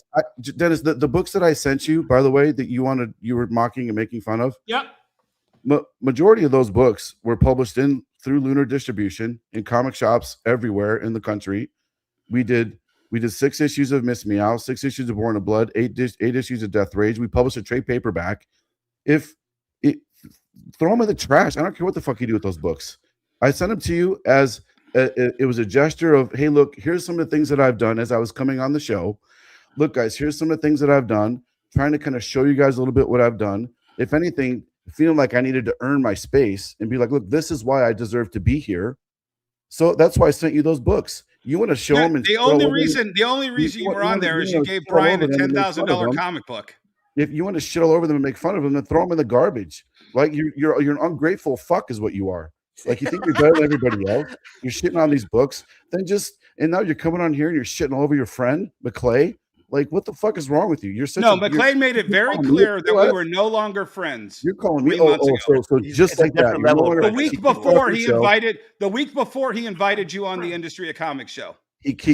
So you guys had a falling out, and just like that, you're quick to throw a friend you've had for years. I slept on his couch and held his dying dog. You will kick a friendship to the curb just like that and come on a show and stab him in the back. You sir, are the piece of shit. I don't think that's your opinion. Yeah, we have to agree to disagree. Okay. Dennis was removed from the show, so it wasn't like he was kicking the friendship to the side. It was more like the friendship was kind of ended when he was removed from the show. And I think where a lot of people have issues with is that it seems like you have a major part of him being removed. Hey, Shawn, can I ask a question though, Razor? Let me ask a show. Were you on the 4 episodes in April where every week Brian said, Dennis is going to be back in May. Hey, everybody. Dennis is on vacation. He's going to be back in May. Oh, Dennis is on vacation. He'll be back in May. Dennis is on vacation. He'll be back next week. Yes. What changed? What changed? I didn't say a single word. Well, all I can talk about during those whole 4 weeks. Okay. All I can talk about is my experience, what I heard. So in our pre-calls, that's exactly what Brian told us. Brian said exactly what you said. He said, Dennis said he needed to take a break because he didn't like the person. This is what he said that you said, third party, and you verified it. If I'm not mistaken, you didn't like the person you were when I was on the show because we just couldn't get along. So you need to take a break. And Brian kept telling us, Dennis said he's taking a break. He should be back. Dennis said he's taking a break. He should be back. Dennis said taking a break. He should be back. After that, I don't know. So then Brian took an entire week to get back to me. Okay. Then the day of the show that I was supposed to return on, he ghosted me the entire day until 1 hour before the show and says, I don't think you're going to be coming back, Dennis. I think you should do your little YouTube sitting and talking to the camera videos, and I can't trust you. I can't speak for Brian. I can't. So basically, Brian went that entire month lying to the audience, his own audience that he is always truthful and authentic to. You can't put yourself in someone else's brain. It appears that way, but it seems to me like somebody was having a hard time trying to have a hard conversation with a good friend. He was having a hard time trying to tell somebody. No, he made it very clear we were no longer friends on that call. Okay. Again, that was your guys' call. So look, I'm not here to talk about Brian. I'm here. You brought my name up about 50,000 times. Razor's calling me boring, saying I'm a bottom feeder, how I don't do shit in the industry. No, he was just agreeing with me that you're a bottom feeder. Well, but to be fair, Razor doesn't know anything about me. How many times? Let me ask you a question. No, you're right. I know. Hey, Shawn. Now let me respond, please, gentlemen, and then I'll let you get back at it. Shawn, you're absolutely correct. I don't know anything about you, and that's the spill of the show. What I'm doing is, as an outsider watching, as somebody who's a viewer of the show, of your guys' Beyond Wednesday Industry of Comics, as a viewer, my feedback is that, my opinion is that there's no really need to have you on the show. The information that you're bringing, your layer of the show, is filled by Big Clutch, in my opinion. I don't think that there's any reason to have you. You don't have any, you're not entertaining. There's nothing charismatic about you that I'm like, I want to listen to this guy. I want to watch him. He's engaging. That's my opinion. Okay. I appreciate that. And hey, you've brought nobody to the show. You're right. I've brought no guest onto the show. You're absolutely correct. At least to the fact is, why are you there? And the answer is that we come to is that you gave him a Grail comic book. That's why you're there. You bought your way into the show. Okay. So here's, again, I already told you, I love Clutch. He's a great dude. Clutch, he streams on eBay Live. He's one of the main guys over there now. And he's worked for some big publishers. Got it. there's a lot of stuff in there that I do that he doesn't do. Oh. Right. Like a ton of stuff. So I just kind of thought I don't want to give a whole laundry list about here. I don't talk about how great I am. Right. But again, I own my own publishing company. We've published and distributed through Lunar Distribution. I Well, have 4 whatnot that's a guns that layer make of the over. show that you could bring. Let me ask you this before Sure. we kind of end. Dennis, Shawn, can you guys ever work together on this show? If there's all the everything aligns, parameters are met, can you guys actually be on the show again together? I'll let Dennis go first if you want to. Go ahead. Please. Thank you, Dennis. Honestly, as an equal, no. Jesse and Emmett earned that spot by being comic retailers that bust their ass 7 days a week. Okay. I don't bust my ass 7 days a week. I don't know what you do, but you don't own you don't have a store open for 7 days a week. Yeah, for don't know 2 what I years. do. I know kind of what you Just said do, it. and it's that much of the industry, and it doesn't affect the industry. Okay. Again, so hey, I love Jesse and Emmett. Again, fantastic, right? Me and Jesse, pioneers of the live streaming industry. I went live literally 1 day before Jesse did. We both started the whole thing together. Started live streaming industry on Facebook. Massive in the Kickstarter universe. Done many Kickstarters as a publisher. Tons of artists, writers, people work. The industry you hate, variants. Tens of thousands of dollars in signatures to artists, going to conventions, supporting. Let's talk about that. Shawn, can we talk about that real quick? Convention is sure. Give me a second here. Convention exclusives. FOC.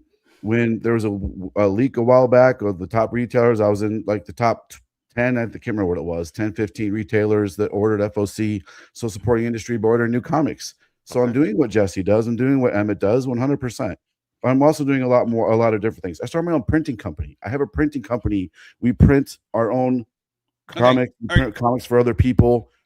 Tons of stuff. So I'm just kind of stretching this out. You said you that's didn't know big. what I did. That is big having your own printer in the comic book industry. Absolutely. So there's just a lot of things. I will talk about the 10K book, Compensated Anarchist. You can't seem to get over that. I'll talk about that one in a minute. But Dennis, go ahead. You said you wanted to talk about. Convention. Out of the 113 episodes of the comic industry, the Industry of Comics show, how many episodes have been struck down? One, I think. One. Yeah, just one. Just one. Okay. And why was it struck down? Somebody put in a copyright strike, wasn't it? I can't remember. Well, it was because you chose to force the issue that we were going to talk about something that we didn't agree to talk about in the pre-show. One of the people that you didn't like in the industry, and almost every one of your early appearances was an attack episode towards somebody who you didn't like. Then you are constantly attacking comic artists for how much they charge. Even on the last episode, I watched it because two of my friends were on there. When you had Brian Haberlin on the show, and you're like, "Well, I know I can't afford your page rate, but let's talk." Yeah, okay. I can't. You haggle with everyone's page rates because you can't make money. I absolutely do not. Are you kidding me? I could dig for 3 episodes and where you're bitching that somebody who has a page rate that they think they're owed is too high, and you trash on them for asking. I have done that. Yes, several times, at least 3. Yeah. Oh, sure. I'm sure there's 3 artists out there that I believe have high page rates. 100%. Have you ever turned away somebody? And it's not their job to meet your page rate. If You're right. You don't, walk You're away. right. Don't trash them. Don't trash them. So, but it just like you have an opinion, I can have an opinion, right?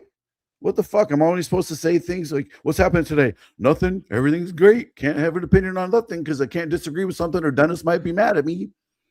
What the fuck? Are you kidding me? How many, I pay the highest interior page rate probably in the industry to independent artists.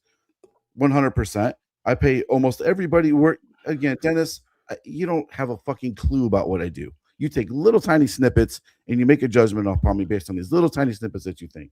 100%. Yeah, and now you're on the Industry of Comics show. Congratulations. Tell us all about your brilliance. Jesus Christ, man. Well, and again, here's the thing. You like to minimize You like to minimize everything that I do or try to attack everything you can. For some Yes. reason, you're fucking threatened by me. I don't know why the fuck. Oh, it's not threatened, I have no John. idea It's why. not. No, No it's reason not. why. Yeah. So again, you disagree with what I do. That's fine. I've Yeah. always wished you all the best. I wish you all the best in the Oh, success I'm of the world. sure I you wish you have. no ill will. Yeah, I'm sure you have. So I'll answer that question if I would work with Dennis. I before this episode, I would have said I absolutely would still do a show with Dennis 100%. But after seeing the way he so quickly jumped to shit all over his friend, because someone said he's not a friend anymore, it's clear he got his feelings incredibly butthurt and he couldn't wait to shit all over Brian McClay, which I think is incredibly shitty. I've had people that have done me wrong in the past. I've had people that have talked mad shit about me, and I still don't publicly disparage them or Yeah, talk you crap do. about them. You I were absolutely don't. trashing that artist on the pre-show for C2E2 post for Mhm. not giving you a deal and how you're not her friend anymore. Who? I don't know. It's one of the artists that you were trying to Nope. make a deal with at No, C2E2. I would and never you said you publicly got trash into a big. that's not giving me a deal. That's absurd. I'd never do that. You did it. You did it on Never the do back, it. the No, never pre-show. do it. I admit to when I do shit. I would never do that. Never ever. Okay, ask Emmett and Jesse if they remember it. Ever. Oh, okay. Well, you ask him. You're the ones accusing me of it. so that, I mean that's my 2 cents. So Well, I mean, can you understand, Shawn? I don't want to interrupt you, but I mean, Brian and Dennis were buddies, man, and it's like it's kind of like there's a breakup between buddies, and it's over you, basically. No, You know what I mean? no. Actually, no. I will not put that on Shawn. So I wanted to bring this up, and I had it in my notes here. The first crack in the armor that I felt was San Diego last year. On the pre-show, way before Shawn came on the pre-shows, Brian's like, oh yeah, man, we're going to do this and we're going to do this. And Emmett's like, oh yeah, I don't want to miss that. I'm going to come out. I'm going to take a train and I'll fly in. I wasn't even going to go to San Diego, but if we're going to do something for the show, let's do it. So at San Diego, Emmett and I meet on the first day before, like when you get your badges. I think it was Wednesday or whatever. I don't know what day it was. And we're like, hey, Brian, dude, I just got into the hotel. We're going to like wake and bake. And I don't know if we can make it down there. And then the next day, we barely saw him. We had one lunch with him and a bunch of people. They were miserable the whole time, bitching about the food. Em and I actually liked it. It was pretty decent. Em and I bonded that. We didn't hate bond. We friend bonded that entire weekend because Brian couldn't give two shits about doing anything for the Industry of Comics show with Emmett and I. Why can't you tell your buddy he's a shill? I mean, that seems like that'd be a buddy thing. This like was way before the shilling. Yeah, but I mean, it seems like you're getting pissed off for the wrong right reason. after the show was over, and I your believe friend. it was his Wednesday show or his Tuesday. I can't remember. After San Diego was over, he was like, "Hey, everybody, we're going to do this variant giveaway. It's signed by all the Beyond Wednesday crew." At no point did he ask Emmett and I to sign his. So I think we were already on the outs. We're not part of the friend crew. You didn't get to sign? We didn't get to sign the Beyond Wednesday crew. He barely, like I said, I saw him for lunch on one day. They came over to the Hilton. I'm pretty sure I'll have to have Red Hood back me, tell me I'm wrong. I'm admitting fully that I'm wrong, but I think he stiffed us with the bill at the Hilton. So Shawn, did you sign? Was your signature? I was not he wasn't on the crew then. He wasn't. Nothing to do with it. So Nothing we to do were with it. already. Both of us came out just like everybody else, but we were definitely not part of the Reindeer Games. And how's this shitting on your friend, Shawn, when you're telling them that they're a shill, when you're trying to be honest with them? That's an honest conversation, right? Wouldn't you say that's an honest conversation? If you're a bro of mine, I'm like, hey, bro, that seems like you're a fucking shill, man. That seems legit. No, I hear what you're saying. If the way I saw it was this is, and again, I'm not in Brian McClay's head. I'm not speaking for Brian McClay whatsoever. Brian likes to talk about shit that he's passionate about, right? He probably legitimately thought the VHS thing was a cool idea and was talking about it. Bad Idea has come out with some amazing books this last year. Cul-de-sac was like one of my top books of the year. When we do a weekly comic book review show, it was one of our top books of the year. I put it ahead of Absolute Batman. It was incredible. Dennis, one day we were doing a show. He talks. I said something about bad idea. He goes, "Bad idea sucks." And I was like, "Why is that?" Because all their stuff is bullshit and gimmick. I was like, "When's the last time you read a bad idea book?" He's like, "I don't read any of their garbage." And I was like, well, "How can you have opinion on their comics if you don't even read them?" Like he just Okay. doesn't like some of the gimmicks that they did. Even if his opinion's wrong, you know what I mean? It's not shitting on your friend if you're telling them that they're a shill. It's just having a Okay, conversation. so The response should be like, "Oh, we're not a good friend." in order to get a shill, you got to get something for that. I think, right? Brian wasn't getting a free VHS cassette. He wasn't getting a kickback from the bad idea sales. We don't know he wasn't. He would talk about it. Brian can't keep his mouth shut about things. He would talk about it. Okay, all right. I mean, come on, right? When the He'd be benefit of the "Look at doubt." the VHS tape book I got, guys. He didn't say shit about it. So again, you're just making assumptions. And yeah, you it's both probably are worth a though. lot of money to Frankly, call him. yeah. I mean, let's be honest. You both are. I mean, you're making an assumption that Brian would. I mean, okay, whatever. Semantics. Yeah, you just want to make an assumption. You make tons of assumptions about people, Brian. Half of the show is you making assumptions about me. You don't know But shit about at me. this point, I think it's been exposed Well, that. tell us about the $10,000 comic book then. Tell us. Sure, absolutely. everything. Happy to talk about it. I've been talking to Brian for a long time about a sponsorship. It's like, bro, what's it going to take for you to sponsor the show? And he's super picky about it. He's like, man, I don't know. I've been had a lot of people approach me. I tell them no all the time. We're getting close to working something out. In the meantime, he's also talking to me about possibly coming on the show. And I'm also like, I don't know, man. I'm really busy. That's a huge commitment for me. Like, I'm usually streaming at that time every Tuesday. Like, that's a big commitment. So I get the Mark Spears book. And everyone's like, "Oh my God, we're gonna do with the book." We didn't order 1,000 bags. We ordered 6,000 copies. We opened a shit ton of those bags, and we got a comic. How many of those did you order for your store, Dennis? About 50 or 100. I can't remember. Awesome, killing it as a retailer in the industry. Love you, happy for you. So How many of those blind bags do you still have, Shawn? Maybe 30 or 40. We have a few on our website still, in case people want them. We go open almost every single one of them. So we got a hit. And honestly, I was very underwhelmed with the hit that I got. I was like, I got the Garbage Pal Kid one. I was hoping for something else. But McClay loved that freaking book. And I was like, hey, I could probably use this to let's trade for some sponsorship stuff. Right now, look, people are going to believe what they want to believe. People are going to believe that I bought my way onto the show with that book. That's fine. People want to believe that I can't change that. The timing looks very sus. I get it. It looks like I bought my way onto the show. I get it. And honestly, I kind of need to talk to McClay because I'm not getting a lot of sponsorship. He doesn't talk about my stuff during Wednesdays. Yeah, you were supposed to have a 5-minute segment on all of his shows. Yeah, I'm not getting any of that shit, Yeah, right? and here's the thing. Let me tell you.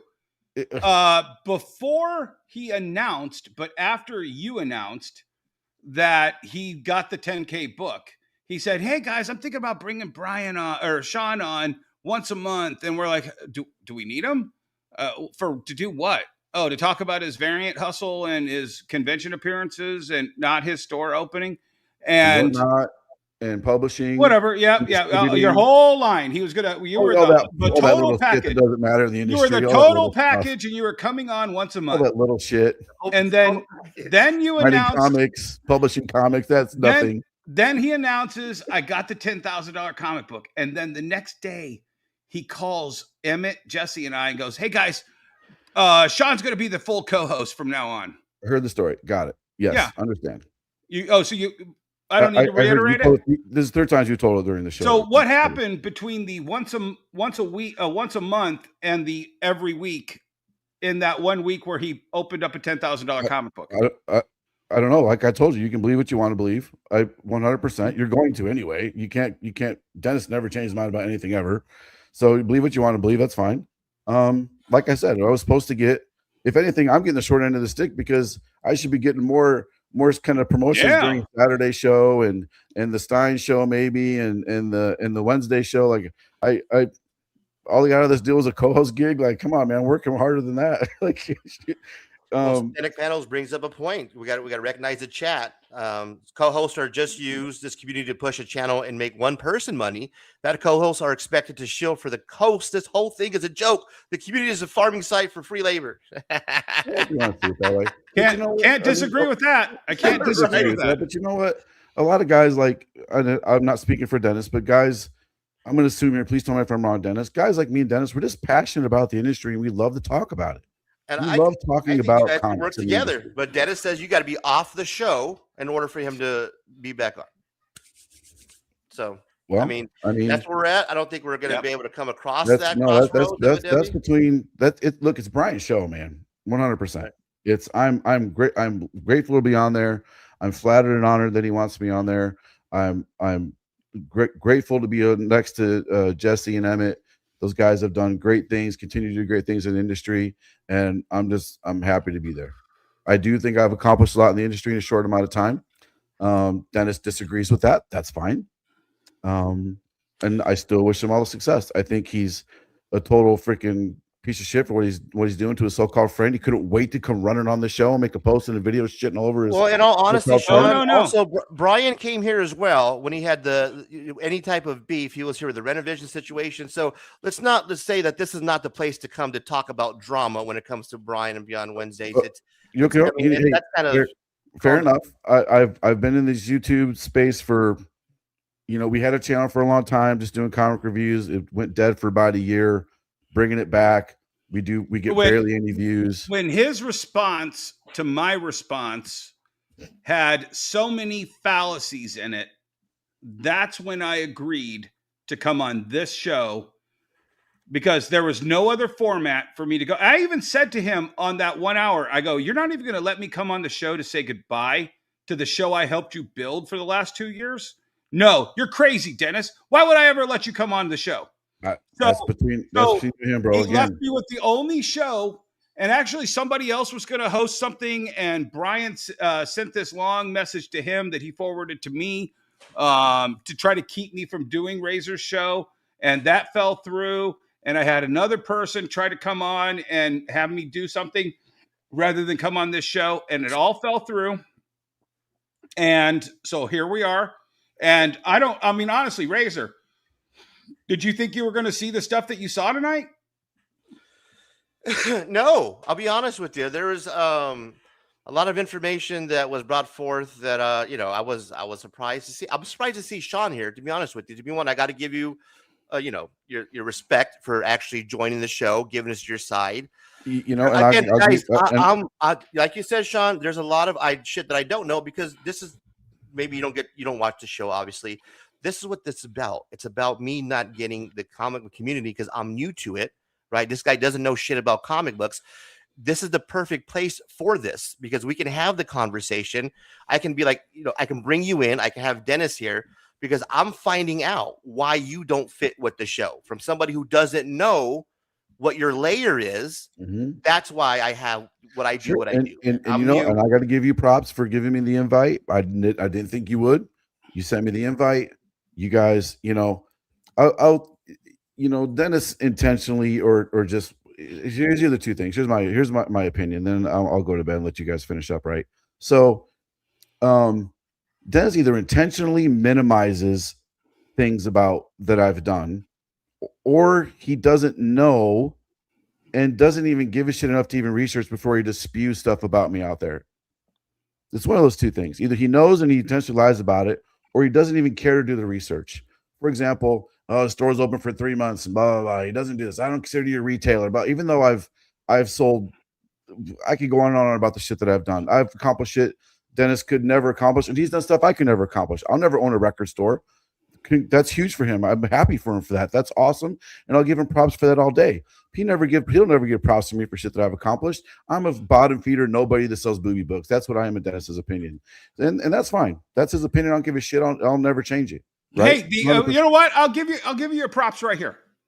The industry does need that, because people buy booby books and people buy cosplay variants and people buy whatever other books you're publishing and printing and blah, blah, blah. What about the hold on? Can I finish my sentence? Sorry, go ahead. Sorry. High praise. Go ahead. Does it mean it's important enough to help steer the entire industry of comics show? That one thing, no. That one thing, no. No, Definitely all of the things that you do. All the things that you do.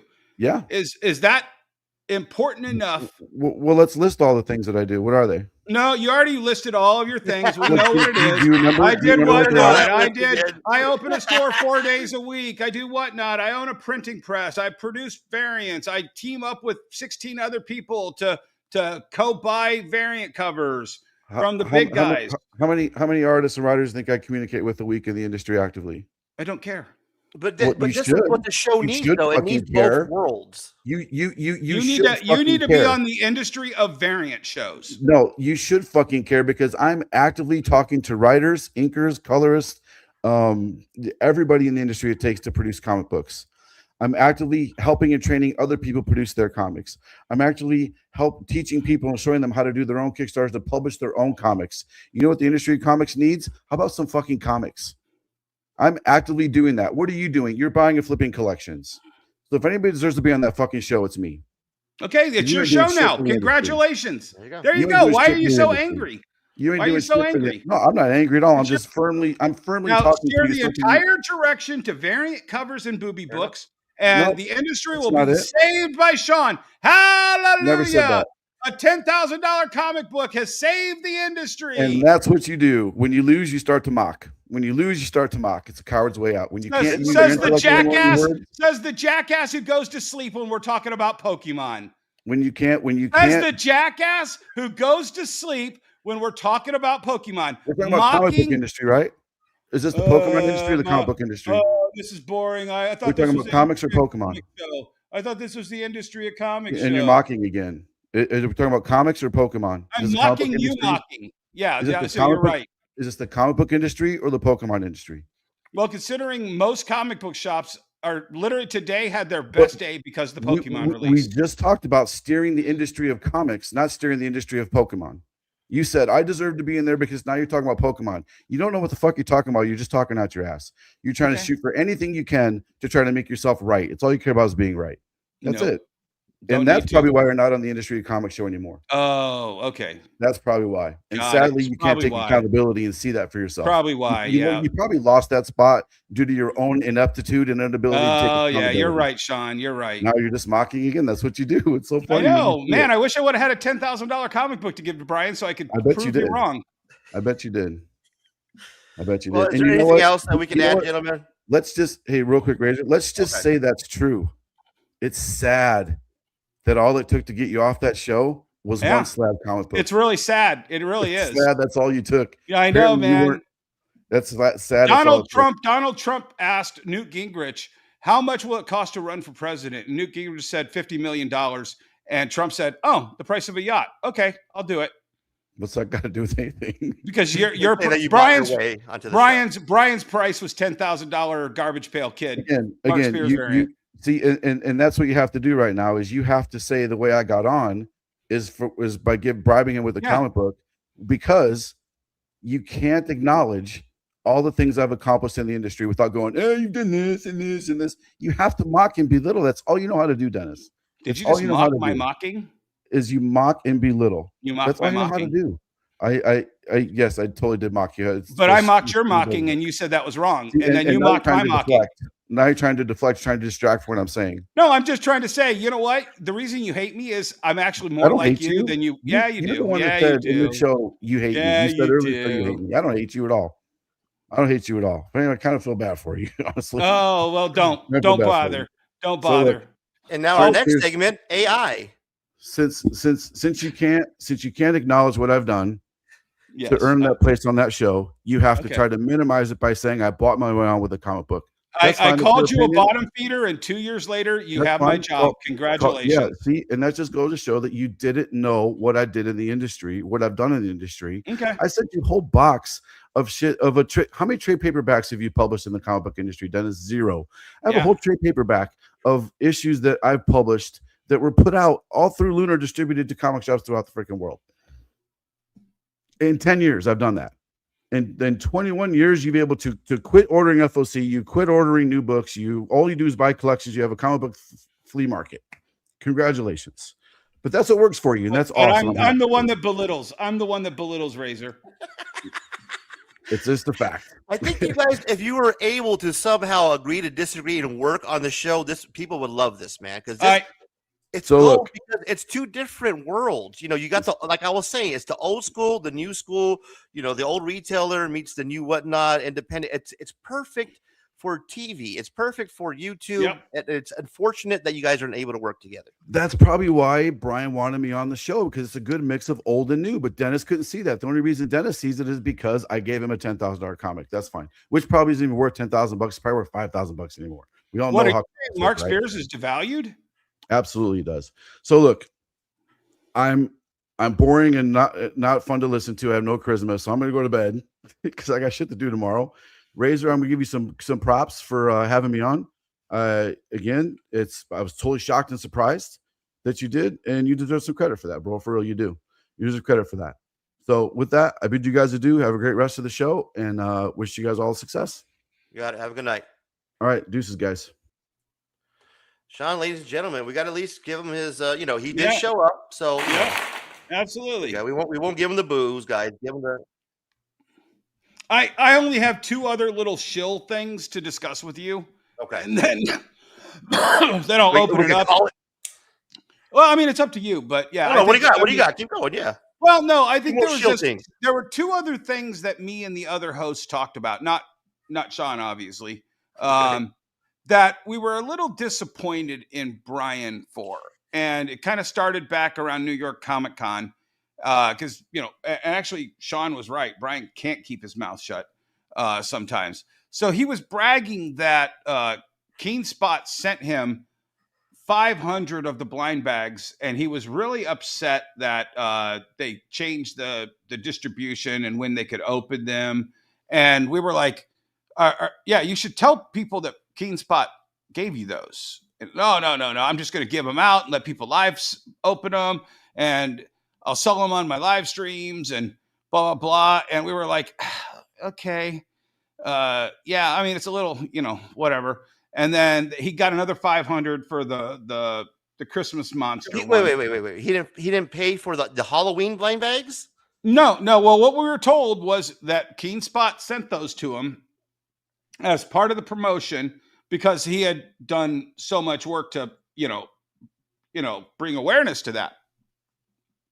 Wow. Free blind bags. Okay. No wonder you were so pissed when I did my clowning them for opening them. You're getting pissed that the blind bags were being opened before street day.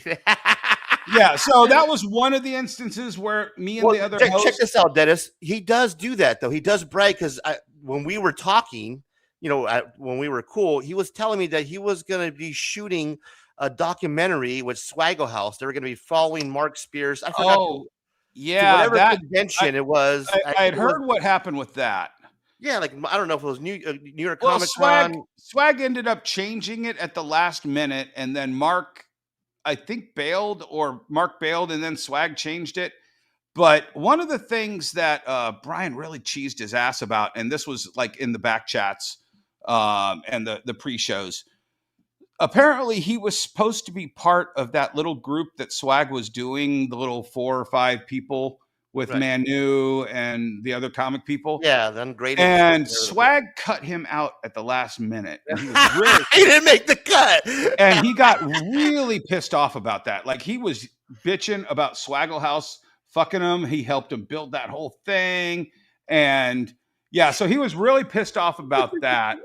And then he made a joke that is like, and I think it's even funnier that Neo, who was on that show, went over and after seeing how Swag did it with cards for himself. And so he was laughing that Swag got fucked by his own co-host on that. So that really cheesed him off. But one of the things that it didn't hit me until I was watching in the last week, actually, when I started on the show in the back chats and on the show, he was so excited about OAX, which is that original art thing in Florida. And then he was like, oh man, we got to go down there as a group and blah, blah, blah. And we should totally go down there. And Dennis, one of the lady whose husband runs it is a total fan of yours and blah, blah, blah. We should totally go down there. And then I don't know what happened, but nothing for nothing. All of a sudden, I'm like, hey, are we going to still do that OAX visit? He's like, oh no, man, I've heard a lot of bad things about those guys. No, the new one, the new one is this other show out in Las Vegas, man. We got to go to that one because those guys are cool.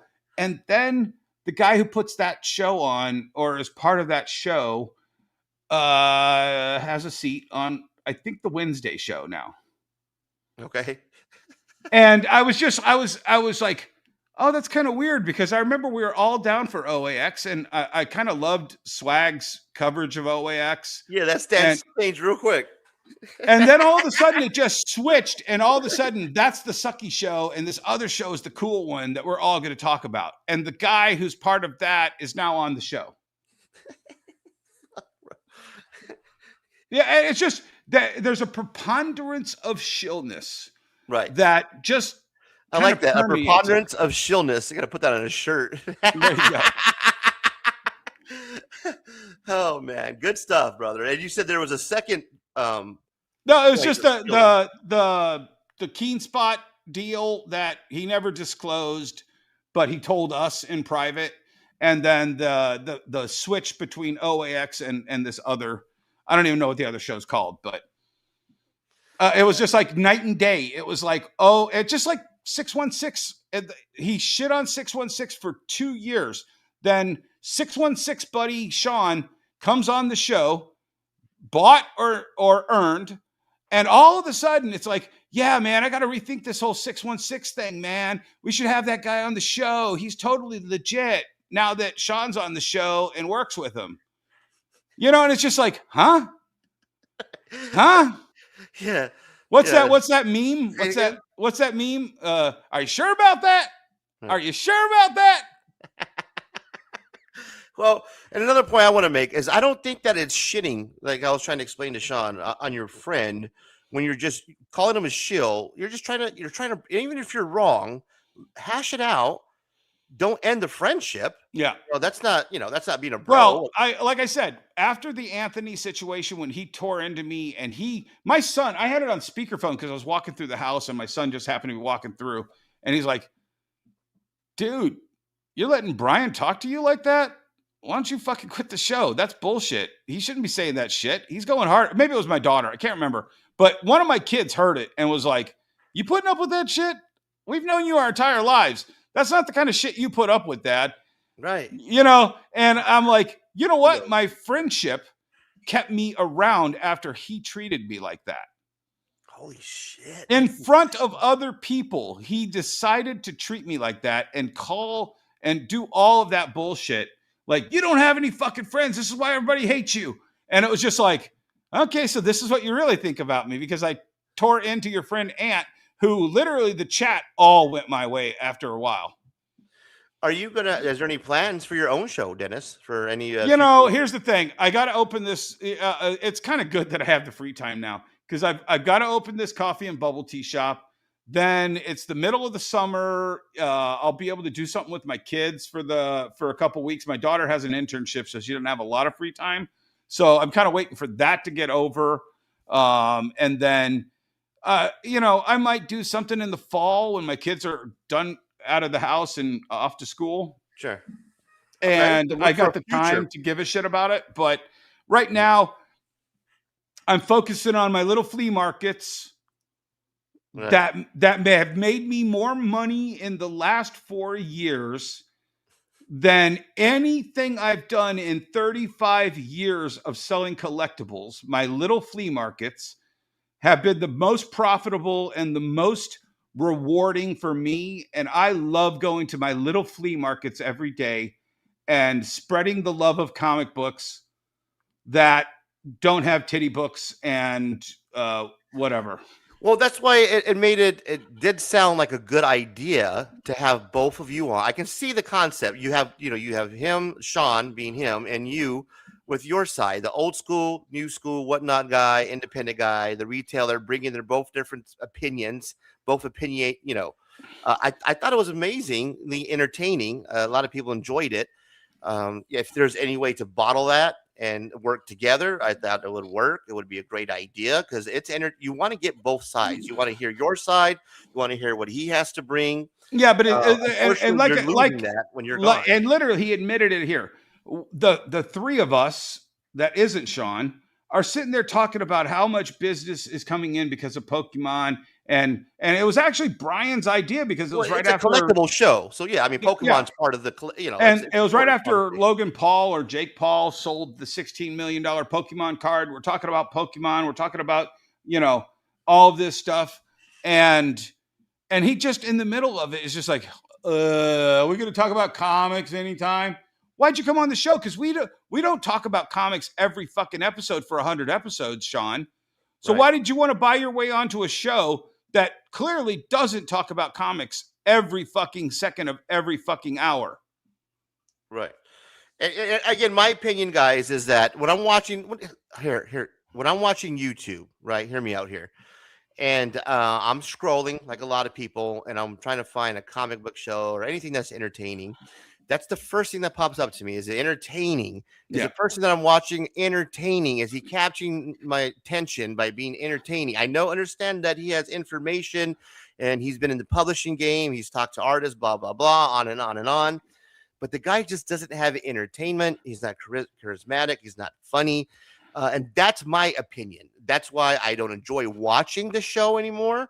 I was a fan at one point, obviously. Now, when you watch the show, having him on when he has his moment to talk and he fills the air when he's doing his thing, you just fall out. You're uninterested. You don't want to watch. It's not entertaining. It's to me, it's not providing anything that I'm interested in. Again, my opinion. So, no, absolutely. One of the other, I'll just say one more thing about our friend who always talked with us and shares. So about a week before Orlando, one of the co-hosts gave me a message like, what the fuck is this? And we're like, I don't know. Now, Emmett wasn't coming down to Orlando. Jesse actually is about 30 miles north of Orlando. And I was flying down for Orlando. I had to change my plans, but I was down there. And Brian posted this, hey man, we're going to do this live. First of all, we were all supposed to do a live podcast together. Jesse, me, and Brian, and Emmett couldn't make it. So, for the Industry of Comics show. And it's like, oh man, that can't work. Oh, I got the hookup and the this and the that. And I don't think I can. I'd already bought the ticket. Jesse was already down there. No big deal. Doesn't matter. I was going to go anyway, just to go to Florida.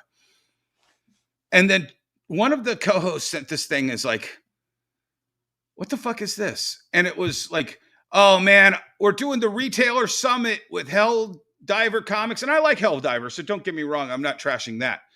And he did a live 2 or 3 hour broadcast at this thing called the Retailer Summit. And did we get invited to the Retailers Summit? No? Okay, because we're kind of the retailers. You look around. Yeah, it's that. No, are we the retailers? No, we're not the retailers. Okay, yeah, I guess we're not part of that. Okay, cool. Thanks, Brian. Never mention it to any of us. Shit on all the plans that we were going to do together, and that didn't shit, but just folded every plan that we were going to do together. And this was the big event for him. So, like I said, we were definitely ancillary to his entire business model at a certain point. That, in my opinion. Well, it was a good run. I got to admit, while you're on the show, I found you very entertaining, informative. Well, one of the few ones that were. I think a lot of people are going to miss you on the show, popular opinion. You know what I mean? I think that you are going to be missed for being that fiery, energetic, opinionated person that you are. So I appreciate you bringing the story here, because where else are we going to talk about this other than on a drama channel? Yeah, absolutely. Well, that was the thing. Once he closed the door of me saying goodbye to his audience, and then I made my video saying, because he didn't, that episode when he went live, didn't mention anything about Dennis not being here tonight. So until I made my video saying I quit, I'm fired, I quit. And to know, and then he made his response to that, and then I was like, well, I'm never going to be able to get my side out. I'm not going to, no offense to you, Racer, I'm not going to do drama on my channel, which is I consider an educational channel. Sure. And then you started talking about it, and I was like, hey, Maybe I should go on this guy's channel. Well, it broke here, Dennis, and here's where it broke. You guys are fake. Cool as Because hell. you're a shill for him. There was, ladies and gentlemen. That's where it all come to crumbling. Unfortunately. So I Brian want to came back thank over. you for my retirement from the industry of comics, Razor. Inadvertently, I'm pretty sure Don't say that. that you're the reason I'm off the show. Don't say it like that. That's fucked up. But no, man, I appreciate you being on. I think it's a tragedy. You know, it's a tragedy that you're not on there, man. Unfortunately, but obviously, people enjoy watching you. I think that you know, they're still going to continue to watch you. Give the people what they want, Dennis. Don't go anywhere. Continue to do your videos. Yeah, give that my little education. videos, my little talking at the camera videos. Your little talking. You do a great job with the threads. You know, it's a good thing that you're here for the community. You're a staple. You're a GOAT. You're a legend. I want to thank you for being here today. Anything that you would like to plug before we leave? No, if you're in any of the areas, you can find me. There's a million hits on where I'm at, what I do. It doesn't change my business model one bit. But hey, if you want to talk to me or you want to tell me I'm a good leave old man or rambling about nothing, feel free to come down to Wonder World Comics in Monroe, Michigan, or Cosmic Pop Retro in Toledo and tell me I suck at my little flea market stores. I want to thank everybody who joined us tonight, who stopped by in the chat, hanging out, having a good time. Everybody understand that this is the drama channel. What I bring is exactly this. It's an entertainment. Wait, what by the way, you're going to show the poll before we stop? What was the poll? Update on the poll before we leave. Let's take a look. Real time on the poll right now is Dennis or Brian.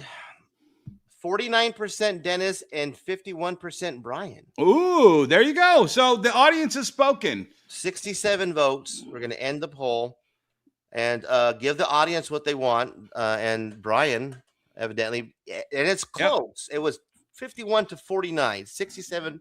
So it was, a toss, man. That's a coin flip right there. Yeah. Right. So thank you, everybody, for stopping by. Everybody in the chat, there's too much to shout out. Thank you, Scotty Mac, for the super chats, man. Specifically, appreciate you, brother. Thank you for gifting the 10 memberships to Razor Comics. Please support those that support Razor Comics. This is one of the gentlemen here. So if you guys get a chance, do your boy a favor. Smash the like. And while you're there, this is where you're going to want to go to follow Dennis Barger on Insta, to follow him on the YouTube. It's the Wonder Comics website. Get some good information from a community GOAT and legend. Unfortunately, not an industry comic show anymore, but you can catch him there. Dennis, it was interesting and very entertaining, to say the least. Do you mind hanging back for a couple of minutes before you leave? Yeah, no worries. Guys, thank you so much for stopping by. And till next time, check you later. Some say love is a razor that leaves your soul to bleed. Holy fuck.